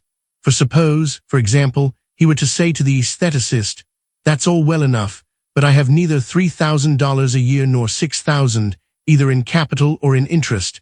I have absolutely nothing at all, hardly a hat." Then his counselor would likely shrug his shoulders and say, "Well, that's another matter, then you must be content with going to the workhouse." If the aesthetist were very good-natured, he would perhaps call back the poor wretch and say to him, "I don't want to bring you to despair before I have tried my utmost. There are few remedies for distress, which one should not leave untried before bidding farewell to joy and taking the vow and putting on the straitjacket. Marry a rich girl, play on the lottery, go to the colonies, spend some years scraping money together, worm yourself into the favor of an old bachelor that he may appoint you his heir. For the moment our ways separate, make money, and you will always find me a friend who knows how to forget that there was a time when you had no money. After all, there is something dreadfully heartless in such a view of life, thus to murder in cold blood all joy in life for him who has no money. And that is what the moneyed man does, for at least it is his opinion that without money there is no joy in life. If I were to put you in comparison with that aestheticist, were to point to you as one who cherishes or utters such thoughts, I should be doing you a very great injustice. For on the one hand, your heart is too good to be the abode of such abominable baseness, and on the other hand, your soul is too sympathetic to utter such thoughts, even if you had them. I do not say this as though I meant that he who is without money has need of such compassionate consideration, but because this, after all, is the least one might require of a man who imagined that he was specially favored. Let a man be proud, in God's name. It would be better if he were not, but let him be proud, only let him not be proud of money, for there is nothing that so degrades a man. Now you are accustomed to having money and have sense enough to know what it implies. You insult no one, differing in this respect from the aestheticist we were talking about. You are glad to help when you can. Indeed, when you lay stress upon the misery of not having money, it is done out of sympathy. Your mockery, therefore, is directed not against men, but against existence, where now things are simply so arranged that not all men can have money. Prometheus and Epimetheus, 45 you say, were undeniably very wise, but all the same it is incomprehensible that when in other respects they endowed men so gloriously, it did not occur to them to give them money also. If you had been present on this occasion and had known what you now know, you would have come forward and said, "Ye good gods, you deserve thanks for all you have done, but pardon me for speaking to you so frankly, you have no knowledge of the world. For a man to be happy he needs one thing more, namely, money. What good does it do him to be created to rule over the world when he can't find time for this because of the necessity of making a living? What a way to act, thrusting out into the world a rational creature and then letting him toil and moil. Is that the way to treat a human being? On that topic you are inexhaustible. Most men, you say, live to get a living. When they have got that, they live to get a good living. When they have got that, they die. With genuine emotion, therefore, I read a while ago a notice in the newspaper in which a wife announced the death of her husband. Instead of commenting diffusely upon the pain of losing the best whose band and most loving father, she said very briefly that this death was such an affliction because only a short time before it, her husband had obtained a pretty good living. A good deal more is implied in this than the sorrowing widow and the ordinary reader can see in it. This way of looking at things can be fashioned into a proof of the immortality of man. This proof might be formulated as follows. It is every man's destiny to get a good living. If a man dies before he got it, he has not attained his destiny, and everyone is free to surmise whether in another world he will attain his destiny. On the other hand, if he gets a good living, he has attained his destiny, but the destiny of getting a good living cannot mean that he shall die, but on the contrary that he shall live on his good living, ergo man is immortal. This proof might be called the popular proof, or the proof from a living. If this proof were added to the previous proofs, every reasonable doubt concerning immortality must be regarded as overcome. This proof can perfectly well be associated with the previous proofs. Indeed, it is precisely in this connection that it appears in its full glory, seeing that as the conclusion it refers back to the others and proves them. The other proofs start out with the consideration that man is a rational being. Now, inasmuch as someone might doubt this, the proof from a living is adjoined to prove this assumption by the following syllogism. To whom God gives a living, he gives an understanding. To whom God gives a good living, he gives a good understanding. Ergo. That sorrowing widow had a presentiment of this. She felt the profound tragedy in life's contradictions. So mockery and flippancy is what you have to contribute in the face of this situation. Presumably it never occurs to you that your view might be profitable and instructive to anybody, nor presumably does it ever occur to you that by such a declamation you may do harm. For it is quite possible to think that a man who in himself cherished resentment enough at being forced into the labor of life might become still more impatient, still more fretful, by paying attention to the passionateness, not devoid of wit, with which you think on his behalf, and to your sympathetic mockery. In using that, however, you ought to be more prudent. So along the path our hero has taken he will seek in vain for enlightenment. Let us hear now what an ethicist would reply to him. He would say, "It is every man's duty to work in order to live." In case he had nothing more to say, you presumably would reply, "There we have again the old fudge about duty and duty. Everywhere it is duty. It is not possible to think of anything more tiresome than this prudery which cows everybody and clips their wings." At this point be so kind as to remember that our hero had no money, that the heartless aestheticist had none to spare for him, and that you had not so much left over that you could assure him of his future. So if he didn't want to sit down and reflect what he would have done if he had had money, he must consider some other expedient. In the next place you will see that the ethicist addressed him with perfect courtesy. He did not treat him as an exception. He did not say to him, "Good Lord, you are simply so unfortunate that you must try to learn to put up with it." On the contrary, he made the aestheticist an exception, for he said, "It is every man's duty to work in order to live." Insofar, then, as a man does not need to work, he is an exception, but to be an exception is, as we agreed above, not great but little. Therefore, if a man will view the matter ethically, he will see that to have money is a humiliation. When he views it thus, he will not be enamored of any special favor. He will then humble himself under it, and when he has done that, he will again be exalted by the thought that this favor is an expression for the fact that a great claim once made upon him. If that ethicist from whom our hero sought advice is himself acquainted with what it means to work in order to live, his words will have still more weight. It is to be wished that in this respect people had more courage, and the reason why one often hears so loudly uttered this despicable talk about money being the principal thing is to be found partly in the fact that those who must work lack ethical energy to own up to the significance of work, lack conviction of its significance. Marriage is not harmed by seducers, but by cowardly husbands. So it is in this case. The despicable talk we have listened to does no harm, but those people harm the good cause who, being compelled to work in order to live, desire one moment to have their life recognized as meritorious in comparison with that of idlers. The next moment they lament and sigh, and say that after all it is far more beautiful to be independent. What respect will younger people have for life when they hear such talk from older people? Here again you have done yourself much harm by your experimentation, for you have learned to know much which is not good and gladdening. You know very well how to tempt a man and coax from him the admission that he would prefer, after all, to be exempt from work, and so you triumph. The question whether it might not be possible to imagine a world in which it was not necessary to work in order to live is really an idle question, since it does not deal with the given reality, but with a feigned situation. This, however, is always an attempt to belittle the ethical view, for if it were a perfection on the part of existence not to have to work, then that man's life would be the most perfect who didn't have to. Then one could say that it was a duty to work only by attaching to the word duty the sense of a dolorous necessity. Duty then would express, not the universal human but the common, and in this case duty would not be the expression for the perfect. Therefore, I would reply quite aptly that it must be regarded as an imperfection on the part of existence that man did not need to work. The lower the scale of human life, the less evident is the necessity of working. The higher the scale, the more evident it is.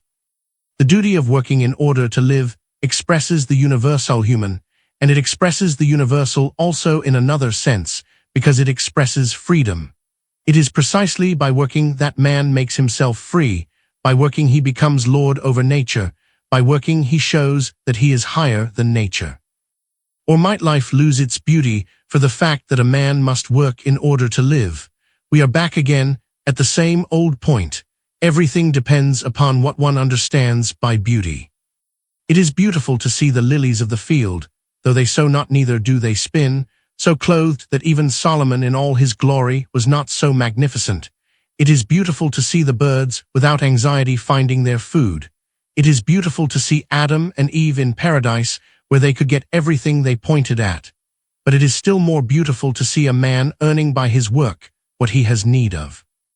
It is beautiful to see a providence satisfying all and caring for all, but it is still more beautiful to see a man who is, as it were, his own providence. Man is great, greater than any other creature, for the fact that he can provide for himself. It is beautiful to see a man possessing an affluence which he himself has earned, but it is also beautiful to see a man doing the still greater trick of transforming little into much. It is an expression of man's perfection that he can work. It is a still higher expression for it that he must. In case our hero will adopt this view, he will not feel tempted to wish for a fortune which comes to him while he sleeps. He will not be in love with the prerequisites of life. He will feel the beauty of working in order to live. He will sense in this his human dignity.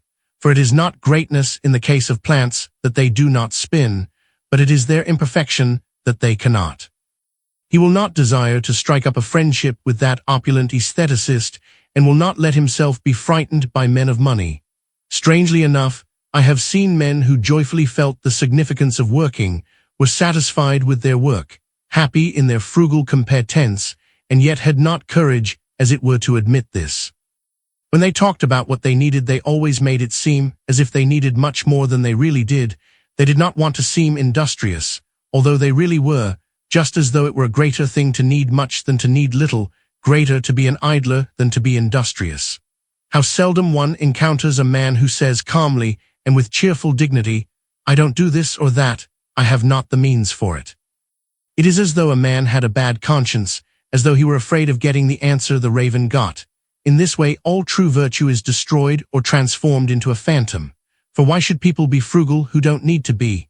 And those who are obliged to be frugal make a virtue of necessity, just as though one could not be frugal unless one had at hand the possibility of affluence, just as though need were not just as great an enticement to frugality.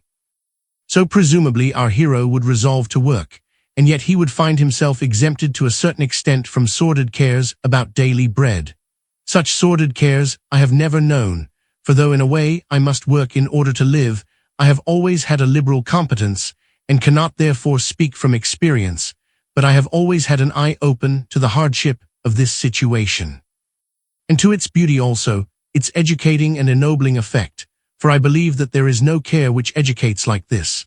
I have known men whom I would not think of calling cowardly and effeminate, who were not in the least disposed to think that man's life ought to be without strife, who felt strength and courage and inclination to fight in a cause where others would lose heart. At the same time, I have often heard them say, "God preserve me from care for daily bread." There is nothing which so stifles the higher aspirations in a man. Such utterances have often given me occasion to reflect, and my own life has given me occasion to verify it, that there is nothing so deceitful as the human heart. A man will have courage to venture out into the most dangerous conflicts, but is not willing to engage in a conflict for daily bread, and at the same time he would make out that it is a greater thing to engage in the other conflicts than in this latter one. Well, that's obviously convenient.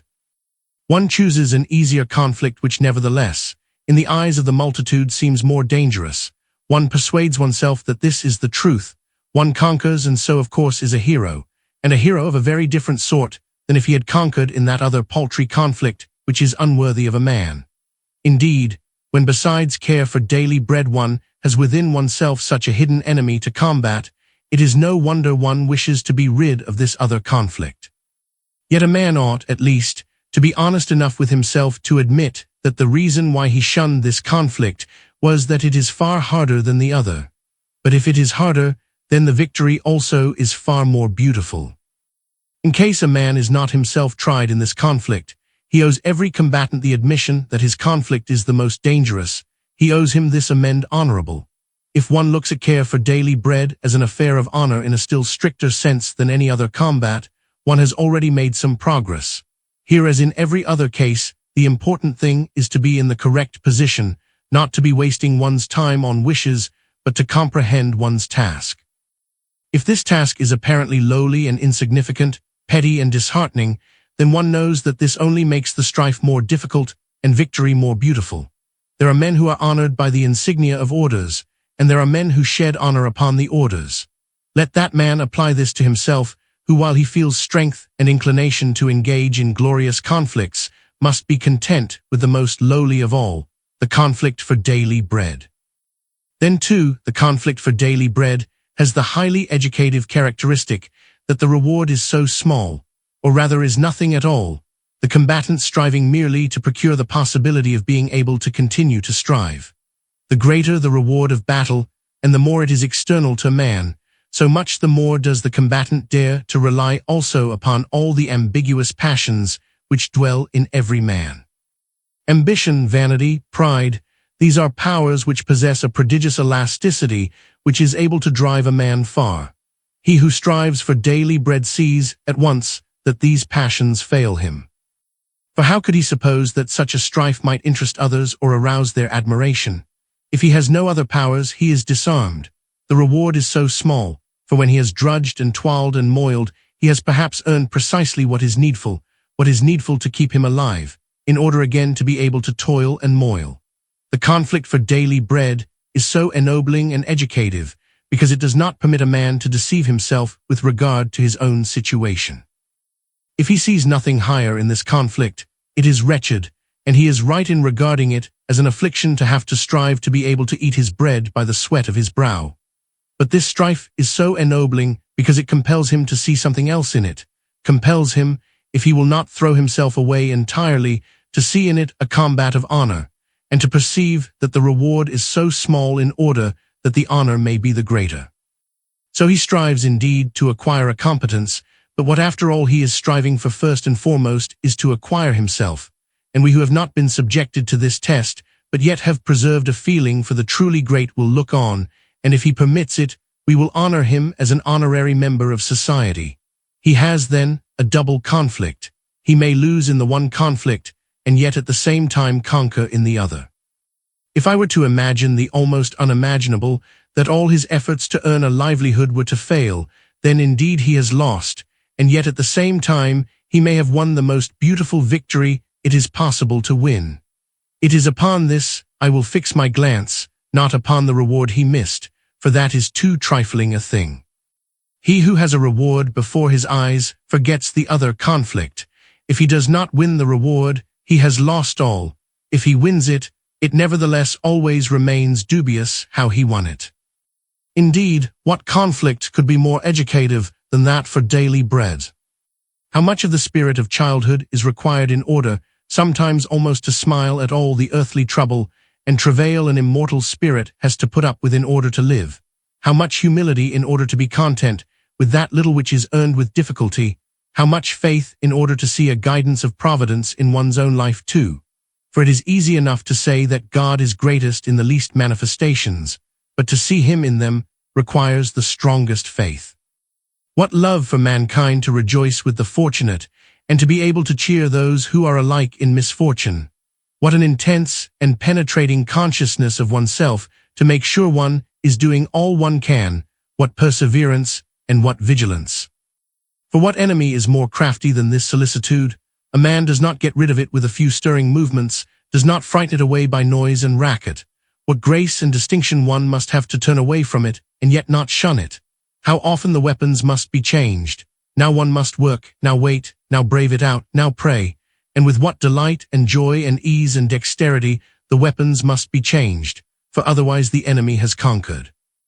And with this, time passes, a man is not granted opportunity to see his beautiful plans realized, the wishes of his youth fulfilled. He sees others who succeed in this. They gather the crowd around them and reap its applause. They take delight in its jubilation, while he stands as a solitary artist upon the stage of life, having no public and no one who has time to look at him, of course not. For it takes time. His exhibition is not a half-hour of juggling. The tricks he performs are of a finer sort and require more than a cultivated public to understand them. But neither does he covet this applause. When I was 20 years of age, he says perhaps, I too dreamed of combat. I imagined myself in the lists. I looked up at the balcony. I saw the circle of maidens, saw them anxious on my behalf, saw them wave to me their applause, and I forgot the toil of the combat. Now I have grown older, my combat is now a different one, but my soul is not less proud. I demand another umpire, a connoisseur. I demand an eye which seeth in secret, which doth not grow weary of seeing, which beholds the strife and perceives the danger. I demand an ear which hears the labor of thought, which divines how my better nature twists itself out of the torture of temptation. To that umpire I will look up. After his applause I will aspire, even though I am not able to deserve it. And when the cup of suffering is held out to me, I will not fix my glance upon the cup, but upon him who holds it. I will not stare at the bottom of the cup, if at once I have not drained it, but will fix my gaze immovably upon him from whom I receive it. Joyfully I will take the cup in my hand, not as when on a festive occasion I drain it to the health of another, and am myself gladdened by the delicious taste of the beverage. No, I will taste its bitterness, and as I taste it, I will cry out to myself, to my health, because I know and am convinced that I am purchasing for myself an eternal health. So it is, I believe, one must ethically conceive the combat fought for daily bread. I will not stand up so doggedly for my rights as to challenge you to indicate exactly at what point in your theory of aesthetics you deal with this subject, but I merely leave it to your own consideration whether by this conflict life loses its beauty if one does not will that it should, or whether it does not gain a higher beauty. To deny that such a conflict exists is indeed madness. To forget it, because it passes by one's own house, is thoughtlessness, and in case one lays claim to a reasoned view of life, it is heartlessness and cowardice. The fact that many men do not regard the conflict for daily bread in this way is no valid objection, and it surely is a good and pious desire, when for such people I wish that they might be magnanimous enough to regard it thus, be inspired not to see amiss like those men in the apocryphal story in Daniel, who did not look up to heaven, but looked upon Susanna. The ethical view that it is every man's duty to work in order to live has accordingly two advantages over the aesthetical view. In the first place, it is consonant with reality and explains something universal in it, whereas the aesthetical view propounds something accidental and explains nothing. In the second place, it construes man with a view to his perfection, sees him in his true beauty. This may be regarded as all that is necessary and more than is sufficient concerning this subject. If you wish to have a few empirical observations, I throw them into the bargain, not as though the ethical view stood in need of any such support, but because you perhaps may profit by them. An old man whom I once knew always used to say that it was well for a man to learn to work for his living, that what applies to children applies to grown-ups. They are to be taken in time. Now, it is not my meaning that it would be good for a young man to be at once disheartened by the need of making a living, but only let him work in order to live. The financial independence so highly extolled is often a snare. Every desire can be satisfied, every inclination followed, every whim gratified, until they all conspire against oneself. He who must work will remain unacquainted with the vain joy of being able to get everything. He will not learn to trust defiantly in his wealth, to remove with money every obstacle, to purchase for himself every liberty. But then neither will his mind be embittered. He will not be tempted to turn his back upon existence with proud disdain, as many a rich youth has done, and to say as Jugurtha said of Rome, "Here is a city which is for sale if it finds a purchaser." Citation 45, he will not in a brief space of time have acquired a wisdom, whereby he does men an injustice and makes himself unhappy. So when I often hear people complain that they are compelled to work, compelled to trouble themselves about such things, men whose souls' flight ought not to be thus checked, then I cannot deny that I sometimes become impatient, that I could wish that Harun al-Rashid still went about amongst us, dealing out a bastinado to everyone who complained unseasonably. Now you are not in the position of needing to work in order to live, and it is by no means my purpose to counsel you to throw away your fortune so that it may become a necessity for you to work. That is of no avail, and all experimentation is foolishness, which comes to nothing. In another sense, however, I believe that you are in the position of needing to acquire the conditions requisite for living. In order to live, you must acquire mastery over your innate melancholy. With a view to this situation, I apply to you the words of that old acquaintance of mine, that you be taken in time. This melancholy has been your misfortune, but you will see the day when you yourself will admit that it has been your good fortune. So acquire the condition for being able to live. You are not one of those who will make me impatient by complaints, for I believe rather that you would do anything but complain, and you know exceedingly well how to bite back your sufferings within yourself. Beware, however, lest you fall into the opposite extreme, into a mad defiance which consumes one's strength in the effort to conceal pain, instead of using it to bear pain and to vanquish it. Our hero, then, is willing to work, not because it is for him a dura necessitas, but because he regards it as the most beautiful thing and the most perfect.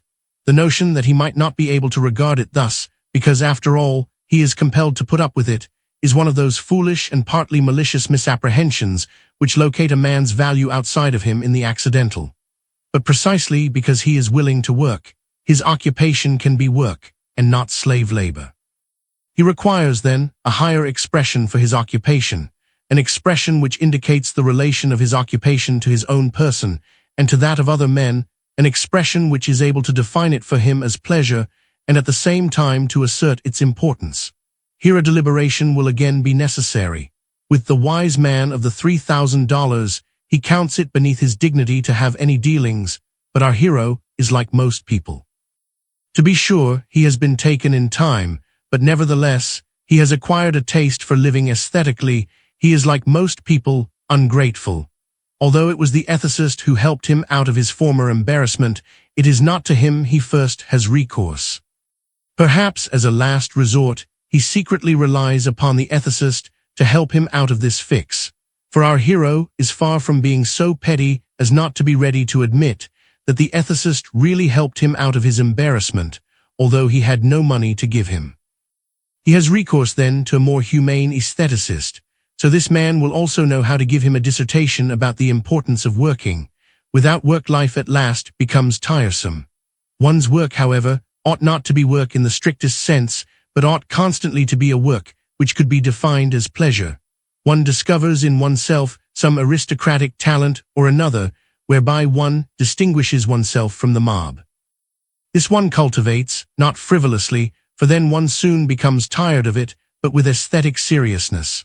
Life then has for one a new significance because one has one's work, a work which yet really is one's pleasure.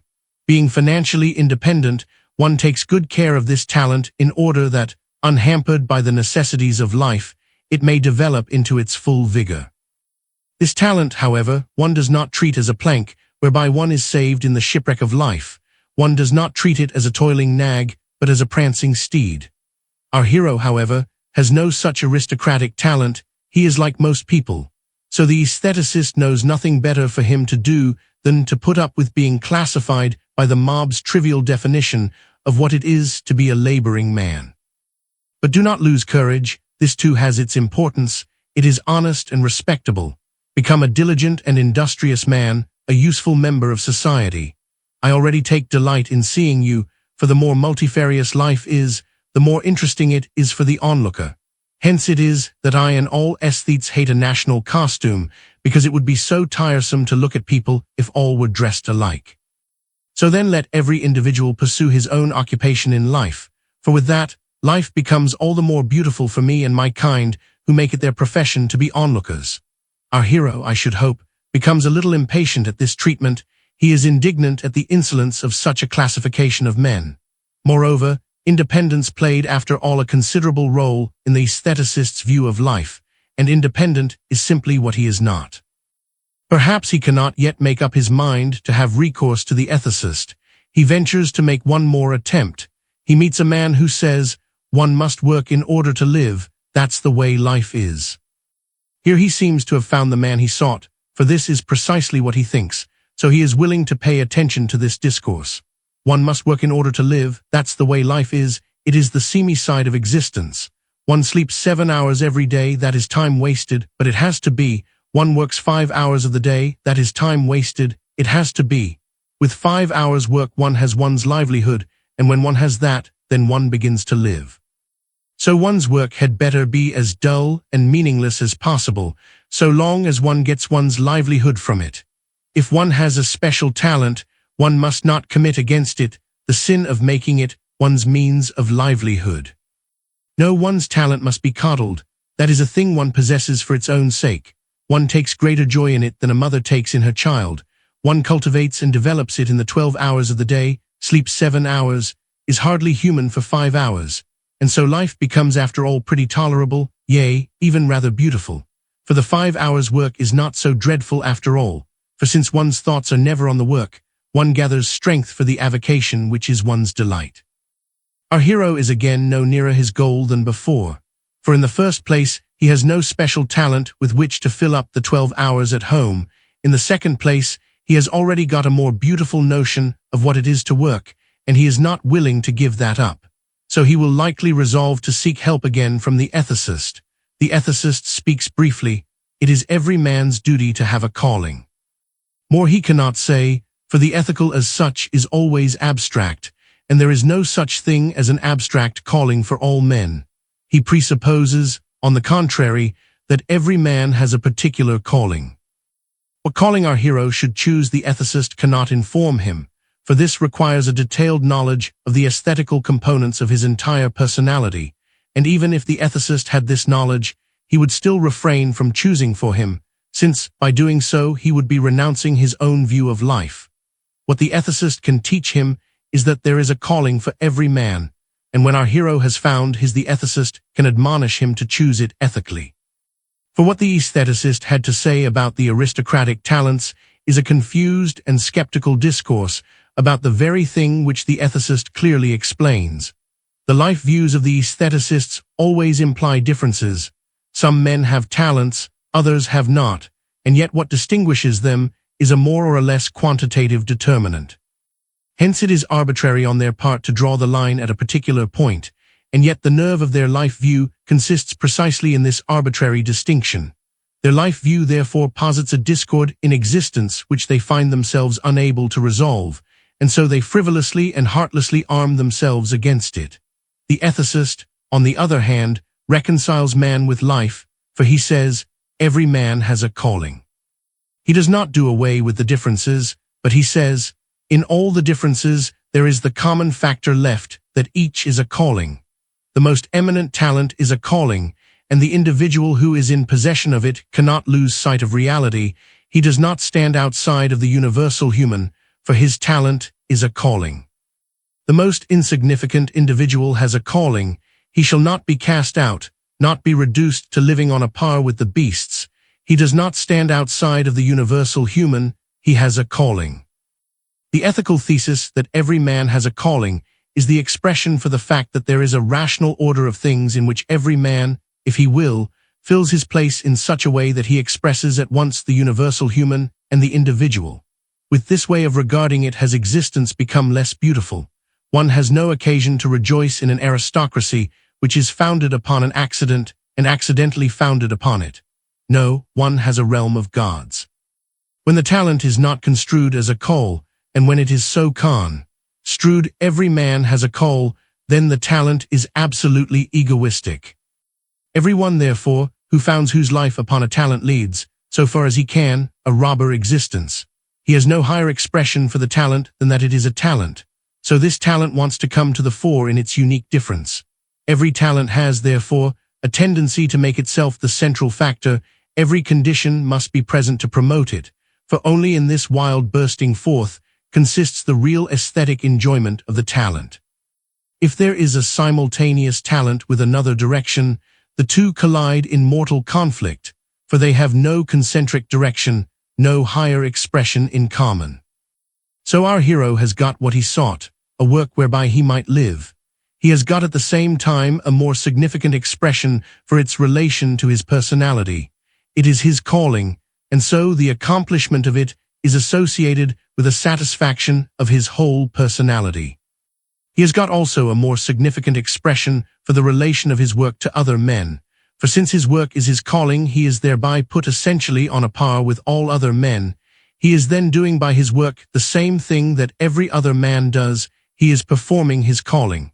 He claims recognition of this. More he does not claim, for this is the absolute.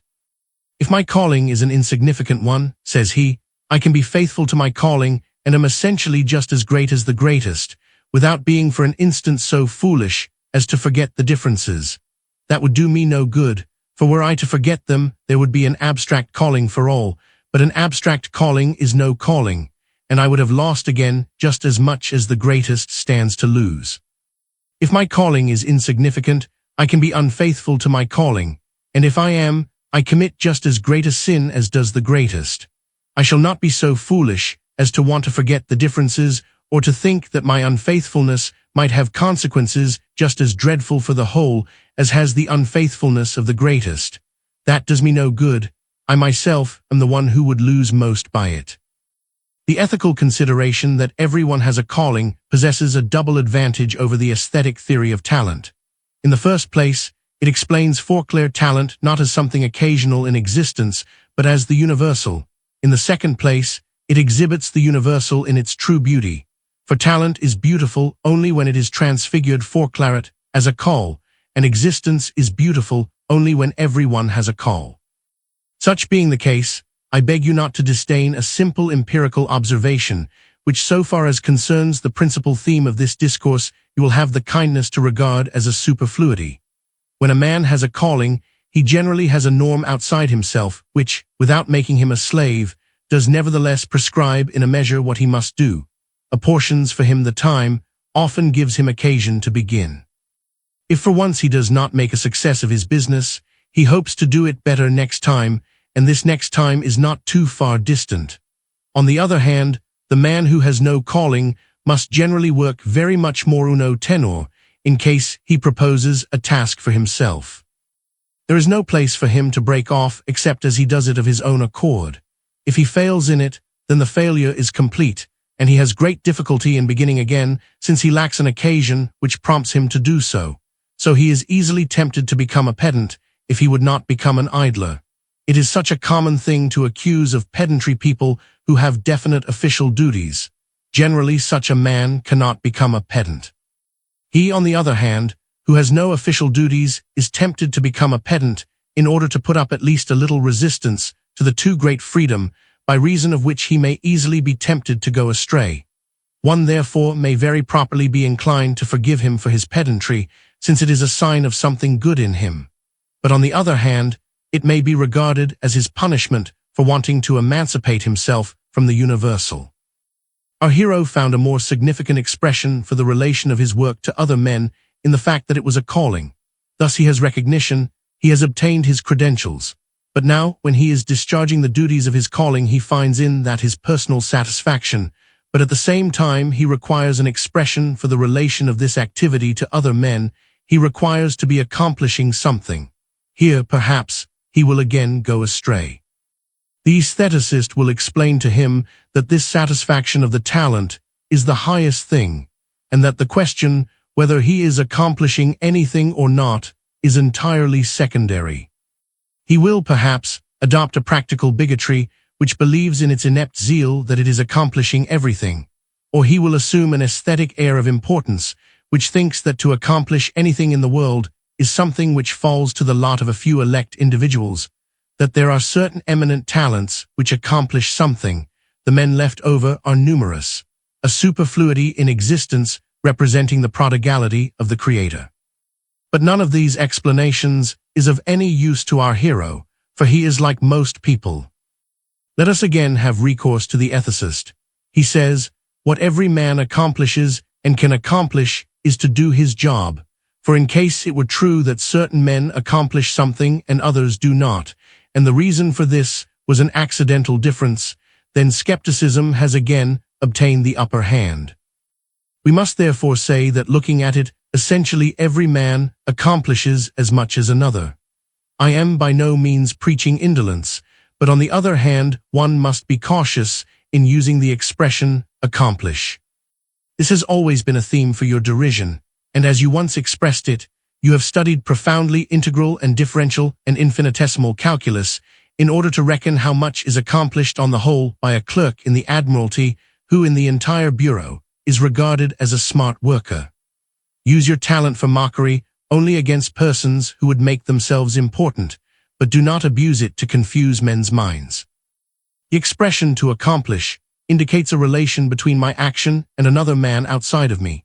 Now it is easy to perceive that this relation is not subject to my control, and that in view of this one can say with as much justification of the most eminent talent that it accomplished nothing as this can be said of the most insignificant man. There is no distrust of life implied in this. On the contrary, it implies a recognition of my importance and a respect for the importance of every other man. The man who possesses the most eminent talent is able to do his job, and the most insignificant man can do that too. Neither of them can do more. Whether they might accomplish something does not lie in their power, but it does lie in their power to hinder themselves from doing it. I therefore give up all the self-importance, which often looks so big. I do my job, and I do not waste my time on calculating whether I am accomplishing anything. So what I accomplish follows upon my job as a piece of good luck, in which I may well take delight, but which I dare not impute absolutely to myself. A beech grows up, forms its crown of leaves, and men delight to sit in its shade. If it were to become impatient, if it were to say, "Here in this place, where I stand there hardly ever comes a living being. What use is it for me to grow, to shoot out my branches? What do I accomplish by it? It would with that only delay its growth." And perhaps there came a wayfarer who said, "If this tree instead of being stunted had been a leafy tree, I now might have taken rest in its shade." Imagine that the tree had been able to hear. So every man can accomplish something. He can accomplish his job. The job may be of very various kinds, but we are always to hold fast to this, that every man has his job, and that all men are reconciled by the expression that each of them does his job. The relation of my job to the other man, or what I shall accomplish, taking thus word in its usual sense, is not under my control. Even the man whose job in life is to develop himself, even he accomplishes, if we look at it essentially, just as much as every other man. It might therefore seem as if that aesthetist was right when he expressed the opinion that one should not consider what one was accomplishing, but merely enjoy the satisfaction of unfolding one's talent. However, his mistake was that he stopped with the selfish definition of talent. He accounted himself one of the elect, and was unwilling to accomplish in his life the universal, to regard his talent as his job. The person, however, of whom one could say that his job in life consists simply and solely in developing himself, belongs of course to the class of persons who, humanly speaking, are the least talented. Take a young girl, for instance. She belongs to the class of people of whom one is not tempted to say that they are able to accomplish something. In addition, suppose that she has been unhappy in love, that she has been deprived of the last prospect of accomplishing anything. If nevertheless she does her job, if she develops herself, she accomplishes, if we look at it essentially, just as much as the greatest. Accomplishing, then, is identical with doing one's job. Think of a man who is profoundly and sincerely moved. To him, it never occurs to question whether he will accomplish something or not. Only the idea is intent to realize itself in him with all its might. Let him be an orator, a priest, or whatever you will. He does not speak to the multitude in order to accomplish something, but the melody within him must ring out. Only then does he feel happy. Do you believe that he accomplished less than one who became puffed up with the idea of what he will accomplish, who keeps himself going with the thought of what he himself will accomplish? Think of an author. To him, it never occurs to question whether he will obtain a reader or whether he will accomplish anything by his book. He is only intent upon apprehending the truth. Do you believe that such a writer accomplishes less than one whose pen is under the supervision and direction of the thought that he will accomplish something? Strangely enough, though neither you nor I nor our hero himself, nor that shrewd aestheticist has noticed it, it is nevertheless true. Our hero possesses an extraordinary talent. Thus it is that the spiritual quality in a man may lie for a long time concealed till its quiet growth has reached a certain point, and then it proclaims itself with all its power. The aestheticist will likely say, well, now it's too late, now he's botched once for all, poor man. The ethicist, on the contrary, will say, it was lucky for him, for now that he has once for all perceived the truth, his talent will not become a snare unto his feet. He will perceive that a man needs neither financial independence nor 5 hours of slave labor in order to conserve his talent, but that his talent is precisely his calling. So our hero works in order to live. This work is at the same time his pleasure. He fulfills the duties of his calling, he accomplishes his job, to say it all in one word, and with a word which inspires you with dread, he has a living. Do not be impatient, let the poet say it, and it sounds prettier.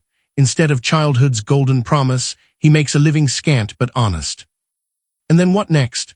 You will smile, you think I have something up my sleeve. You already shudder at my prosaic intention, for you say, now it comes to nothing less than getting him married. Yes, do be so kind, you had better have his banns published. I shall have no objection to make against your and his godly resolution. It is incredible how rationally consistent everything is in existence, a living and a wife. Indeed, even that poet with his chime of bells struck a phrase, which indicates not obscurely that with the living comes the wife. Against one thing only I must protest, that you call your client a hero. I have been tractable and compliant. I had no wish to condemn the man, I always had hopes of him, but really you must now excuse me if I go around by another street and no longer am inclined to hear a word about him. An office-seeker and a wife-seeker, I have all respect for him, but as for being a hero, surely he himself would not lay claim to that. You think then that in order to be called a hero one must do something extraordinary. In that case, your prospects are really brilliant. Suppose now that it required much courage to do the extraordinary, and of course he who shows such courage is a hero. In calling a man a hero, one must reflect not so much upon what he does as upon how he does it. One man may conquer kingdoms and lands without being a hero. Another may show himself a hero by ruling his own spirit. One man may show courage by doing the extraordinary, another by doing the ordinary. The question in every case is how he does it. You will not deny that in the foregoing recital our hero showed a disposition to do the extraordinary. Indeed, I cannot yet entirely vouch for him that he will not try it. Presumably, it was upon this you based your hope that he would become a real hero. Upon this I based my fear that he would become a fool. So I have showed the same forbearance towards him that you have. From the beginning I had hopes of him, I have called him hero, in spite of the fact that several times he seemed on the point of wanting to make himself unworthy of this title. Therefore, if I get him married, I tranquilly get him off my hands and gladly deliver him into the hands of his wife. By reason of the refractory disposition he previously displayed, he has qualified himself to be put under a more special supervision. This work his wife will undertake, and so all will go well, for whenever he is tempted to want to be an extraordinary man, his wife will at once orient him again, and thus in all quietness he will earn the name of hero, and his life will not be without exploits. Then I have nothing more to do with him, unless he might feel himself drawn to me in the same way that I shall feel myself drawn to him if he continues his heroic course. He will then see in me a friend, and our relationship will not be without significance. He will know how to put up with the fact that at that juncture you withdrew from him, and all the more because he might easily become a little suspicious if it should please you to take an interest in him. With a view to this situation, I wish him good fortune, and to every married man I wish the same good fortune. However, we have not yet got so far along as that, not by a long shot. So for a long time you can still hope, as long, that is to say, as I need to fear. For our hero is like most people, and consequently has a certain propensity for the extraordinary. He is also a little ungrateful, and hence at this juncture he wants to try again his luck with the aestheticists before turning for help to the ethicist. He knows also how to gloss over his ingratitude, for he says, the ethicist really did help me out of my confusion. The view of my activity which I owe to him still satisfies me entirely. The seriousness of it uplifts me. However, so far as my love is concerned, I surely might wish in this respect to enjoy my freedom, to follow the promptings of my heart. Love has no liking for this seriousness. It demands the lightness and grace of aesthetics. You see, I still may have trouble enough with him. It seems almost as though he had not entirely understood the foregoing experiences. He still continues to believe that the ethical lies outside the aesthetical, and this, in spite of the fact that he himself has to admit that by the ethical view of it life acquired beauty. Well, we shall see. You puff a little, and then I can get out of this situation all the misunderstandings I want. Although you have never replied to my previous letter either verbally or in writing, you presumably remember its content, and will remember particularly how I there sought to show that, by means of the ethical, marriage is the aesthetic expression of love. So presumably you will forgive me for my self-confidence in believing that the thought I there developed, seeing that I made it fairly comprehensible to you, I shall easily be able, if need be, to explain to our hero. He had recourse to the aestheticists and left them no wiser as to what he should do, but rather as to what he should not do. For a while he was witness to the craftiness of a seducer.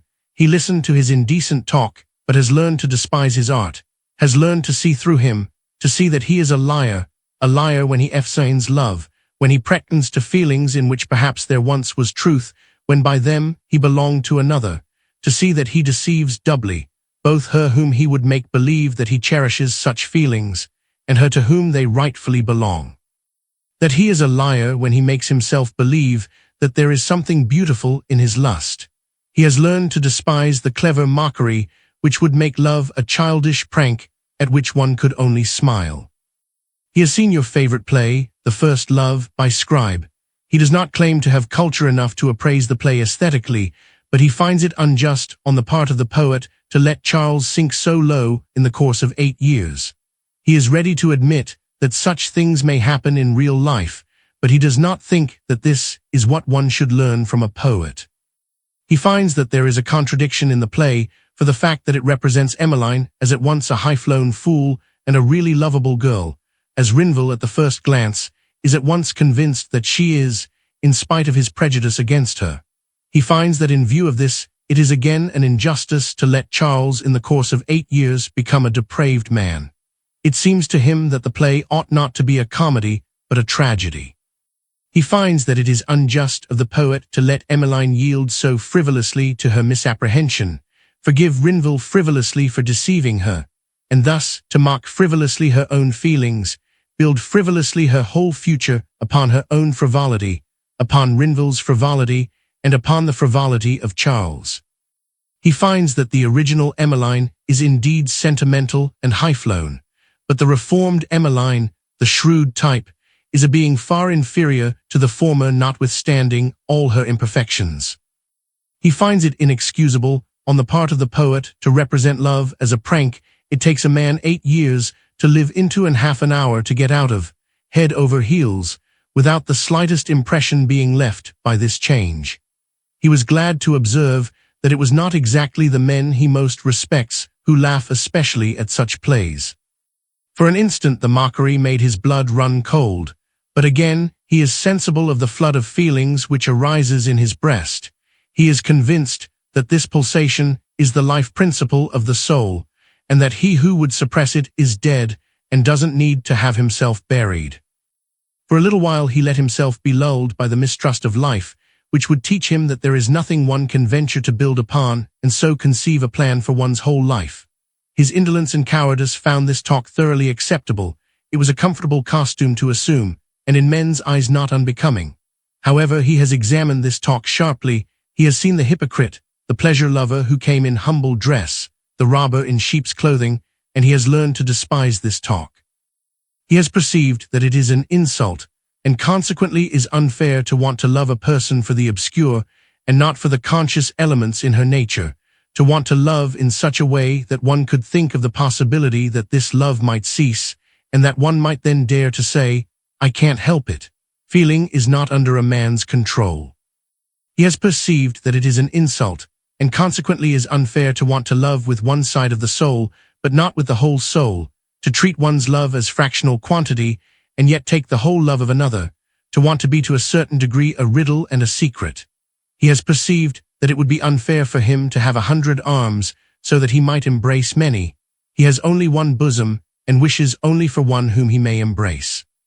He has perceived that it is an insult to want to attach oneself to another person in the way one attaches oneself to a finite and casual thing, conditionally, so that if later difficulties were to arise, one could change one's attachment again.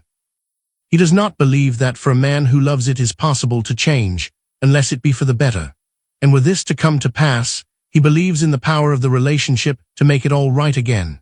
He recognizes that what love requires is like the temple tribute, a holy tax which is paid in its own peculiar coin, and that one does not accept all the riches of the world as quittance for the most insignificant claim if the impress of the coinage is counterfeit. Our hero, you see, is on the right path. He has lost faith in the hard-end common sense of the aestheticists and in their obscure feelings which are supposed to be too delicate to be expressed as duty. He has accepted the ethicist's declaration that it is the duty of every man to marry. He has understood this correctly, to the effect that he does not sin who fails to marry, except insofar as he himself is to blame for it, since in that case he offends against the universal human which is set before him too as a task which must be realized, but that he who marries realizes the universal. Further than this the ethicist cannot bring him, for as we have said the ethical is always the abstract, it can only tell him what the universal is. So in this instance it cannot possibly tell him whom he ought to marry, for that would require a precise acquaintance with all his aesthetic qualifications. But this the ethicist does not possess, and even if he did possess it, he would nevertheless beware of demolishing his own theories by undertaking to make the choice for him. So when he himself has chosen, the ethical will consecrate the choice and ennoble his love, and to a certain degree it will also be helpful in choosing, since it will save him from a superstitious faith in the accidental, for a merely aesthetic choice is really an indefinite choice. And unconsciously the ethical helps every man, but since this assistance is unconscious, it has the semblance of being a disparagement of life, reflecting its wretchedness, instead of which it is an enhancement of life, reflecting its divine character. A man with such excellent principles, you say, one surely may trust to walk alone and may venture to expect great things of him. I am of the same opinion and hope that his principles are so firm that they will not be shaken by your derision. However, there is still a sharp corner we have to turn before we are safe in port. For our hero has heard a man for whose judgment he has great respect express the opinion that in tying oneself by a marriage to a person for one's whole life, one must be cautious in making the choice. It must be an extraordinary girl who, precisely by reason of her extraordinary qualities, would provide security for his whole future. Might you not now feel inclined to hope a little while longer for our hero? At all events, I fear for him. Let us take up this question in a thorough way. You, in fact, believe that in the solitary stillness of the forest there dwells a nymph, a being, a maiden. Very well then, this nymph, being, maiden leaves her solitude, makes her appearance in Copenhagen, or like Caspar Hauser in Nuremberg, the place makes no difference. Suffice it to say, she makes her appearance. Believe me, there will be a wooing. I leave it to you to develop this theme in detail. You can write a romance entitled, The Nymph, the Being, the Maiden in the Solitude of the Forest, ad modum the celebrated romance found in all lending libraries, The Urn in the Solitary Dale. She has made her appearance, and our hero has become the lucky man. She has bestowed her love upon him. Might we agree to this? I have no objection. I, in fact, am married. You, on the other hand, would perhaps feel offended that such a common, everyday person was preferred before you. But since you are interested in my client, and since this is the only way left for him to become a hero in your eyes, do give your consent. Let us now see if his love and his marriage became beautiful. The gist of his love and of his marriage consisted in the fact that she was the one only girl of her kind in the whole world. So the point lay in her difference. For such good fortune, no equal could be found in the whole world, and precisely in this, his good fortune consisted. He is by way of not being willing to marry her at all. For would it not be a degradation of such a love to give expression to it in so common and vulgar a form as marriage? Would it not be presumptuous to require that two such lovers should enter the great company of wedded people, so that in a certain sense there would be nothing more to say about them than about every wedded couple, that they were married? This you will perhaps find quite right, and the only objection you would have to make would be that it is wrong for such a clown as my hero to run off with such a maiden. If, on the other hand, he had been an extraordinary man, like you for example, or just as extraordinary a man as she was a girl, then it would be all right, and their love relationship the most perfect that could be imagined. Our hero has got himself into a critical position. About the girl there is only one opinion: she is an extraordinary girl. I myself, married man that I am, say with Donna Clara, in this case rumor has not said too much, she is a marvelous maiden, the beautiful Preciosa. It is so tempting to lose sight of the ordinary and to float in the airy medium of the fairy tale. And yet he has himself perceived the beauty in marriage. What is it that marriage does? Does it deprive him of anything? Does it take away from her any beauty? Does it abolish one single difference? By no means. But it shows to him all these things as accidents so long as marriage is external to him, and only when he gives to the difference the universal expression is he in secure possession of it. The ethical teaches him that this relationship is the absolute. For the relationship is the ordinary and universal. It deprives him of the vain joy of being the extraordinary in order to give him the true joy of being the universal. It brings him into harmony with existence as a whole, teaching him to rejoice in this. For as the exception, as the extraordinary, he is in conflict, and since what constitutes the extraordinary is, in this instance, his good fortune, he must be conscious of his existence as a vexation to the ordinary or universal, provided there was truth in his good fortune. And after all, it might be in truth a misfortune to be fortunate in such a way that one's good fortune, viewed essentially, was different from that of others. In this way he wins the accidental beauty and loses the true beauty. This he will perceive, and he will again return to the maxim of the ethicist that it is the duty of every man to marry, and he will see that he has not only truth but beauty too on his side. Suppose, then, he gets that marvelous maiden.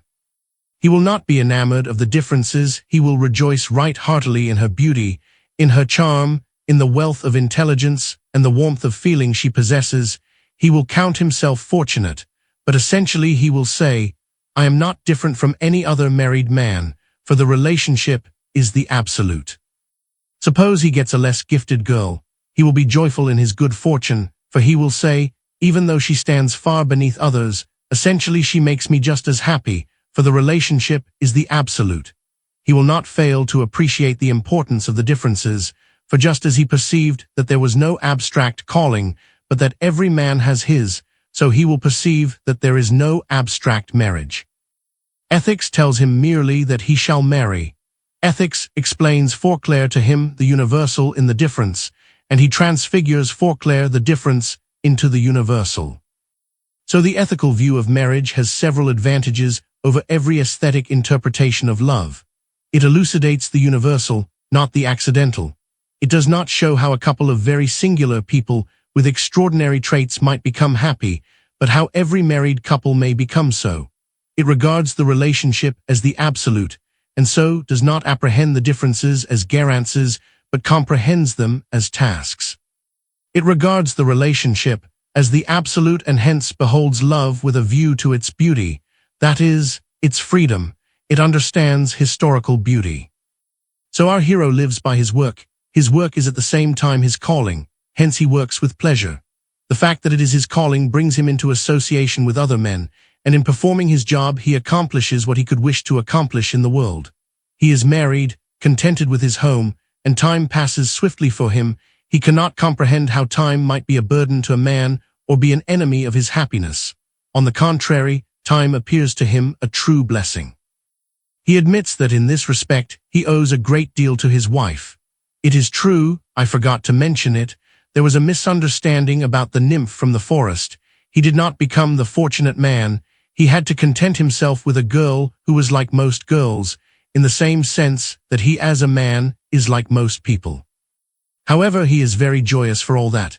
Indeed, he once confided to me that he thought it pretty lucky he didn't get the marvelous maiden. The task would perhaps have been too great for him. When before one begins everything is so perfect, it is so easy to do harm. Now, on the contrary, he is full of courage and confidence and hope. He is perfectly enthusiastic. He says fervently, The relationship, after all, is the absolute. More firmly than of anything else, he is convinced that the relationship will have power to develop this ordinary girl into everything great and beautiful. His wife, in all humility, is of the same opinion. Yea, my young friend, the way of the world is strange. I did not in the least believe that there existed in the world a marvelous maiden such as you talk about, and now I am ashamed almost of my incredulity, for this ordinary girl with her great faith is a marvelous maiden, and her faith is more precious than gold or green forests. In one respect, I remain in my old unbelief that such a marvelous maiden is to be found in the solitude of the forest. My hero, or would you deny him the right to this appellation? A courage which dares to believe in transforming an ordinary girl into a marvelous maiden, does this not seem to you the true heroic courage? My hero thanks his wife particularly for the fact that time has acquired for him such a beautiful significance, and this he ascribes in a certain degree to marriage, and in that he and I, we two married men, are in perfect agreement. In case he had got that nymph from the forest and had not married, he then would have been apprehensive that their love would flare up in particular moments of singular beauty, which would leave behind them vapid intervals. They would then perhaps have wished to see one another only when the sight might be very significant. If several times they were disappointed in this expectation, he is then apprehensive that the whole relationship had gradually resolved itself into nothing. On the other hand, the humble marriage which made it a duty to see one another daily, for richer, for poorer, had spread over the whole relationship an equality and evenness which made it so delicious to him. The prosaic marriage had in its lowly incognito concealed a poet which not only glorified life on particular occasions, but was always at hand, and with his music thrilled even the poorer hours. In this respect I share completely my hero's opinion of marriage, and here it clearly shows its superiority, not only over the single life, but over every merely erotic union. The latter consideration my new friend has this instant set forth, only the former, therefore, I will stress with a few words. One may be as intelligent as you please, one may be industrious, one may be enthusiastic for an idea. There come moments, nevertheless, when time becomes a bit long. You so often deride the other sex. I have often admonished you to desist. Regard, if you will, a young girl as an incomplete being. I should like to say to you, however, my good wise man, go to the ant and become wise, learn from a girl how to make time pass, for in this she has an innate virtuosity. Perhaps she has no conception such as a man has of severe and persistent labor, but she is never idle, is always occupied, time is never long for her. I can speak of this from experience. It befalls me at times, more rarely now because I try to resist it, believing as I do that it is a husband's duty to be pretty much of an even age with his wife. At times, it befalls me that I sit and subside into myself. I have attended to my work. I have no desire for any diversion. Something melancholy in my temperament acquires ascendancy over me. I become very many years older than I really am. I become almost a stranger to my domestic life. I can see that it is beautiful, but I look at it with unaccustomed eyes. It seems to me as if I were an old man, my wife a younger sister happily married, in whose house I now sit. At such hours time naturally becomes long for me. Now if my wife were a man, it would perhaps be the same with her, and we would perhaps both of us come to a standstill, but she is a woman and stands on good terms with time. Is it a perfection on the part of a woman, this secret rapport with time? Is it an imperfection? Is it because she is a more earthly being than man? Or because she has more eternity within her? It is for you to make answer. You are a philosophically mind. When I am sitting thus lost and abandoned, and then look at my wife walking about the room lightly and beautifully, always occupied, always with something to attend to, my eye involuntarily follows her movements. I participate in all that she undertakes, and it ends with my being again reconciled with time, finding that again time acquires significance for me, that the instant again moves swiftly. What is it she has in hand? Well, with all the will in the world I cannot say, not if it were to cost me my life. It remains a riddle to me. What it is to work far into the night, to be so tired that I am almost unable to arise from my chair, what it is to think, what it is to be so completely empty of thoughts that it is not possible to get the least thing through my head, that I know, what it is to be lazy I know also, but this way of being occupied as my wife remains a riddle to me. She is never tired, and yet never inactive. It is as though her occupation were a game, a dance, as though to play were her occupation. What is it she fills up the time with? For you can well understand that it naturally is not with acquired dexterities, not with these tomfooleries in which bachelors generally excel. And speaking of bachelors, I see with my mind's eye that your youth is coming to an end. You ought to be prepared to fill in the idle moments. You should learn to handle the flute or try to invent an ingenious instrument for scraping your pipe. However, I don't like to think of such things. I soon tire of thinking of them. I return to my wife. I never grow tired of looking at her. What she has in hand I cannot explain, but she does it all with a charm, with a grace, with an indescribable ease, straight away, without ceremony, as a bird sings its aria, and I believe also that it is with a bird's labor her occupation can best be compared, and yet her arts seem to me true witchcraft. In this respect she is my absolute refuge. So when I sit in my study, when I become tired, when time becomes long for me, I steal into the parlor, I sit down in a corner, I say not a word for fear of disturbing her in her job, for though it looks like a game it is accomplished with a dignity, a decorum which inspires respect, and she is very far from being, as you say of Mrs. Hanson, a busybody who buzzes about, and by her buzzing spreads abroad in the parlor the matrimonial music. Yes, my good wise man, it is incredible what innate virtuosity a woman possesses. She explains in the most interesting and beautiful way the problem which has cost many a philosopher his reason, the problem of time. A problem upon which in vain one seeks enlightenment from many philosophers. With all their prolixity she explains own whiter at any time of the day. As she explains this problem, so she explains many others in a way which arouses the profoundest admiration. Although I am not a husband of many years standing, I believe I could write a whole book about this, that I will not do, but I will recount to you a story which to me has been very suggestive. Somewhere in Holland there lived a learned man. He was an Orientalist and was married. One day he did not come to the midday meal, although he was called. His wife waits longingly, looking at the food, and the longer this lasts the less she can explain his failure to appear. Finally she resolves to go over to his room and exhort him to come. There he sits alone in his workroom. There is nobody with him. He is absorbed in his Oriental studies. I can picture it to myself. She has bent over him, laid her arm about his shoulders, peered down at the book, thereupon looked at him and said, "Dear friend, why do you not come over to eat?" The learned man perhaps has hardly had time to take account of what was said, but looking at his wife he presumably replied, "Well, my girl, there can be no question of dinner. Here is a vocalization I have never seen before. I have often seen the passage quoted, but never like this, and yet my edition is an excellent Dutch edition. Look at this dot here." It is enough to drive one mad. I can imagine that his wife looked at him, half smiling, half deprecating that such a little dot should disturb the domestic order, and the report recounts that she replied, "Is that anything to take so much to heart? It is not worth wasting one's breath on it." No sooner said than done. She blows, and behold, the vocalization disappears, for this remarkable dot was a grain of snuff. Joyfully the scholar hastens to the dinner table, joyful at the fact that the vocalization had disappeared, still more joyful in his wife. Do I need to draw out the moral from this story? If that scholar had not been married, he perhaps would have gone crazy, perhaps he would have taken several Orientalists with him, for I doubt not that he would have raised a terrible alarm in the literary organs.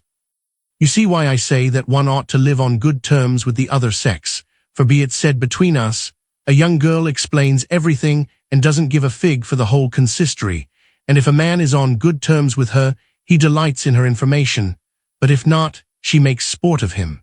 But this story teaches also in what way one is to live on good terms with her. If that scholar had not been married, if he had been an aestheticist who had in his power all the requisites, perhaps then he would have become the lucky man to whom that marvelous maiden wished to belong. He would not have married, their sentiments were too superior for that. He would have built her a palace, and would have spared no refinement to make her life rich in enjoyment. He would have visited her in her castle, for so she wished it to be. With erotic coquetry, he would have made his way to her on foot, while his valets followed him in a carriage, bringing rich and costly gifts. So then, in the course of his Oriental studies, he stumbled upon that remarkable vocalization. He would have stared at it without being able to explain it. The moment, however, was come when he should make his visit to the ladylove. He would have cast this care aside, for how could he becomingly make a visit to a ladylove with thoughts of anything else but of her charms and of his own love? He would have assumed an air of the utmost amiability. He would have been more fascinating than ever, and would have pleased her beyond all measure, because in his voice there was a distant resonance of many passions, because out of despondency he had to contend for cheerfulness. But when at dawn he left her, when he had thrown her the last kiss and then sat in his carriage, his brow was darkened. He arrived home, the shutters were closed in his study, the lamps lit. He would not be undressed, but sat and stared at the dot he could not explain. He had indeed a girl whom he loved, yea, perhaps adored, but he visited her only when his soul was rich and strong. But he had no helpmeet who came in and called him at midday, no wife who could blow the dot away. In general, woman has an innate talent, a primitive gift, and an absolute virtuosity for explaining finiteness. When man was created, he stood there as the master and lord of all nature. Nature's pomp and splendor, the entire wealth of finiteness awaited only his beck and call, but he did not comprehend what he was to do with it all. He looked at it, but it was as though at the glance of the spirit everything vanished. He felt as though if he were to move he would with one step be beyond it all. Thus he stood, an imposing figure, thoughtfully absorbed in himself, and yet comic, for one must indeed smile at this rich man who did not know how to use his wealth, but also tragic, for he could not use it. Then was woman created. She was in no embarrassment. She knew at once how one had to handle this affair. Without fuss, without preparation, she was ready at once to begin. This was the first comfort bestowed upon man. She drew near to him, humble as a child, joyful as a child, penitive as a child. She wanted only to be a comfort to him, to make up for his lack, a lack which she did not comprehend, having no suspicion that she was supplying it, to abbreviate for him the intervals. And lo, her humble comfort became life's richest joy, her innocent pastimes life's most beautiful adornment, her childish play life's deepest meaning. A woman comprehends finiteness. She understands it from the bottom up. Therefore she is beauteous, essentially regarded. Every woman is beauteous. Therefore she is charming, and that no man is. Therefore she is happy, happy as no man is or should be. Therefore she is in harmony with existence, as no man is or should be. Therefore one may say that her life is happier than that of man, for finiteness can perhaps make a human being happy, infinitude as such can never do so. She is more perfect than man, for surely one who can explain something is more perfect than one who is in pursuit of an explanation. Woman explains finiteness, man is in chase of infinitude. So it should be, and each has one's own pain, for woman bears children with pain, but man conceives ideas with pain, and woman does not have to know the anguish of doubt or the torment of despair. She is not obliged to stand outside the idea, but she has it at second hand. But because woman thus explains finiteness, she is man's deepest life, but a life which should always be concealed and hidden, as the root of life always is. For this reason, I hate all talk about the emancipation of woman. God forbid that ever it may come to pass. I cannot tell you with what pain this thought is able to pierce my heart, nor what passionate exasperation, what hate I feel toward every one who gives vent to such talk. It is my comfort that those who proclaim such wisdom are not as wise as serpents, but are for the most part blockheads whose nonsense can do no harm. Yea, in case the serpent were able to make her believe this, able to tempt her with the apparently delectable fruit, in case this contagion were to spread, in case it were to penetrate also to her whom I love, my wife, my joy, my life's very root, then indeed would my courage be broken, then the passion of freedom in my soul would be quenched. Then I know well what I would do. I would sit down in the marketplace and weep. Weep like that artist whose work had been destroyed, and who did not even remember what he himself had painted. But this will not come to pass. It must not and cannot. Let evil spirits attempt it, or stupid men who have no faintest notion of what it is to be a man, either of the greatness or the lowliness of it, no notion of the perfection of woman in her imperfection. Might there be one single woman simple and vain and pitiable enough to believe that in man's category she might be more perfect than man, and not to perceive that her loss would be irreparable? No base seducer could think out a more dangerous doctrine for woman, for once he has made her believe this she is entirely in his power, At the mercy of his will, she can be nothing for man except a prey to his whims, whereas, as woman, she can be everything for him. But the poor wretches know not what they do, they are not able to be men, and instead of learning to be that, they would ruin woman and would be united with her on terms of remaining what they were, half men, woman being promoted to the same paltry condition. I remember reading once a rather clever satire upon the emancipation of woman. The author dwelt especially upon the form of dress, which in this case he thought ought to be alike for men and women. Imagine such an abomination. It seemed to me that the author had not conceived his task profoundly enough, that the contrasts he dwelt upon were not essentially relevant to the idea. For an instant, I will venture to think the unseemliness of this, knowing that in doing so the seemliness and beauty will be manifest in all their truth. What is more beautiful than a woman's plentiful hair, than her abundant tresses? And yet the Scripture says that this is a token of her imperfection, and adduces several reasons for this. And is it not so?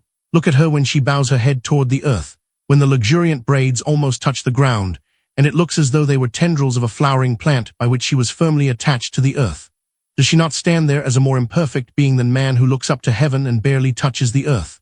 And yet this hair is her beauty, yea, it is her power too, for it is indeed by this, as the poet says, she catches man. By this she takes man prisoner and binds him to the earth.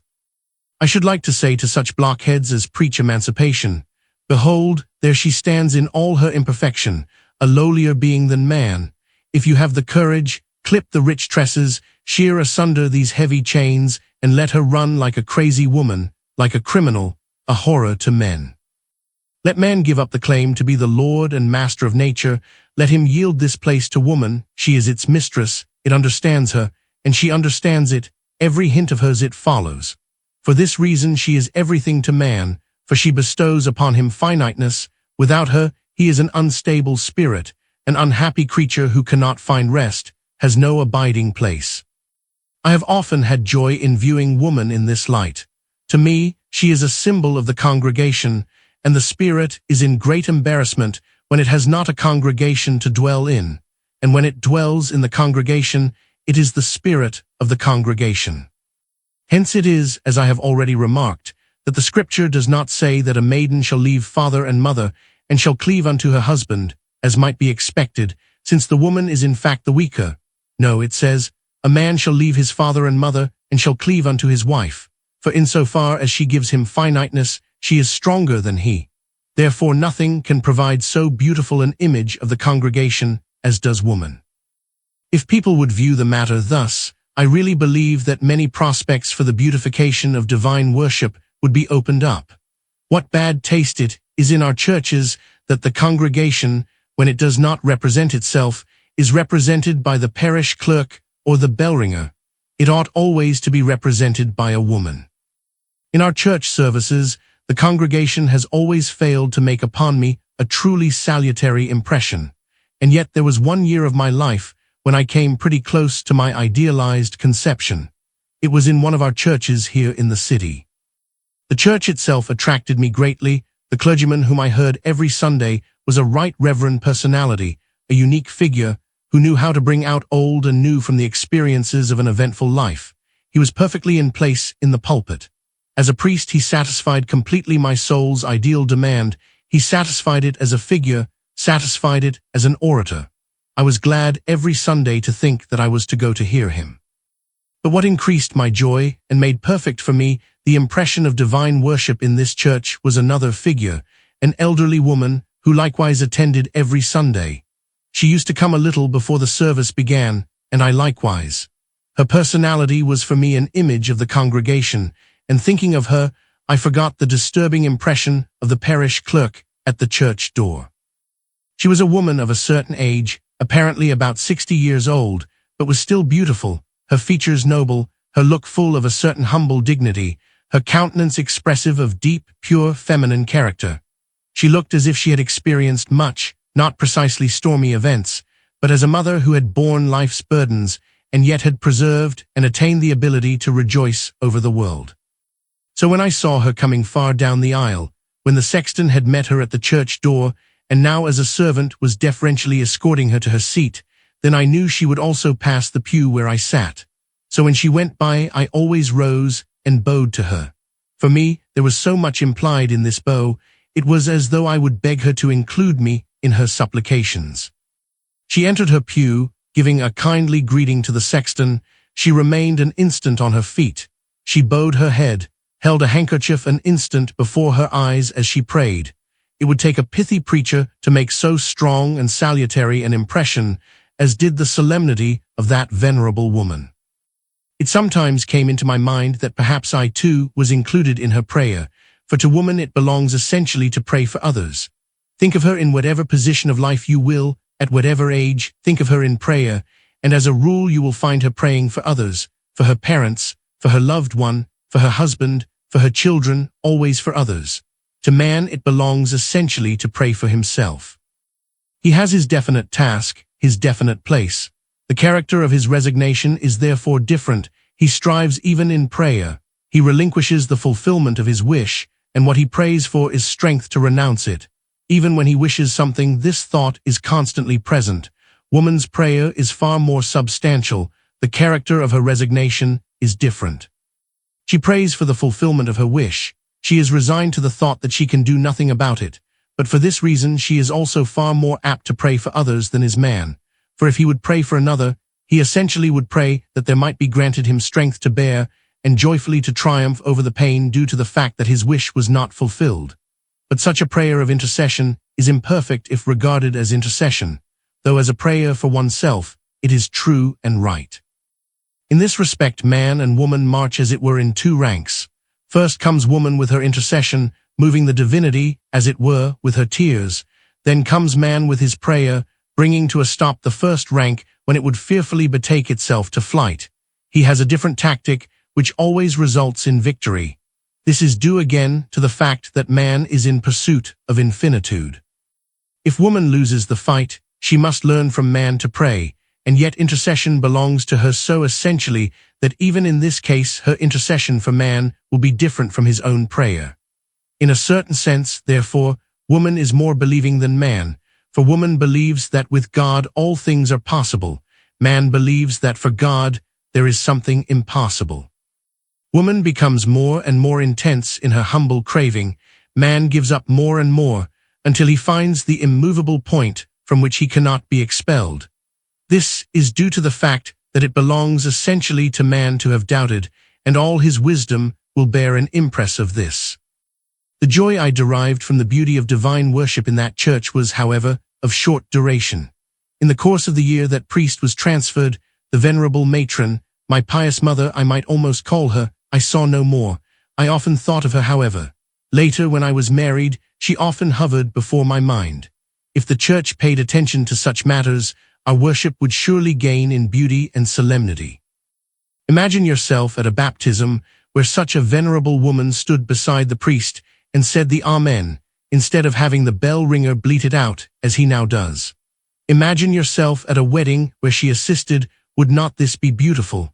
For who can give one so lofty an impression of the beauty of a prayer of intercession as such a woman? But here I sit and preach, forgetting what I properly have to talk about, forgetting that it is to you I have to speak. This is due to the fact that my new friend has put you quite out of my mind. With him, you see, I would gladly talk about such things, for in the first place he is no mocker, and in the second place he is a married man, and only one who has an eye for the beauty of marriage will also be able to see the truth in my remarks. So I return to our hero. This title he certainly deserves, but for all that I will not continue to use it henceforth, for I prefer another designation which is dearer to me, and with a sincere heart will call him my friend, as with joy I call myself his friend. You see then that life has provided him with the article of luxury called a friend. You thought perhaps that I would pass over in silence the subject of friendship and its ethical validity, or rather that it would be impossible for me to introduce this subject, seeing that it has no ethical significance at all, but falls entirely under aesthetical categories. You are perhaps surprised that wanting to mention this subject, I mention it in this place. For friendship is in fact the first dream of youth. It is precisely in early youth the soul is so soft and romantic that it seeks friendship. It would have been more in place, you think, to speak about friendship before I let my friend enter into the holy estate of matrimony. I might reply that as far as this goes, it happened, strangely enough, to my friend that before he was married, he had not felt himself drawn so strongly to any person that he could venture to characterize the relation as friendship. I might add that I am glad of this because I wanted to deal with friendship last, believing as I do that the ethical factor in it has not the same degree of validity as it has in marriage, and that in this fact precisely is to be seen its imperfection. This reply might appear inadequate in view of the fact that this situation on the part of my friend might be thought abnormal, and for this reason I am disposed to treat this subject a little more carefully. You are an observer, you will therefore concede the justice of my observation that marked individual difference in character is indicated by considering whether the season of friendship falls in the period of very early youth or emerges only at a later age. Volatile natures have no difficulty in adjusting themselves to themselves. Their self is from the very beginning current coin, so then trade begins at once. It is not so easy for the deeper natures to find themselves, and until they have found their self they cannot wish that anyone should offer them a friendship they cannot requite. Such natures are commonly absorbed in themselves, and they are observers, but an observer is no friend. So the situation might be explained if such were the case with my friend. However, he has been married.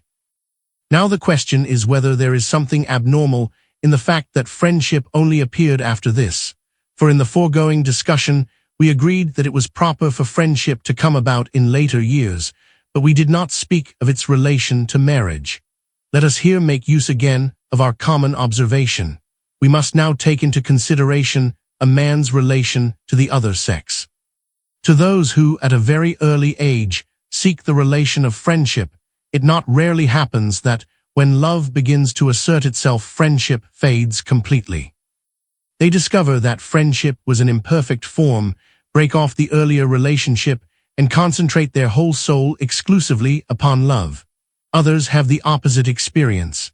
Those who too early tasted the sweetness of love, relishing its joys in the intoxication of youth, acquired perhaps an erroneous impression of the other sex. They became perhaps unjust towards the other sex. By their frivolity they purchased perhaps costly experiences, perhaps believed in feelings within themselves which proved not to be durable, or they believed in feelings on the part of others which vanished like a dream. So they gave up love. It was both too little and too much for them, for they had encountered the dialectical difficulty in love without being able to solve it. They then chose friendship. Both of these formations may be regarded as abnormal. My friend is in neither of these situations. He had not made a youthful trial of friendship before he learned to know love, but neither had he harmed himself by enjoying too early the unripe fruit of love. In his love he found the deepest and most complete satisfaction, but precisely because he was thus absolutely set at rest, there now was opened up to him the possibility of a different relationship which in another way might acquire for him a profound and beautiful significance. For whosoever hath, to him shall be given, and he shall have more abundantly. Apropos of this, he often remembers that there are trees which bear flowers after the fruit, so that both flowers and fruit are contemporary. With such a tree, he compares his life.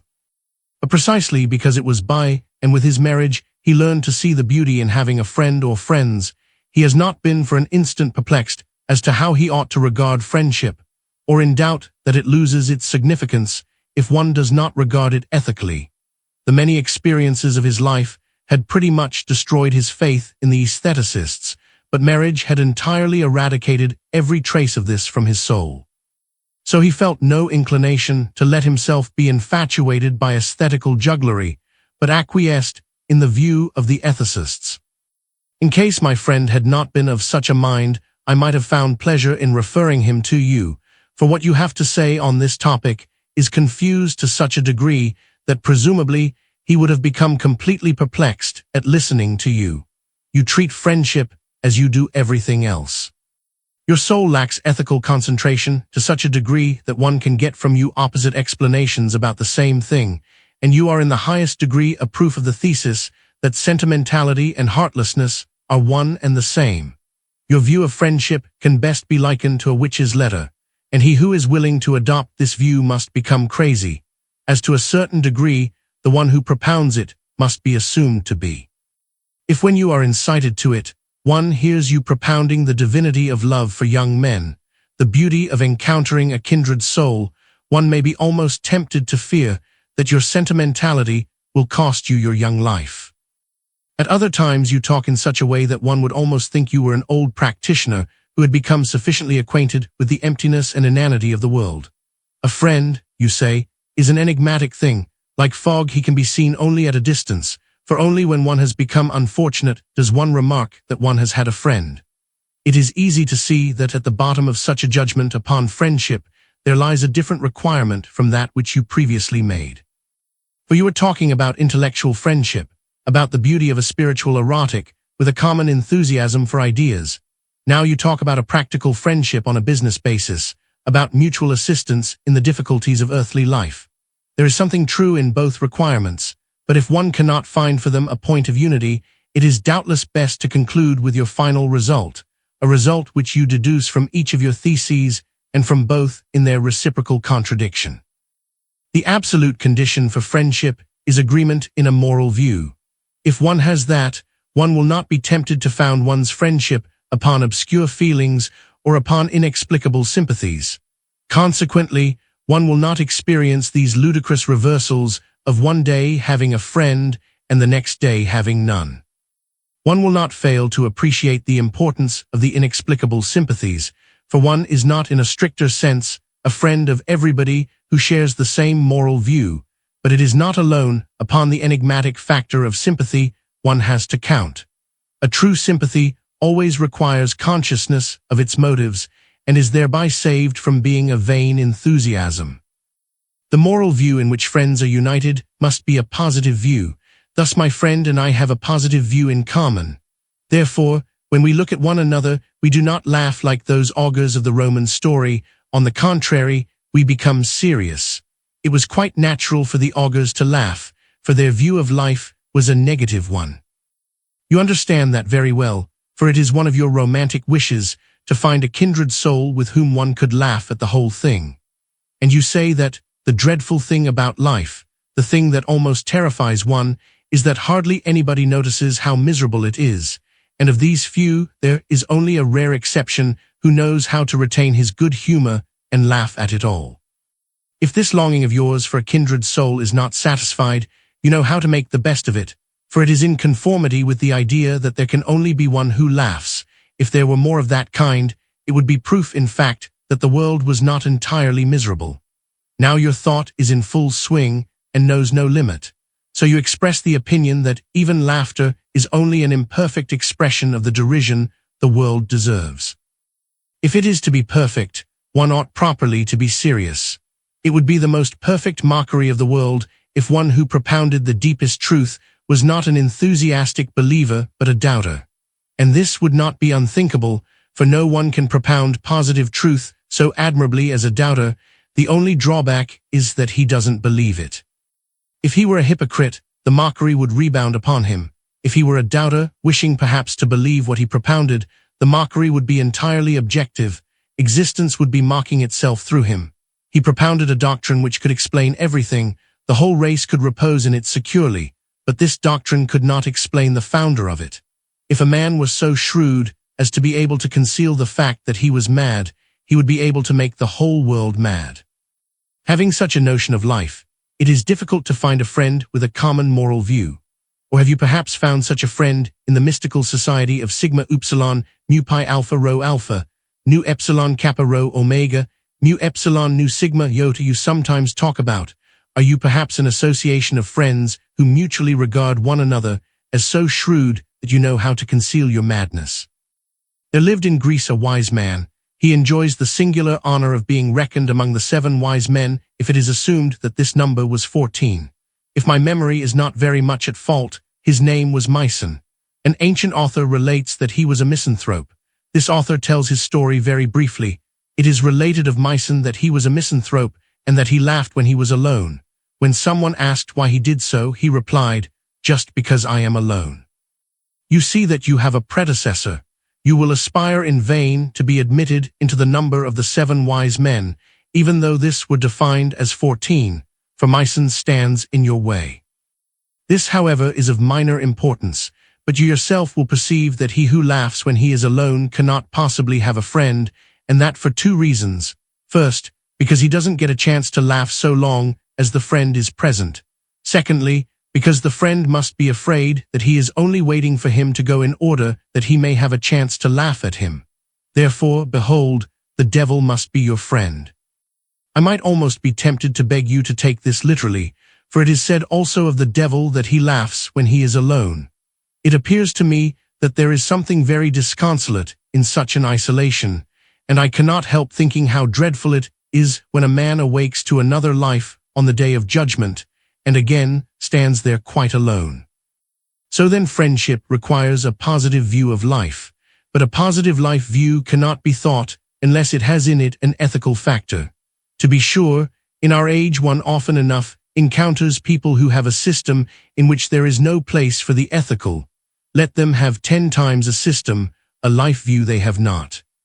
In our age such a phenomenon can be explained readily, for as our age is preposterous in so many ways, so it is also in the fact that one is initiated into the greater mysteries before being initiated into the lesser ones. The ethical factor in the life view is thus the starting point for friendship, and only when one regards friendship in this way does it acquire significance and beauty.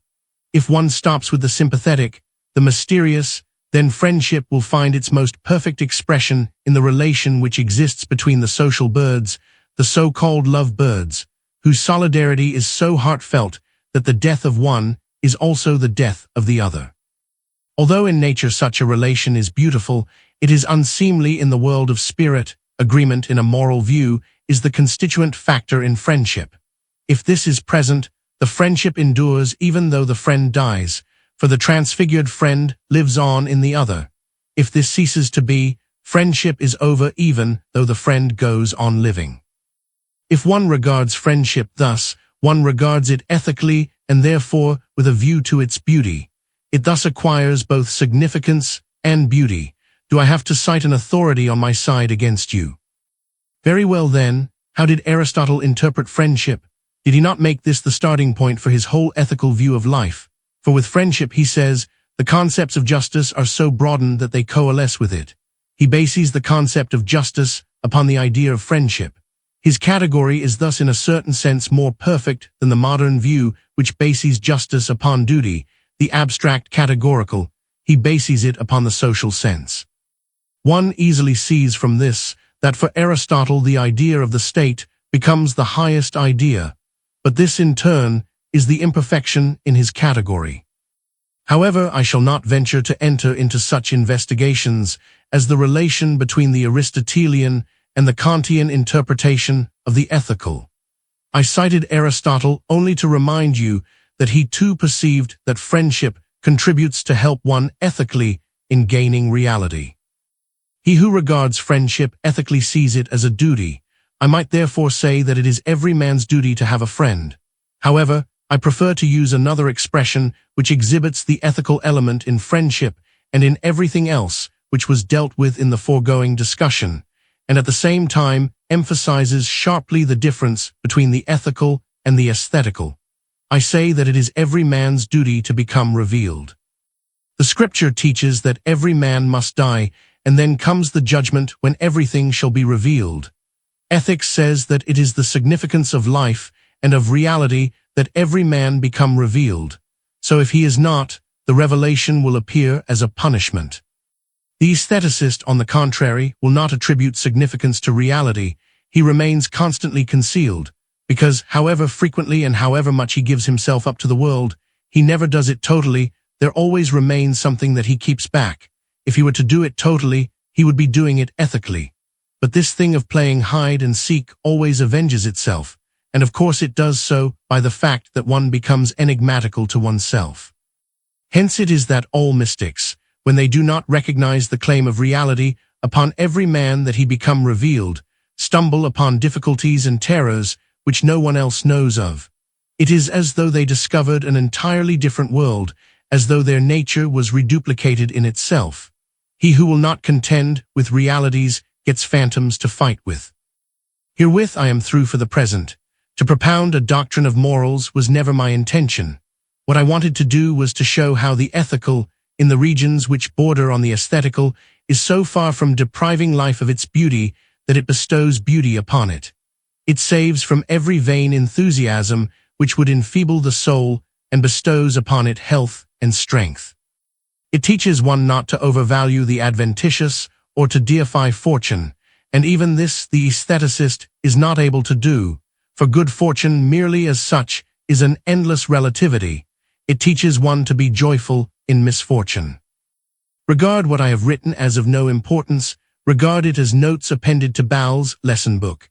That is of no consequence. What I have said nevertheless has an authority which I hope you will respect. Or might it seem to you perhaps that I have wrongfully wished to usurp authority, that I have improperly confounded my official station with this litigation, behaving as a judge, not as a party to it? I cheerfully relinquish every pretension. I am not even a party in this dispute with you, for while I willingly admit that aesthetics might well give you power of attorney to appear in its behalf, I am far from ascribing to myself enough importance to appear with power of attorney for ethics. I am nothing more than a witness, and it was only in this sense I expressed the opinion that this letter has a certain authority, for he who speaks of what he has experienced always speaks with authority. I am only a witness, and here you have my declaration in optima forma. I perform my duties as judge-assessor. I am glad to have such a calling. I believe it is in keeping with my faculties, and with my whole personality. I know that it makes demands upon my powers. I seek to fit myself for it more and more, and in doing so I feel that I am developing myself more and more. I love my wife and am happy in my home. I hear my wife's lullaby, and it appears to me more beautiful than any other song, without believing that she is a singer. I hear the cry of the little one, and to my ear it is not inharmonious. I see his elder brother growing up and being promoted in school. I contemplate his future joyfully and confidently, not impatiently, for I have plenty of time to wait, and this waiting is in itself a joy to me. My work has importance for me, and I believe that to a certain degree it has also for others, even though I cannot define and exactly measure its importance. I feel joy in the fact that the personal life of others has importance for me, and I desire and hope that mine also may have importance for those with whom in my whole view of life I am in sympathy.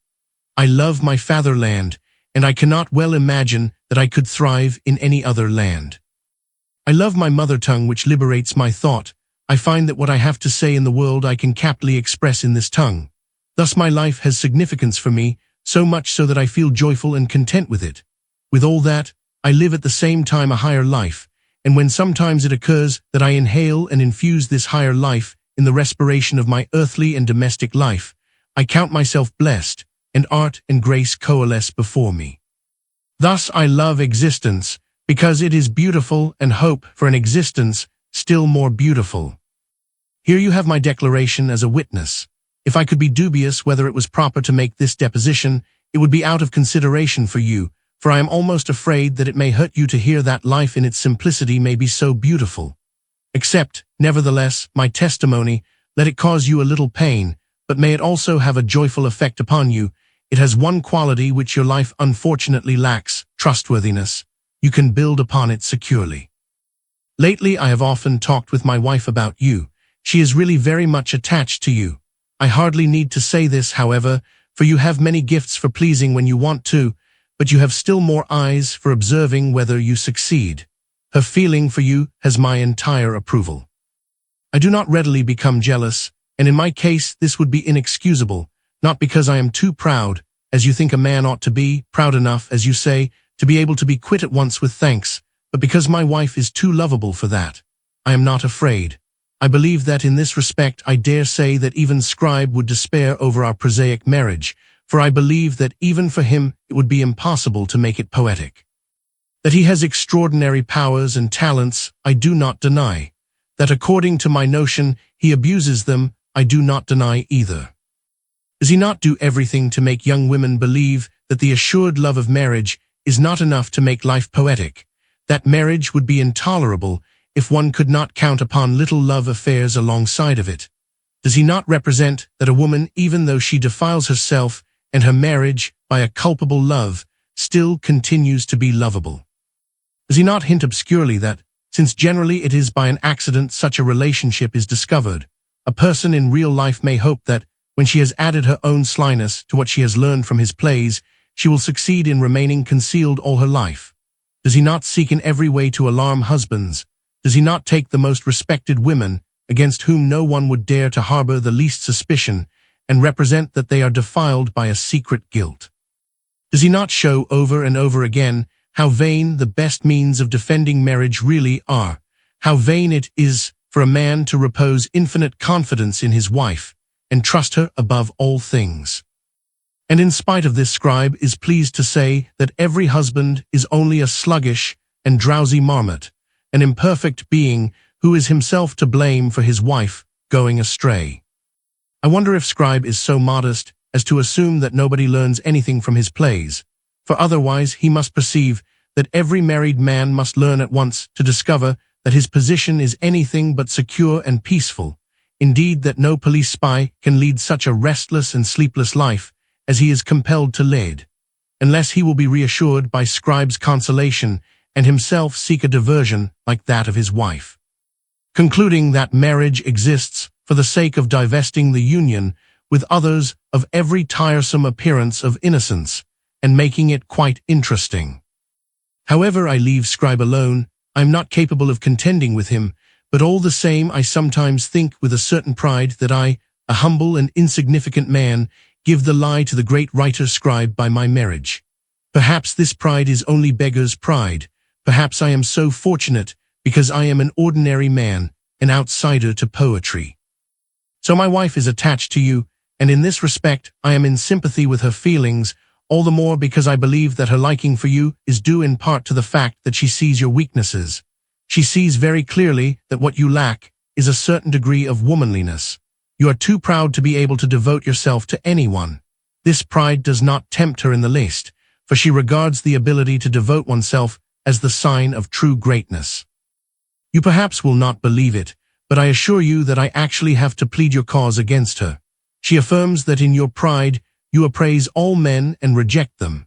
I try to explain that perhaps it is not quite as she thinks, that you reject men in an infinite sense, that the restlessness with which your soul aspires after the infinite makes you unfair to men.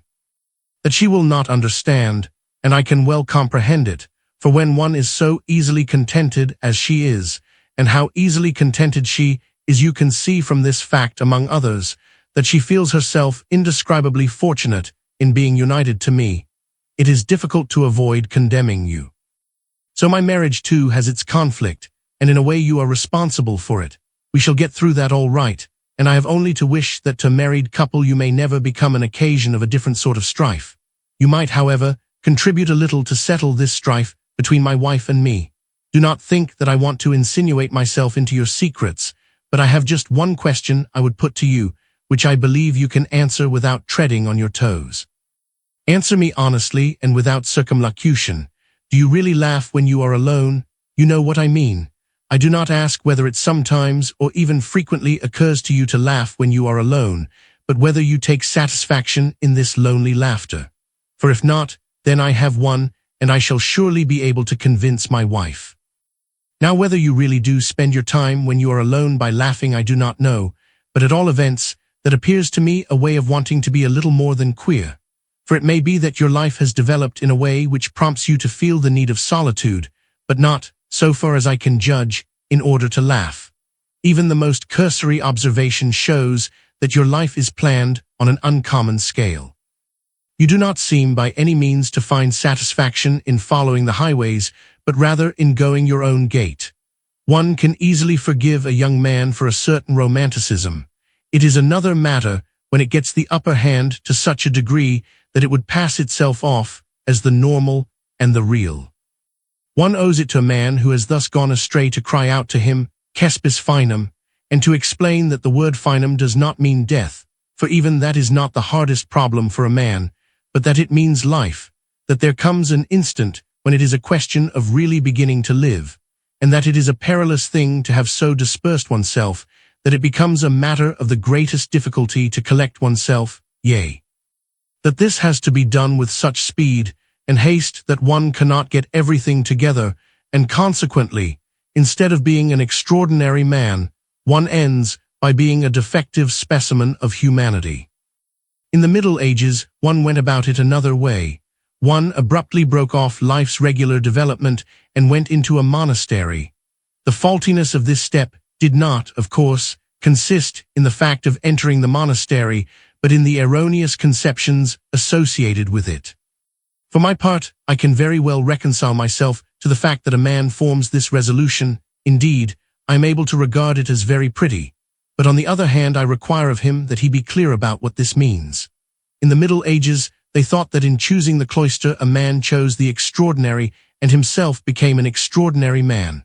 From the elevation of the monastery, one looked down proudly, almost compassionately, upon the ordinary men. So it was no wonder that people entered the monasteries in droves, when at so cheap a price one could become an extraordinary man. But the gods do not sell the extraordinary at a bargain price. If the men who retired from active life had been honest and sincere with themselves, and with others, above all if they had loved the thing of being a man, if they had felt with enthusiasm all the beauty implied in this, if their heart had not been unacquainted with a genuine and profound feeling for the humanities, they too would perhaps have retired to the solitude of the cloister, but they would not have prided themselves foolishly upon being extraordinary men. Except in the sense that they were less perfect than others, they would not have looked down condescendingly upon the ordinary men, but would have contemplated them sympathetically, feeling a melancholy joy in the fact that these men had succeeded in performing the beautiful and the great things of which they were not capable. In our age, the monastic life has fallen considerably in price, so one rarely sees a man who breaks with the whole of existence, with the whole universal human. On the other hand, if one has a fairly close acquaintance with men, one will sometimes encounter in a particular individual an erroneous doctrine which vividly recalls the monastic theory. For the sake of regularity, I will here pronounce at once my view of what an extraordinary man is.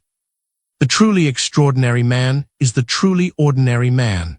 The more of the universal human an individual is able to realize in his life, the more extraordinary he is.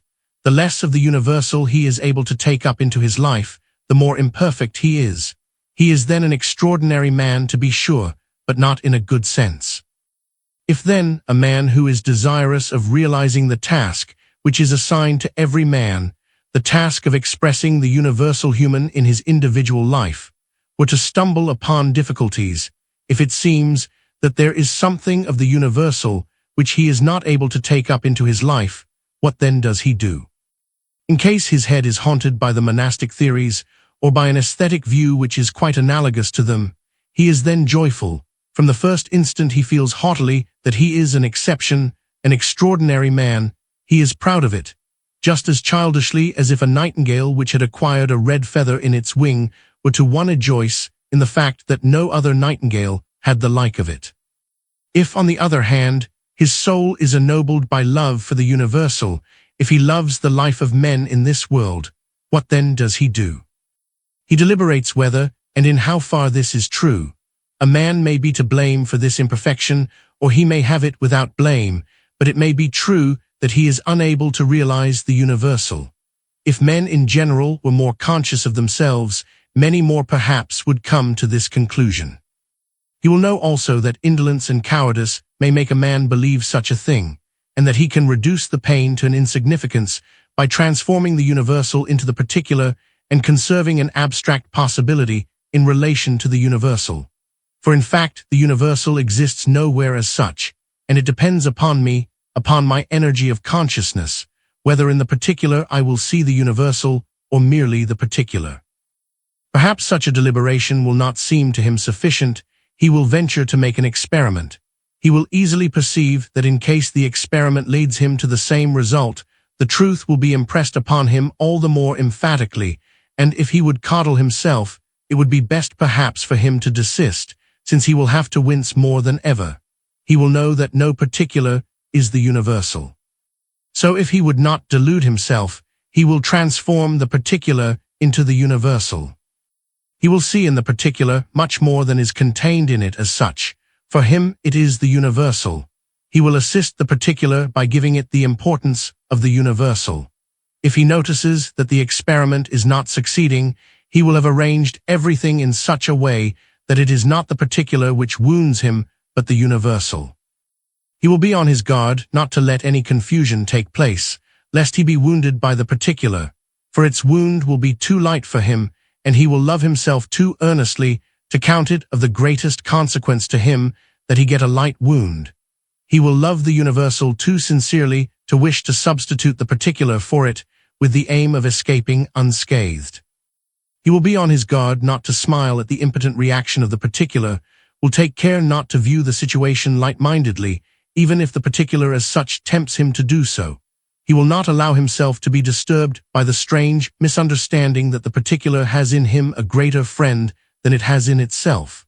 When he has done this, he will calmly advance to meet the pain, although his mind is shaken. He does not waver. Now if it happens that the universal which he is unable to realize is precisely that for which he was desirous, then if he is a magnanimous man he will, in a sense, rejoice at this. He will then say, I have fought under the most unfavorable conditions. I have fought against the particular, I have set my desire upon the side of the enemy. To make the thing complete, I have transformed the particular into the universal. It is true that all this will make the defeat harder for me, but it will also strengthen my consciousness. It will give it energy and clarity. So at this point, he has emancipated himself from the universal. He will not for an instant be in any obscurity about what such a step signifies, for it was really he himself who made the defeat complete and gave it significance. For he knew where he was vulnerable and how, and he inflicted upon himself the wound which the particular as such was not capable of inflicting.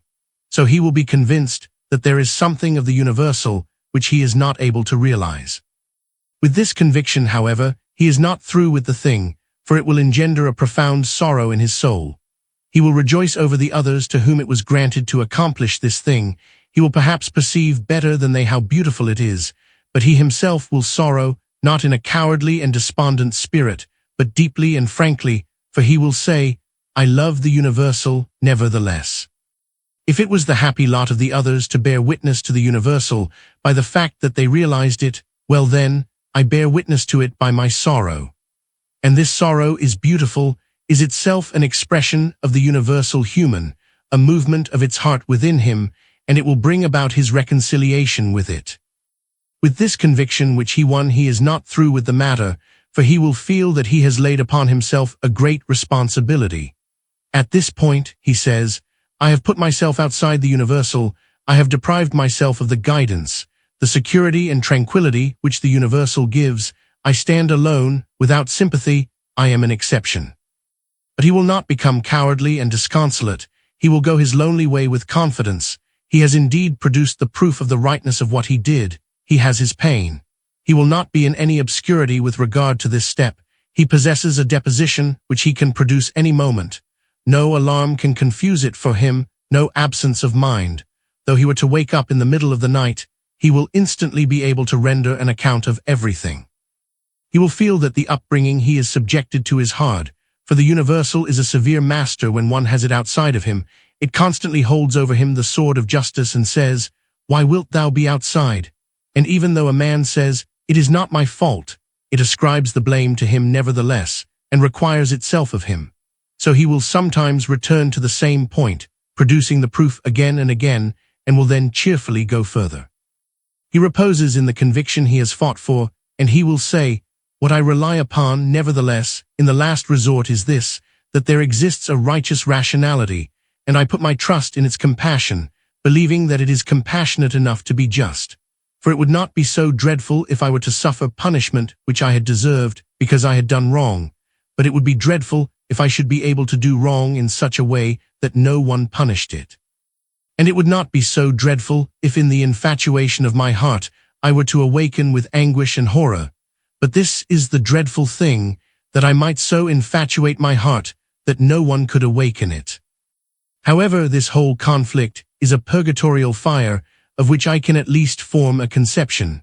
People therefore should not be desirous of becoming extraordinary men, for that means something different from the capricious satisfaction of one's willful lust. He, on the other hand, who with pain was convinced that he was an extraordinary man, is by his sorrow over it reconciled again with the universal. He will perhaps some day experience the joy that what caused him pain and made him lowly in his own eyes proves to be an occasion for his being lifted up again and becoming in a nobler sense an extraordinary man. What he lost in compass, he gained perhaps in intensive inwardness. For not every man whose life is a mediocre expression of the universal is for this reason an extraordinary man, for this would be to idolize triviality. Before he can truthfully be called such, one must ask also with what intensive strength he does this.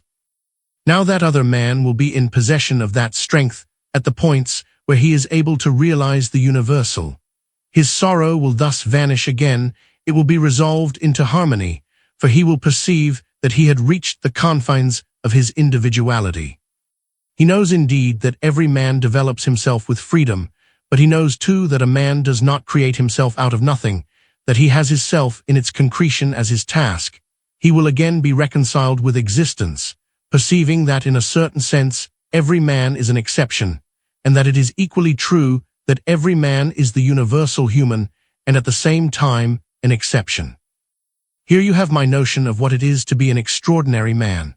I have too much love for existence, and for what it is to be a man to be willing to believe that the path by which one becomes an extraordinary man is easy or without temptations. But even though a man be thus in a nobler sense an extraordinary man, he will nevertheless constantly admit that it would be still more perfect to take into himself the universal as a whole. So receive my greeting, accept my friendship, for though I dare not in the strictest sense characterize our relation as friendship, yet I hope that my young friend will one day become so much older that I may truthfully use this word. Be assured of my sympathy. Receive a greeting from her whom I love, whose thoughts are hidden in my thoughts. Receive a greeting which is inseparable from mine, but receive also a special greeting from her, a greeting friendly and sincere as hers always is. When some days ago you were at our house, you perhaps had no idea that again I had so big a letter ready. I know that you do not like to have people talk to you about your inner history, therefore I have chosen to write, and I will never talk to you about it. That you receive such a letter remains a secret, and I should be very sorry if it might have the effect of altering your relationship to me and my family. I know that you have enough virtuosity to hinder this, if you will, and therefore I beg you to do so for your sake and for mine. I have never wished to intrude upon your personal affairs, and I can well love you at a distance, even though we often see one another. Your nature is too closely reserved to permit me to believe that it would be profitable to talk to you, but on the other hand I hope that my letter may not be without significance. So when you set to work upon yourself within the closed machinery of your personality, I put in my pleas and am convinced that they will have a part in the motion. Since our epistolary relationship is thus to remain a secret, I observe all the formalities. I say farewell as though we were far remote from one another, although I hope to see you at my house just as often as before. Ultimatum. P. At any season, in spite of changing moods, you may be able to render an account to yourself of the thought and the movements. The expression, the form of presentation in which the thoughts are clothed, resembles the flowers which from one year to another are the same and yet not the same, but the attitude, the movement, the position are unchanged. If I were to write to you now, I might perhaps express myself differently. Perhaps in my letters I might even succeed here and there in being eloquent, although this is a grace to which I certainly make no claim and which my profession in life does not require of me. If I were to write now, I might perhaps succeed better, I do not know, for expression is a gift, and every age, like every season, is with its special flowers bedecked. The thought, on the other hand, is and remains, and I hope that in the course of time the movements may become easier and more natural, unaltered even when they are dumb, because the flowers of expression have faded. However, it is not to write a new letter I now grasp my pen, but because you have been vividly recalled to me by a letter I have received from an older friend who is a pastor in Jutland. So far as I know, you are unacquainted with him. My friendship with him began in my student days, and although there was a difference of 5 or 6 years between us, our relationship was rather intimate. He was a little man with a squarely built figure, merry, light-hearted, and uncommonly jovial. Although in the depths his soul was serious, his outward life seemed gaily inconsequent. Learning enthralled him, but he was only a pass man, and in his final theological examination he managed to get no more than hard laudables. About 5 years ago he was thrust into a little parish on the Jutland Heath. Outwardly he had a stentorian voice, and intellectually he had an originality which always distinguished him in the small circle with which I was acquainted. No wonder, then, that at the beginning he did not find himself thoroughly content, and that his post seemed to him unimportant. Now, however, he has regained his contentment, and it has had a very cheering effect upon me to read the letter I lately received from him. The Jutland Heath, he says, is after all a good exercise ground for me and an incomparable study room for a parson. There I go on Saturdays to prepare my sermon, and everything widens out before me. I forget every actual auditor and gain an ideal one, gain complete self-forgetfulness, so that when I mount the pulpit it is as though I were still standing upon the heath, where my eye discovers not a single soul, where my voice lifts itself with all its strength to outdo the violence of the storm. I'm not writing, however, in order to tell you this, but to send you a sermon of his which he enclosed with the letter. I did not wish to show it to you in person for fear of inciting your criticism, but I send the manuscript in order that it may make its impression upon you in a quiet hour. My friend has not yet delivered this sermon, but expects to do so next year, and is confident he will make every peasant understand it. You should not despise it on this account, for the beauty of the universal consists precisely in the fact that all can understand it. In this sermon he has apprehended what I said to you, and also what I was desirous of saying. He has expressed it more felicitously than I find myself capable of doing. Take it then, read it. I have nothing to add, except that I have read it and thought of myself. Read it then, and think of yourself. The edification implied in the thought that as against God we are always in the wrong. Prayer. O may conceal no hidden thought which we know is not well-pleasing to thee, nor any secret fear that thou wilt deny us anything which is truly to our advantage, so that the laboring thoughts, the restless mind, the fearful heart may there find rest where alone it is to be found, as we rejoice always in giving thanks to thee, and gladly confess that as against thee we are always in the wrong. The Holy Gospel is written in the 19th chapter of St. Luke, beginning with the 41st verse. And when he drew nigh, he saw the city and wept over it, saying, If thou hadst known in this thy day, even thou, the things which belong unto thy peace. But now they are hid from thine eyes. For the days shall come upon thee, when thine enemies shall cast up a bank about thee, and compass thee round, and keep thee in on every side, and shall dash thee to the ground, and thy children within thee, and they shall not leave in thee one stone upon another, because thou knewest not the time of thy visitation. And he entered into the temple, and began to cast out them that sold, saying unto them, And my house shall be a house of prayer, but ye have made it a den of robbers.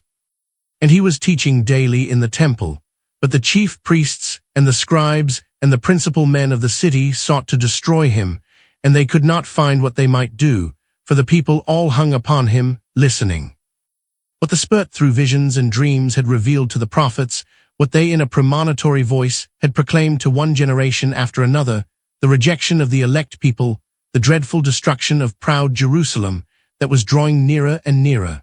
Christ goes up to Jerusalem.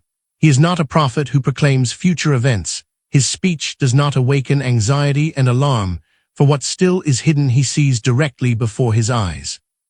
He does not prophesy, since the time for that is past. He weeps over Jerusalem. And yet the city was still standing in its glory, and the temple still held its head high, higher than any structure in the world, and Christ himself says, If thou hadst known in this thy day the things which are for thy good. But to this he adds, Now they are hid from thine eyes. In God's eternal counsel, its destruction is determined, and salvation is hid from the eyes of its inhabitants. Was the generation then living more wicked than the foregoing generations to which it owed its life? Was the whole nation corrupt? Was there none righteous in Jerusalem, not a single one who could check God's wrath? Among all those from whom salvation was hid, was there no pious man? And if there was one, then was no gate opened for him, in the time of anguish and distress, when the enemy besieged the city round about, and pressed it upon every side? Did no angel descend and save him when all the gates were still shut? Was no miracle wrought for his sake? No, its destruction was determined. In vain the besieged city looked in anguish for a way out. The army of the enemy pressed it in its mighty embrace, and no one escaped, and heaven remained shut and sent forth no angel except the angel of death, which brandished its sword over the city. For the sin of the people this generation must suffer.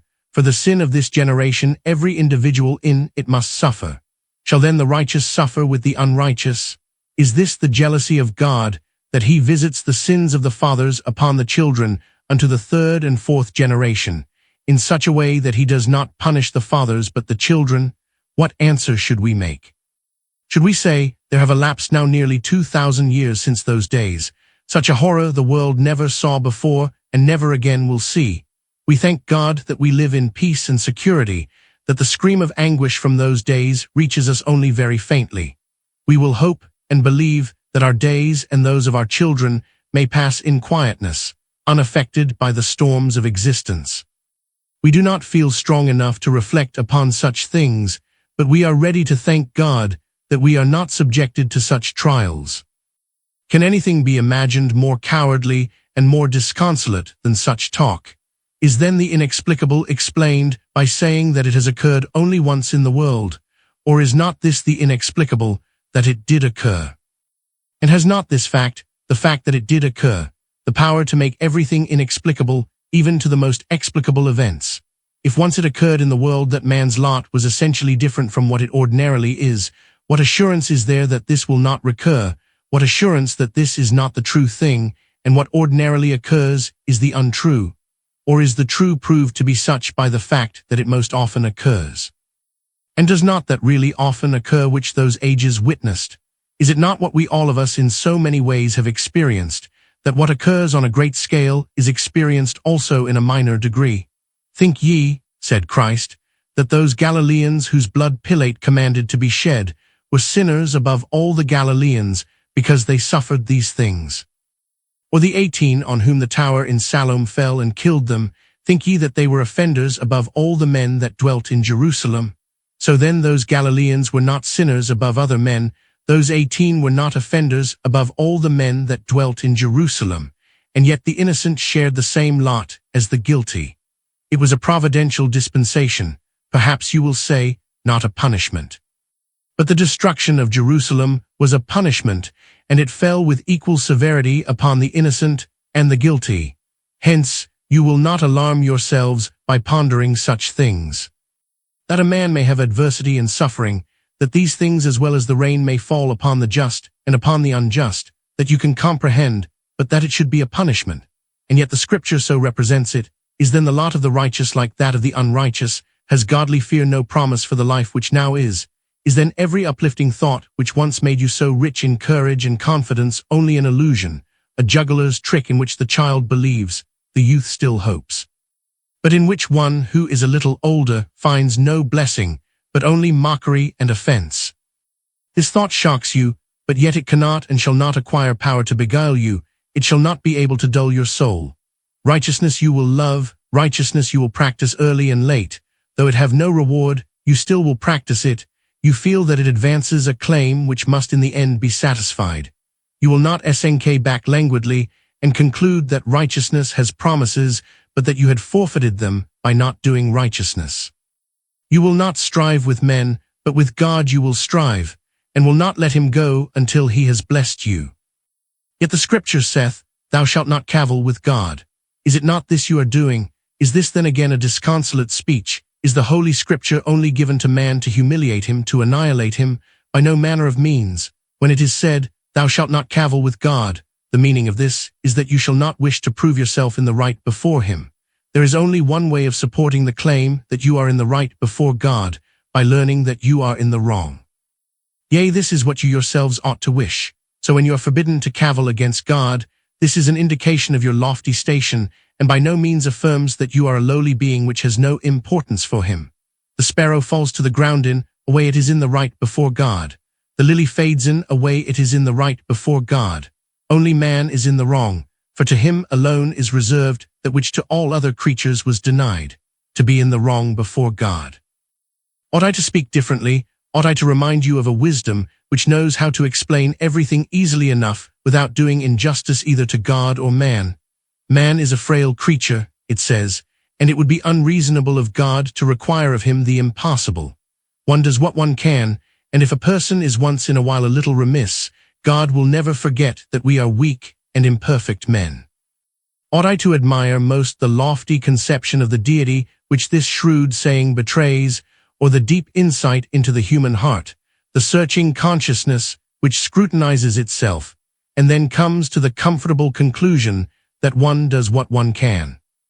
Would it be so easy a thing for you, my hearers, to determine how much it is one can?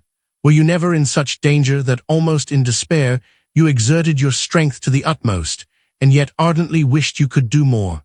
And perhaps another man was watching you with a dubious and beseeching look, wondering if you might not do more.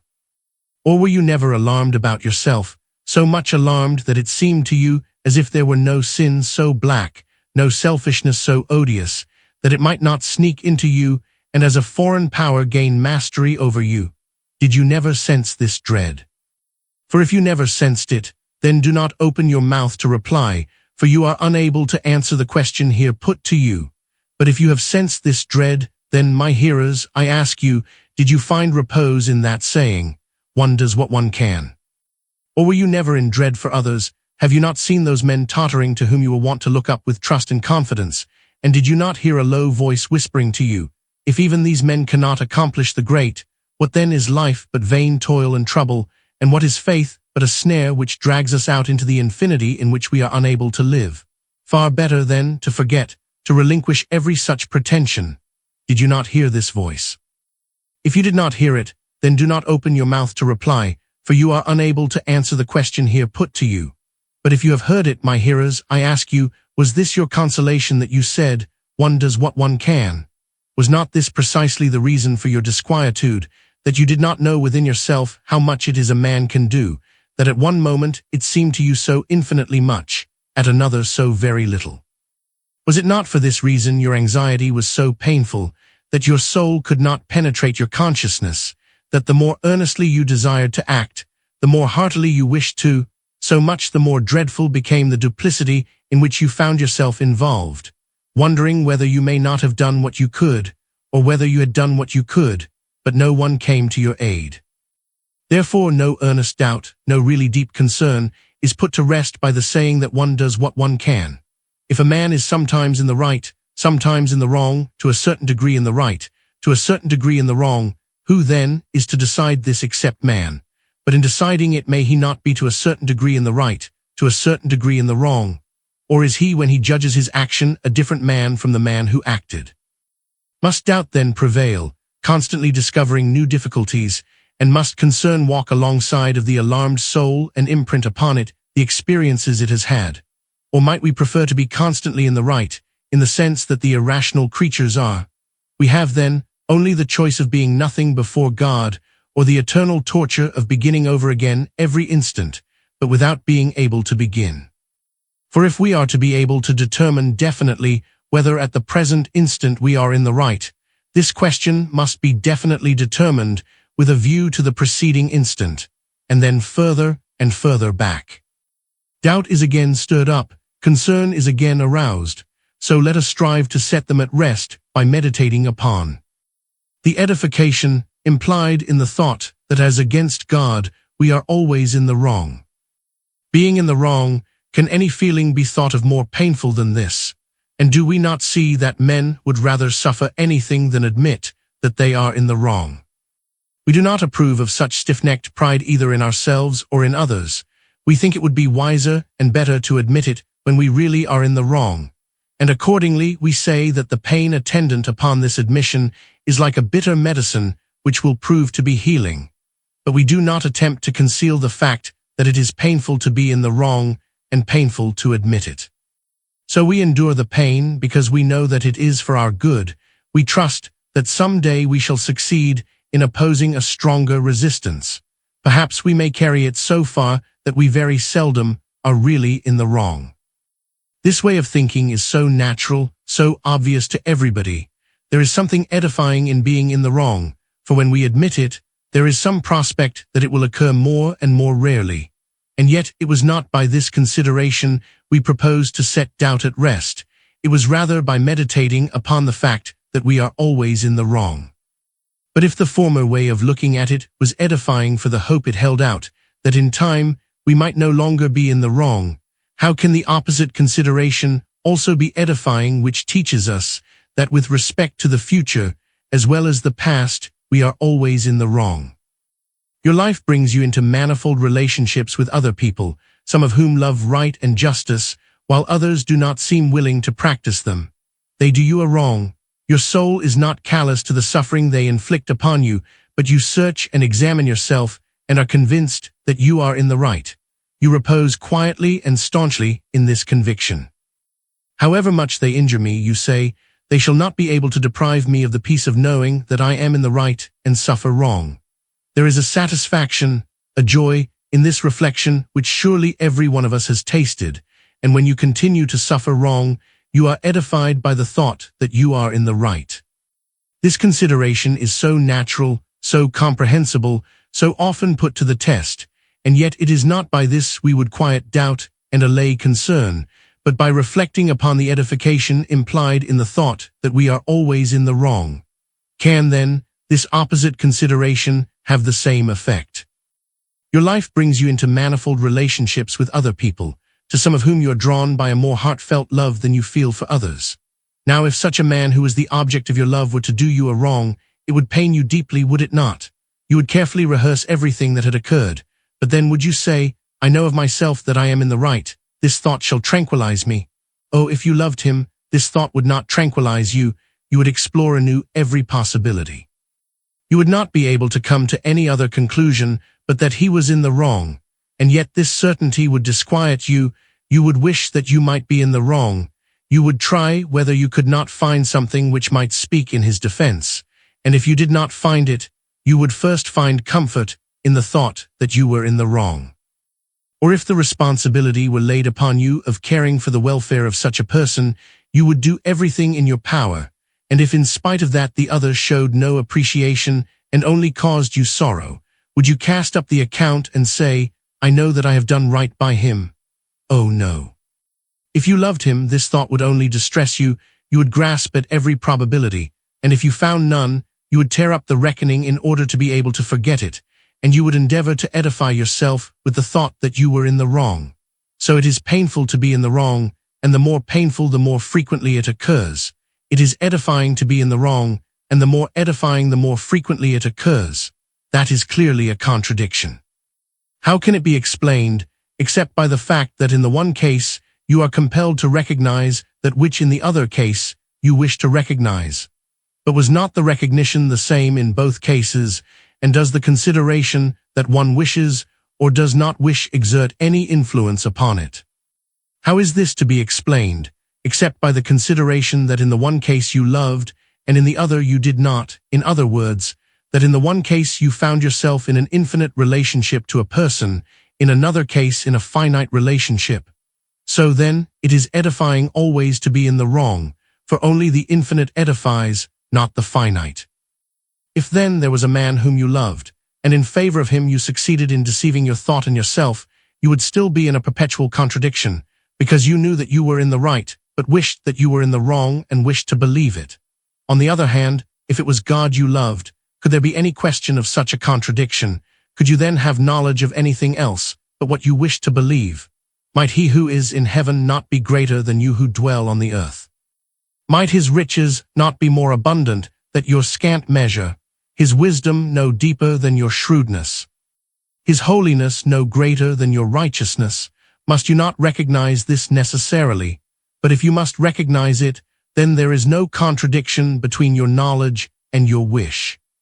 And yet if you necessarily must recognize it, then there is no edification in the thought that you are always in the wrong. For we have said that the reason why at one time it could prove so painful to be in the wrong, and at another time edifying, was because in the one case you were compelled to recognize that which in the other case you wished to recognize. So in your relationship to God you would, it is true, be freed from the contradiction, but you would have lost the edification. And yet what we wished to ponder was precisely this: the edification in the fact that as against God, we are always in the wrong. Might it really be thus? Why was it you wished to be in the wrong with respect to a person? Because you loved. Why did you find this edifying? Because you loved. The more you loved, the less time you had to deliberate whether you were in the right or not. Your love had only one wish, that you might constantly be in the wrong. So also in your relation to God. You loved God, and hence your soul could find repose and joy only in the thought that you must always be in the wrong. It was not by the toil of thought you attained this recognition, neither was it forced upon you, for in love one finds oneself in freedom. So if thought convinced you that such was the case, that it could not be otherwise than that you must always be in the wrong, or that God must always be in the right, then this recognition followed as a logical consequence. But in fact you did not attain the certainty that you were in the wrong as a deduction from the knowledge that God was always in the right. But from love's dearest and only wish, that you might always be in the wrong, you reached the apprehension that God was always in the right. But this wish is the affair of love, hence, of freedom, and you are not in any way compelled to recognize that you were always in the wrong. So it was not by reflection you became certain that you were always in the wrong, but the certainty was due to the fact that you were edified by this thought. So it is an edifying thought that against God we are always in the wrong. If this were not the case, if this conviction did not have its source in your whole being, that is, did not spring from the love within you, then your reflection also would have taken a different turn. You would have recognized that God is always in the right. This you are compelled to recognize, and as a consequence of this, you are compelled to recognize that you are always in the wrong. This conclusion would, in fact, be rather difficult, for you may well be compelled to recognize that God is always in the right, but to make application of this to yourself, to take up this perception into your whole being, is a thing you really cannot be compelled to do. So you recognize that God is always in the right, and as a consequence of this, that you are always in the wrong, but this recognition does not edify you. There is no edification in recognizing that God is always in the right, and so, too, there is none in any thought which follows from this by necessity. When you recognize that God is always in the right, you stand aloof from God, and so, too, when you recognize as a consequence of this that you are always in the wrong. On the other hand, if in virtue of no foregoing recognition you claim and are convinced that you are always in the wrong, then you are hidden in God. This is your divine worship, your religious devotion, your godly fear. You loved a person, you wished that with respect to him you might always be in the wrong. But alas, he was unfaithful to you, and however reluctantly you admitted it, however much it pained you, you nevertheless would have to recognize that you were in the right in your behavior towards him, and in the wrong for loving him so dearly. And yet your soul insisted upon loving him thus. Only in this could you find peace and rest and happiness. Then your soul turned away from the finite to the infinite. There it found its object. There your love became a happy love. God I will love, you said. He bestows upon the lover all things. He fulfills my dearest, my only wish, that against him I must be always in the wrong. Never shall any alarming doubt tear me away from him. Never shall I be terrified by the thought that I could ever find myself in the right against him. Against God I am always in the wrong. Or is this not true? Was not this your only wish, your dearest wish? And were you not seized by a terrible dread when for an instant the thought could enter into your mind that you might be in the right, that God's governance was not wisdom, but that your plans were, that God's thoughts were not righteousness, but that your pursuits were, that God's heart was not love, but that your sentiments were? And was it not your bliss that you never could love as you were loved? So then this thought that against God you are always in the wrong is not a truth you are compelled to recognize, not a comfort which assuages your pain, not a compensation for the loss of something better, but it is a joy in which you triumph over yourself and over the world. It is your delight, your anthem of praise, your divine worship, a demonstration that your love is a happy one, as only that love can be wherewith one loves God. So then, the thought that against God we are always in the wrong is an edifying thought. It is edifying that we are in the wrong, edifying that we always are. It proves its edifying power in a double way, partly by the fact that it checks doubt and allays the solicitude of doubt, partly by the fact that it animates to action. Surely, my hearers, you will still bear in mind the wisdom which I described above. It appeared to be so trustworthy and reliable, it explained everything so easily, it was willing to conduct every man safely through life, unaffected by the storms of doubt. One does what one can, it called out to the man who stood perplexed. And indeed it is undeniable that when one has done what one can, one is the better for it. It had nothing more to say, it vanished like a dream, or it remained as a monotonous repetition in the ear of the doubter. Then when he would put it to use, it appeared that he could not use it, it entangled him in a mesh of difficulties. He could not find time to deliberate how much he could do, for at the same time he had to be doing what he could. Or if he found time to deliberate, the test resulted in a more or less, an approximation, but never anything exhaustive of his possibilities. How might a man be able to depict his relationship to God by a more or a less, or by an approximate definition? He then convinced himself that this wisdom was a treacherous friend, who, under the pretext of helping him, involved him in doubt, drew him alarmingly into a perpetual circle of confusion. What before had been obscure to him, but had not troubled him, became now not any clearer, but alarming to his mind and troubling. Only by an infinite relationship to God could the doubt be calmed. Only by an infinitely free relationship to God could his trouble be transformed into joy. He is in an infinite relationship to God when he recognizes that God is always in the right, in an infinitely free relationship to God when he recognizes that he himself is always in the wrong. In this way, therefore, doubt is checked, for the movement of doubt consists precisely in the fact that at one instant he might be in the right, at another in the wrong, to a certain degree in the right, to a certain degree in the wrong, and this was supposed to characterize his relationship to God. But such a relationship to God is no relationship, and it was the nutriment of doubt. In his relationship to another man, it was quite possible that he might be partly in the wrong, partly in the right, to a certain degree in the wrong, to a certain degree in the right, because he, like every other man, is a finite being, and his relation to other men is a finite relation which consists in a more or less. Therefore, so long as doubt would make the infinite relationship finite, and so long as wisdom would fill up the infinite relationship with finiteness, just so long would he remain in doubt. So whenever doubt would alarm him by the particular instance, would teach him that he suffers too much, that he is tried beyond his powers, he thereupon forgets the finite in the infinite thought that he is always in the wrong.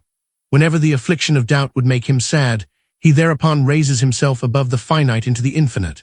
For the thought that he is always in the wrong is the wing whereby he soars above finitude, it is the longing wherewith he seeks God, it is the love wherein he finds God. Against God we are always in the wrong. But does not this thought produce anesthesia? Edifying as it may be, is it not dangerous to a person? Does it not lull him into a slumber in which he dreams of a relationship to God which yet is not a real relationship? Does it not consume the power of a man's will and the strength of his resolution? Not by any means. Or the man who wished to be always in the wrong with respect to another, was he dull and inactive? Did he not do everything in his power to be in the right? And yet he wished only to be in the wrong. And how could the thought that as against God we are always in the wrong be anything but an animating thought? For what else does it express but that God's love is greater than our love? Does not this thought make a man glad to act? For when he is in doubt, he has no power to act. Does it not make him fervent in spirit? For when he reckons finitely, the fire of the Spirit is quenched. So when your only wish is denied to you, my hearer, you are joyful nevertheless. You do not say, God is always in the right, for in that there is no joy. You say, against God I am always in the wrong. Though it were you yourself, that had to deny yourself your dearest wish, you are joyful nevertheless, my hearer. You do not say, God is always in the right, for in that there is no jubilation. You say, against God I am always in the wrong. Though that which was your wish were what others, and you yourself in a certain sense, might call your duty, though you must not only forgo your wish, but in a way be unfaithful to your duty, though you were to lose not only your joy but even your honor, you are joyful nevertheless.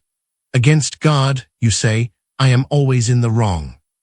Though you were to knock, but it was not opened unto you, though you were to seek, but you did not find, though you were to labor but acquired nothing, though you were to plant and water but saw no blessing, though heaven were to remain closed, and the witness failed to appear, you are joyful in your work nevertheless. Though the punishment which the iniquity of the fathers had called down were to fall upon you, you are joyful nevertheless. For against God we are always in the wrong. Against God we are always in the wrong. This thought then checks doubt and calms its distress. It encourages and inspires to action.